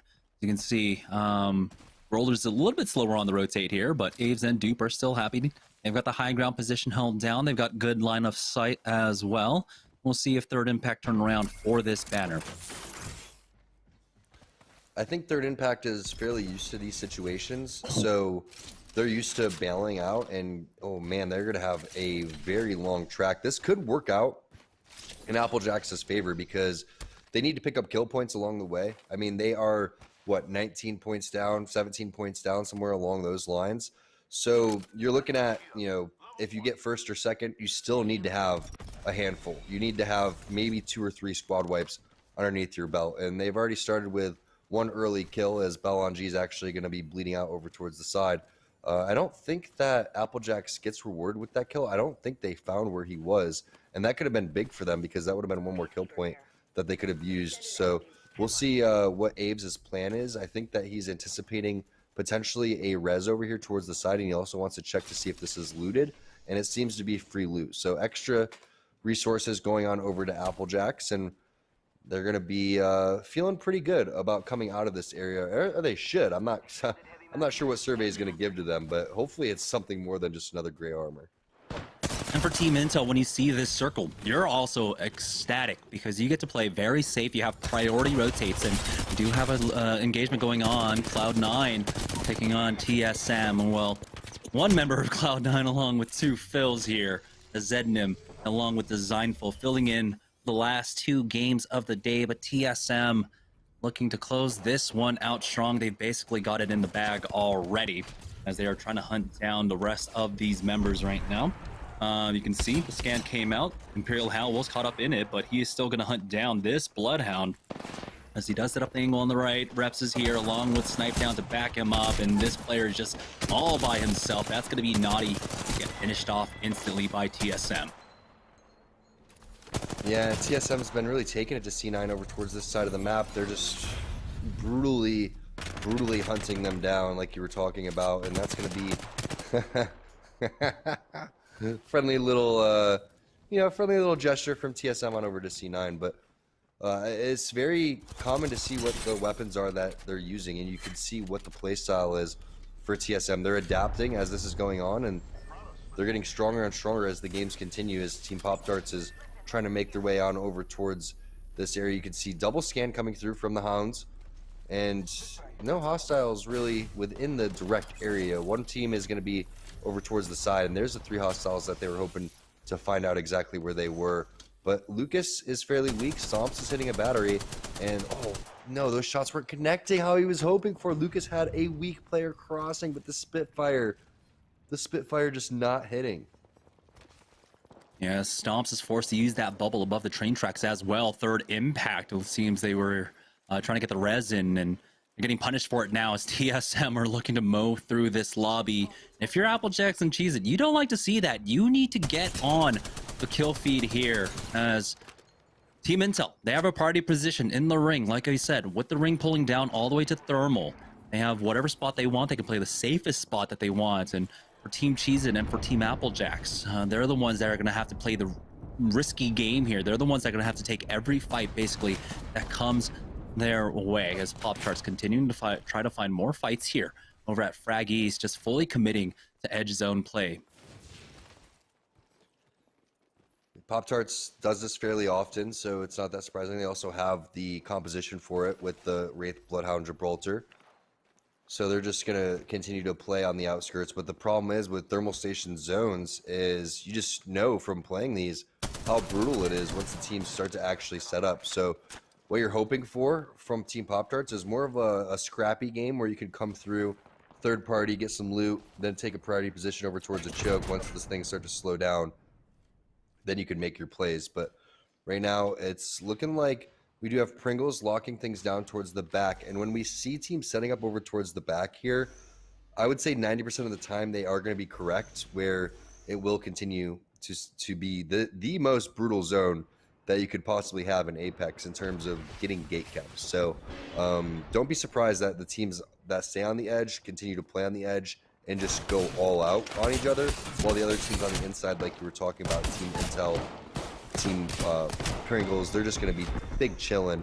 As there's a finish coming in from Rice Krispie Treats, they're going to take down CLG and do it in style. They don't lose a player, they're going to be able to get tech rate back up. Oh, here's the push though from 2 brains, 1 controller, actually stopping that res, stunning down, and Bird will get finished off. 2 brains, 1 controller now controlling the circle building here. Tech on the crypto as well, noting that swap off. But speaking about having that back pocket positions, it was Team Intel and Team Pringles. Team Pringles have been doing an amazing job all season long, being very consistent, playing towards the end game, and making sure that they play just for the top finishes. It's not always about kills for them. It's about a lot of placements more than anything else. And can you fault them for that? They're averaging roughly 50 points per evening here throughout SeriesE, with nearly 1,200 points overall. TSM, though, looking to hunt down the rest of Pop-Tarts over here on the rotate toward that train tunnel. Lucas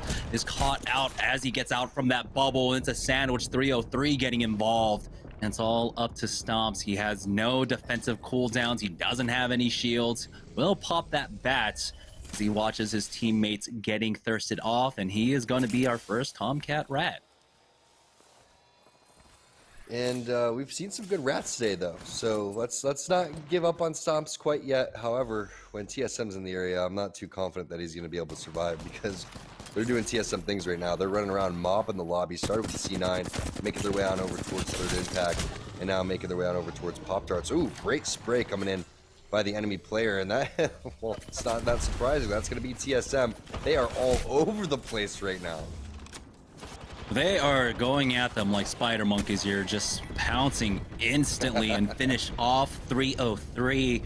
Like I said, if you're Applejacks and if you're Cheez-It, you need these kills. Applejacks, I know that they were in the area. They're coming from the northeast side of the map, but they're not involved in any of these. It looks like Stomps tried to go back for the rescue mission there, but you can see Imperial Hell making the call, all charge ahead to finish off this last player. Stomps, oh, now shaking in his bootsies as he's going to try and get away from this one, but it's only a matter of time. He gets hit. It's the wall bounce, has the bubble at the very least, but he's going to drop down into that tunnel, and you can see he's getting cut off from TSM.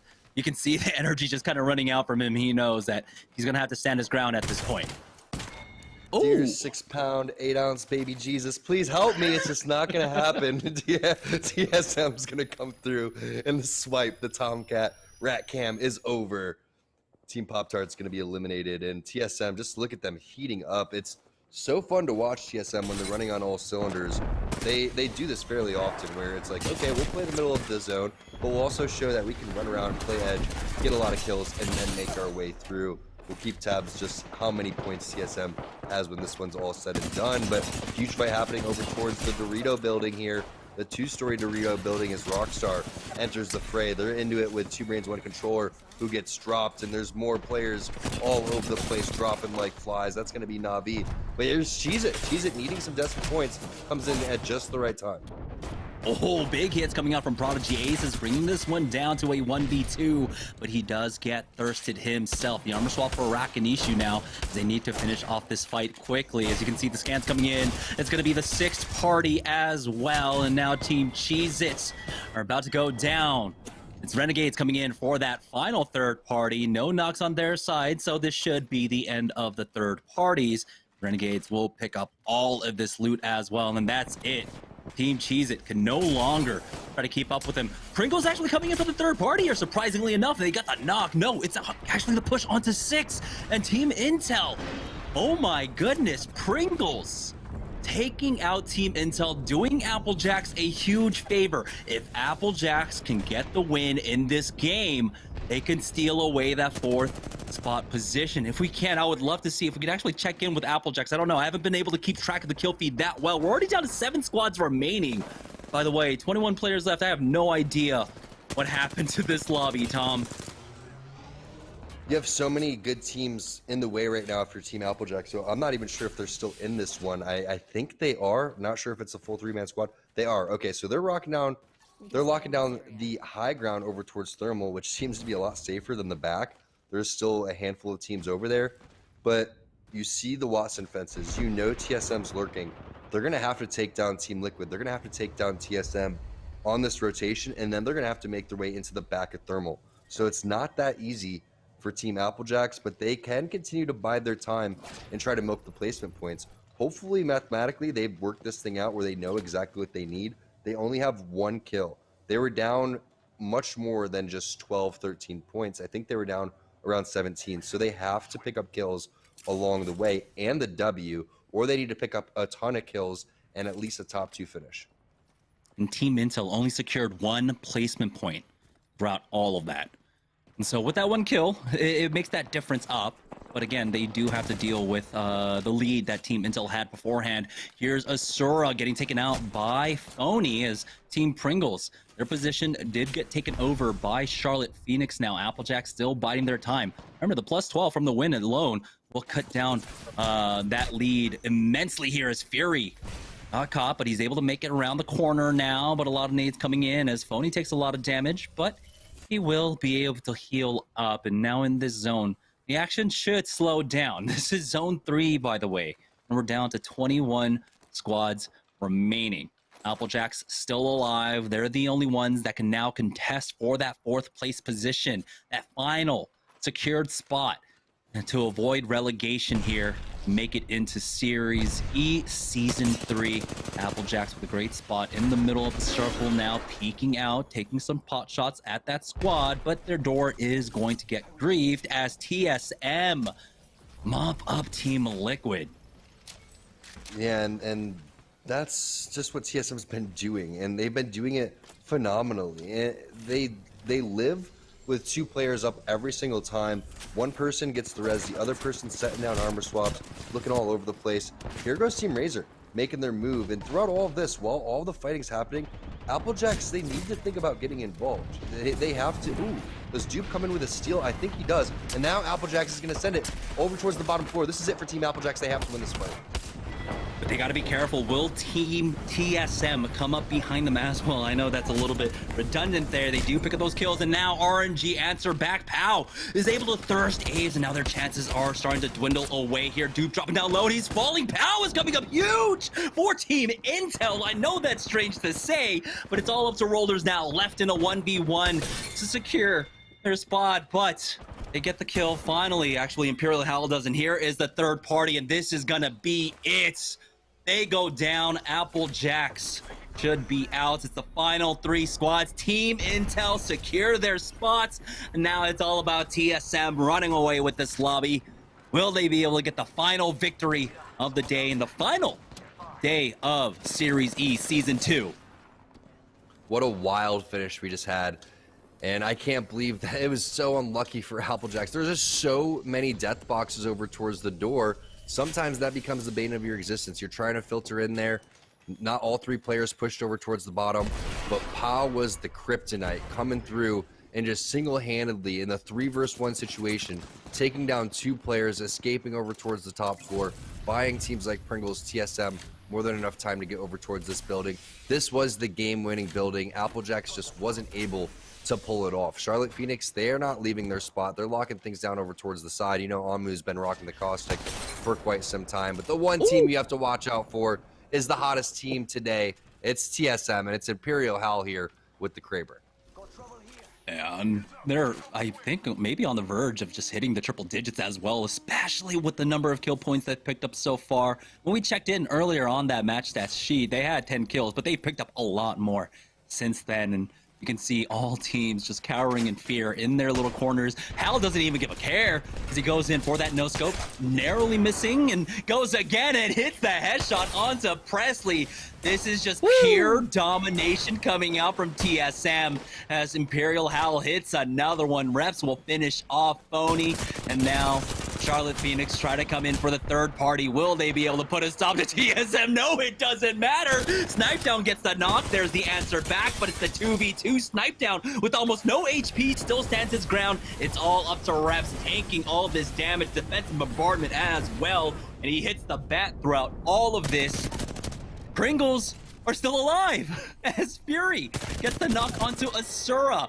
And so this has just come down to a 1v1v1 at this point.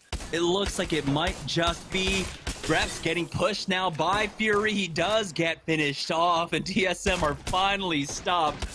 But the team, the fright is still in them now as Fury in the 1v2 tries his best. It will be Charlotte Phoenix to get the final win of the day. But TSM put on an absolute clinic here in game number 6. Hal coming through with the montage clips right there, the no-scope towards the bottom floor. That was just absolutely ridiculous. So entertaining to watch. You can tell they are ready for June when we have these major tournaments. But what a day of Apex. I mean, and what a week for Team Intel. Coming through 50 points down, dropping 89 points yesterday, coming through today and having the best performance out of those teams on the bubble in our pro day. And they deserve their spot in Season 3. Absolutely, positively massive for Team Intel in the last 3 days, rallying back so incredibly strong to sneak in and earn that 4th place position. We're going to take our last break of the day. When we get back, it'll be the final Mobile One leaderboard of SeriesE Season 2. So don't go anywhere, guys. We'll be right back after this. Hey, what's up, guys? It's Presley here, and I'm about to try the pizza-flavored Pringles.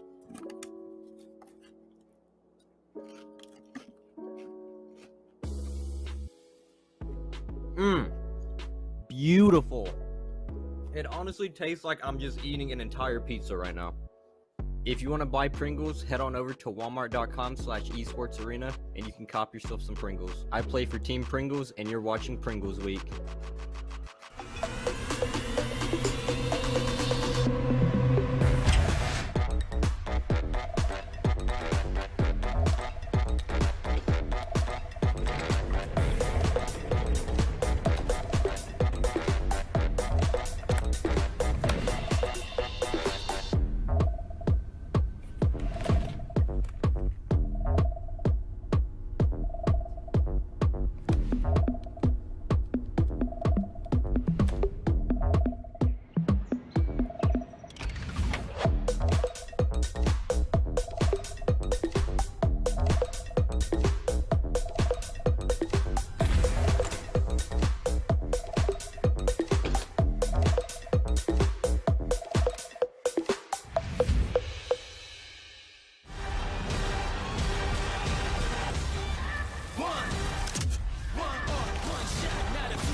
Versus coming daily under pressure. Working on applying the scheme, the true side trademark is at the edge of your dreams. I'm talking, yeah. One shot, now the future is yours.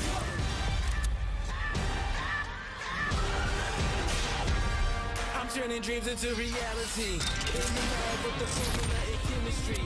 Your memories spark and motivate and make the industry shake. With the bars and the breaks, I'm talking one chance that was so good for the go. It's one shot, now the future is yours. Go! Imagine you love frosting and filling. I do love frosting and filling. Oh, well, imagine if there was a way to enjoy that delicious goodness anywhere, anytime, out of the toaster, out of the box, out of one of those baggy thingies, with nothing but a thin layer of foil between you and... Pasta. Yes, Curtis. This is a commercial about pasta. I love it. Frosting and filling for your pasta. I like pesto. I wasn't born in the spotlight. Nah. Had to grind and shine like a star on a hot night. And something about the struggle now resides in my muscles. And every trial and trouble helped to hang my hustle. Real rock stars don't chase the spotlight. It chases them.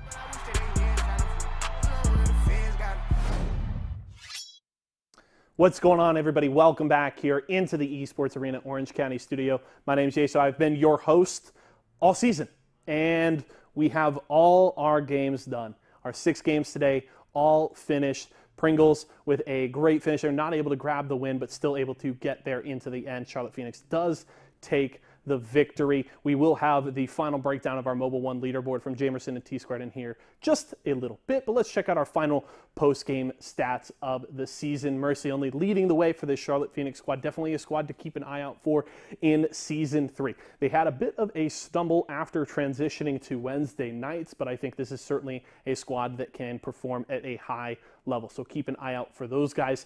But it's Hal. It's all Hal. TSM crushing it today. 7 kills for Hal here in this final game, grabbing kill leader, over 2,400 damage. They popped off today, and TSM with a statement performance here to end the season. It was definitely a fun day to watch. Tons of awesome games, but don't go anywhere, folks. The show is not done. We'll hear from Jamerson and T-Squared here momentarily, so stick around.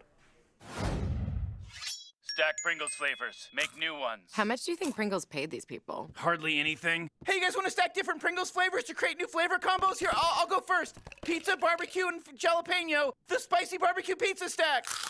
Get him!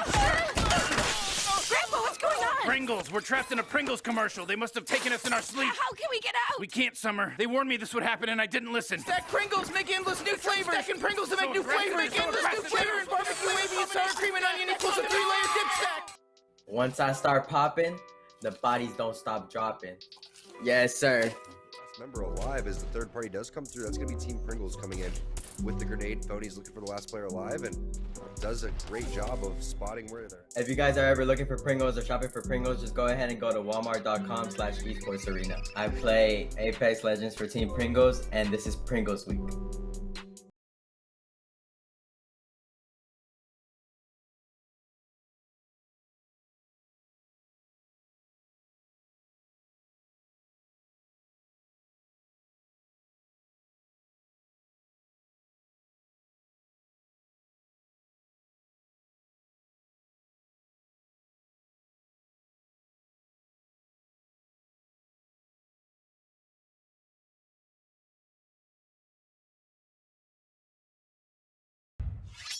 All right, welcome back, guys, to Series E. That was our final game of Season 2, and what a journey it's been throughout the last 2 seasons of Series E here, and we will have Season 3 coming up shortly as well. But let's go ahead and talk about the ultimate winners of the day. Our final look at the Mobile One leaderboard here, and it is going to be TSM breaking the triple digits, getting the 102, absolutely fragging out in that last game, Tom. Yeah, Hal was going nutty with it, man. The confidence from this guy is absolutely booming, and you see it with the Kraber, the quick scopes, the no scopes, all that stuff. But just the wide variety in the way that they're able to play Apex to me is probably the most impressive thing from them, getting into zones really early, from the rotating very fast, finding other teams and their weaknesses on their rotation, setting up in the final circles, third partying, resetting, everything that you need to do as a high-level Apex team. TSM was able to execute it. Yeah, what an excellent day. And of course, the other storyline that we were following, who will be our fourth squad securing a place, avoiding relegations, and it will be Team Intel. We have to remember at the start of the day, Team Intel, Applejacks, Cheez-It, all separated by 1 point, but Team Intel were able to rough it out and secure their spot in SeriesE Season 3, and will also have a chance to play in the 10K Invitational, Tom. We talked about a lot of these partner teams throughout the season, got a chance to, cast a lot of their games. Again, Nestle Splash, Rockstar, Rice Krispie Treats, Cheez-It, Applejacks, all very talented players. Really expect them to bounce back and try to make it into Season 3. Hope to see them as well. But we talked about Team Intel and what they needed to do throughout the season. We knew that they had a lot of potential on paper. They weren't able to put it together. There was a lot of meta changes. There was a lot of internal changes with the way that they were playing. Seems like they finally found their groove, their confidence, their communication. I don't think anyone was expecting besides them for them to have such a great week. The way that they were able to do it yesterday had to strike a little bit of fear into Applejacks and the Team Cheez-It. They were able to also hold them off in the final game right there by making their way on over towards Thermal. And I don't think we've ever seen a team trying to root for anybody else to be taken out so quickly as Team Intel was for Applejacks right there. And of course, congratulations to Team Pringles, our overall winners of Season 2. 1,218 points overall. That means they were averaging 50 points per night of SeriesE. That's absolutely amazing. Across 6 games, I mean, that's 9 points per game, essentially. Or somewhere along those lines. I don't know. The math's a little bit hard. 8 to 9 points, something like that. So congratulations, Team Pringles, on a well-deserved victory across this. And now, Tom, before we go and send this on over to JC, any final words before we close out the show? Just thanks to everybody that's been involved, with everybody at Esports Arena, you, Jamerson. Obviously, the fans and the players, I think, are the most important here. Without them, none of this would happen. So thanks to all y'all watching. I hope that you guys enjoy SeriesE as much as we do. And thank you to all of our guest casters that we've had along in the season. And once again, thank you so much, Esports Arena, and all of our partners for making this possible, for making this dream of really trying to approach competitive Apex Legends and be viable and be able to make this a career possible for 9 teams, 27 players, making this a career possible. It's just such a huge achievement to create a tier 2 system like this. So once again, thank you so much, Esports Arena. Thank you so much to all of our partnered companies for making the dream possible for so many players. But that's going to do it for us. We're going to send it over to JC for one final word, who's got a special interview to close out SeriesE Season 2. But that's going to do it for us. We'll see you guys next time for SeriesE Season 3 qualifiers. Have a good night. All right, ladies and gentlemen, welcome back here into the GVO zone. My name is Yeso, and I'm joined by a very special guest here for an interview to close out our show for the day. I have Adzi from Era Eternity. Welcome into the studio, Adzi. Great to have you. If you could just kind of introduce yourself for the audience at home, what you do over at Era.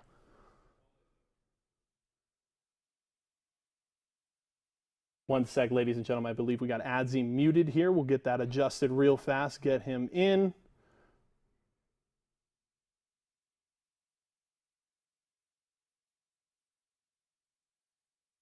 Just one moment, folks. We'll get this adjusted real fast because we do have a very exciting announcement here from the folks over at Era. So we're really looking forward to this interview. I've been excited about it all week.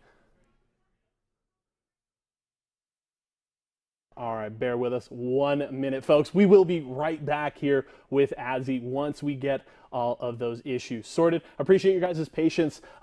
Excited to be here at the end of the season. What a crazy ride to the finish. Team Pringles coming out on top, able to hit over 1,200 points on the season. A very impressive run for them. And then it was right down to the wire there with the boys from Intel and Applejacks. But Adzi is back with me. I believe I can hear you loud and clear. Welcome. How are we doing today? Yeah, I'm doing good. Cheers. All right, pleasure to have you here. If you could, just for the folks at home, if they don't know Era, maybe their first time seeing you or your org, just kind of introduce yourself and what Era is all about. Yeah, well, my name's Adam, also known as Adzi. I'm a co-owner of Era Eternity. I handle a lot of behind the scenes work alongside the players and staff, just really making sure everyone has the best possible experience. Era Eternity, obviously, we're an esports organization. We've recently come back. We're looking to push up through the tiers. All right. Well, I know you have a big announcement for us here today. What exactly is it that you have to tell us here? We have just moved into NA Apex. So we're moving into North American Apex side. We've focused a lot in Brazil recently. And yeah, we've just decided to pick up a team. All right, and that team is specifically Team Rice Krispies. Yes, the Rice Krispies treats, boys. So congratulations, Stunny, GS Bird, and Tech Candy joining the Era org. Yeah, we've got a lot to work on, boys. They had a strong finish to the day, though. They got a win in the final 2 games. Certainly the kind of finish you're hoping for. Yeah, it was great games. Now, SeriesE, you guys are looking to jump into that NA Apex scene. Was SeriesE kind of an early target for you guys when looking to scout available talent? Yeah, it was. It was very early stages of looking. We only recently started looking into SeriesE, as obviously we weren't really focused on it, but it's really helped us out in looking for new talent as well. What have your kind of overall thoughts been on the scene, getting to see the more green rosters coming in and then competing consistently against top caliber teams like the TSMs, C9s, 303s of the world? Honestly, it's been different for us looking into this scene. What's it called? It's playing a major role helping us out really in the competition, picking out against our teams. As we've been able to catch up on the pro nights and see the team in action. SeriesE ultimately has given us an easier time scouting and getting a greater understanding with the Apex scene. All right, and then what kind of advice would you have for some of the people that maybe are trying to get into SeriesE or just in other games in terms of just aspiring pro players? What are the things that they should be looking to do if they want to take that next step? Just stay dedicated and focused, really. Looking into SeriesE, keeping up to date with stuff, tournaments, games. Just analyze. I can't even speak today. Analyze. Oh my god.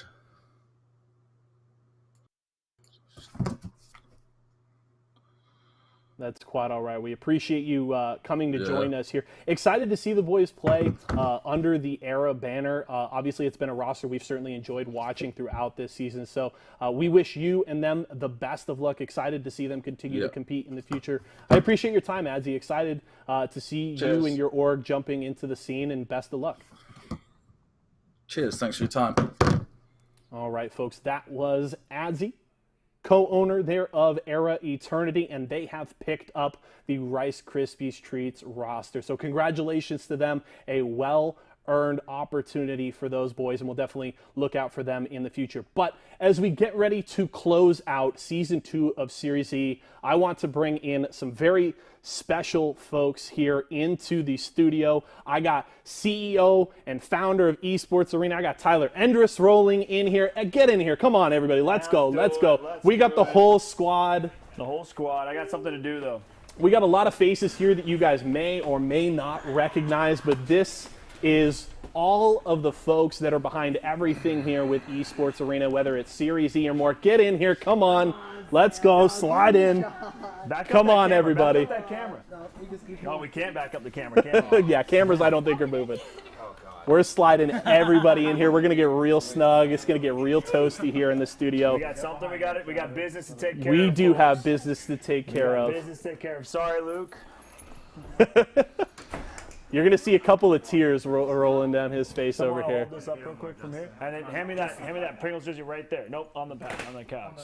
Thank you, guys. Thank you. All right. Obviously, the new winner of Series E Season 2 is now no longer Razor. How do I take this out? Oh, it's like this. You gotta pull it out. Let's go like this. Who wants this? I'll take that. Even though Pringles changed the logo on us, this logo's still cool. So we're now changing it over. What's that? We'll get a new one. We'll get a new one eventually. Going on the shrine in Esports Arena Studio GVO Zone. We'll change it around a bit, but that's good for now. Boom. Boom. Yeah. Let's go. Season 2 champs going on the wall. Let's go, baby. JC, favorite memory? Oh Season man, 2. It's hard to pick. We've had a lot of great weeks. Oh, boy, guys. Probably seeing our partnered squads win on Pro Night was definitely some of my favorite moments. You know, it's always a test when you have to go up against the likes of a TSM, C9, and all these other squads. But when we get to see, you know, really our team showing what it's all about here at SeriesE, and it's that opportunity to compete and excel and move on to the next level. And when they come out on a Wednesday night and show that against the best squads in the world, that's all we're looking for. My favorite moment was picking up Cyril. Confirmed best signing of the season, I think Rue would say. Yeah, indeed. Congrats to all the players in Series E. This team is the team that puts it all together for you guys. Thank you, all the audience members, for watching. Anyone, did we miss anything? Anyone got any final words they want to say that we should say? Yeah, you guys can like lean. You guys can lean into my chest over here. This week. Black Shark B2 Pros, Razor.com for all your needs. Yeah, so we all do have our favorite teams here at Esports Arena that we all kind of root for. My pick this season was Rice Krispies Treats. I guess they did win in the end by getting signed to Era. Congrats to Rice Krispies Treats. Yeah. What it's all about, Tyler. That is what Series E is all about. It's an opportunity to get, ideally be recognized, opportunity to make money through the Esports Arena, but also to have that opportunity to be signed by a pro organization. So, and also congrats to the new Cloud9 boys on that new contract as well. Yeah. Anything else? Looking forward to season 3. Sign up for qualifiers. Yes. Hey, if you guys want to get in, if you want to get in on qualifiers, matchreno.com/ESA. The pages are up right now. June 1st, 3rd, 8th, and 9th. Get in there. Get one of those 4 slots in season 3. You saw some of the competitors you're going to have to deal with, so you know the competition that's coming. But Professionalism at its finest. There you go. I know. Seriously. Who's cutting the show? I'm supposed to. We'll figure it out. We'll figure it out. We'll sign off. Is that good? Yeah. Season 2's a wrap, ladies and gentlemen. See you later.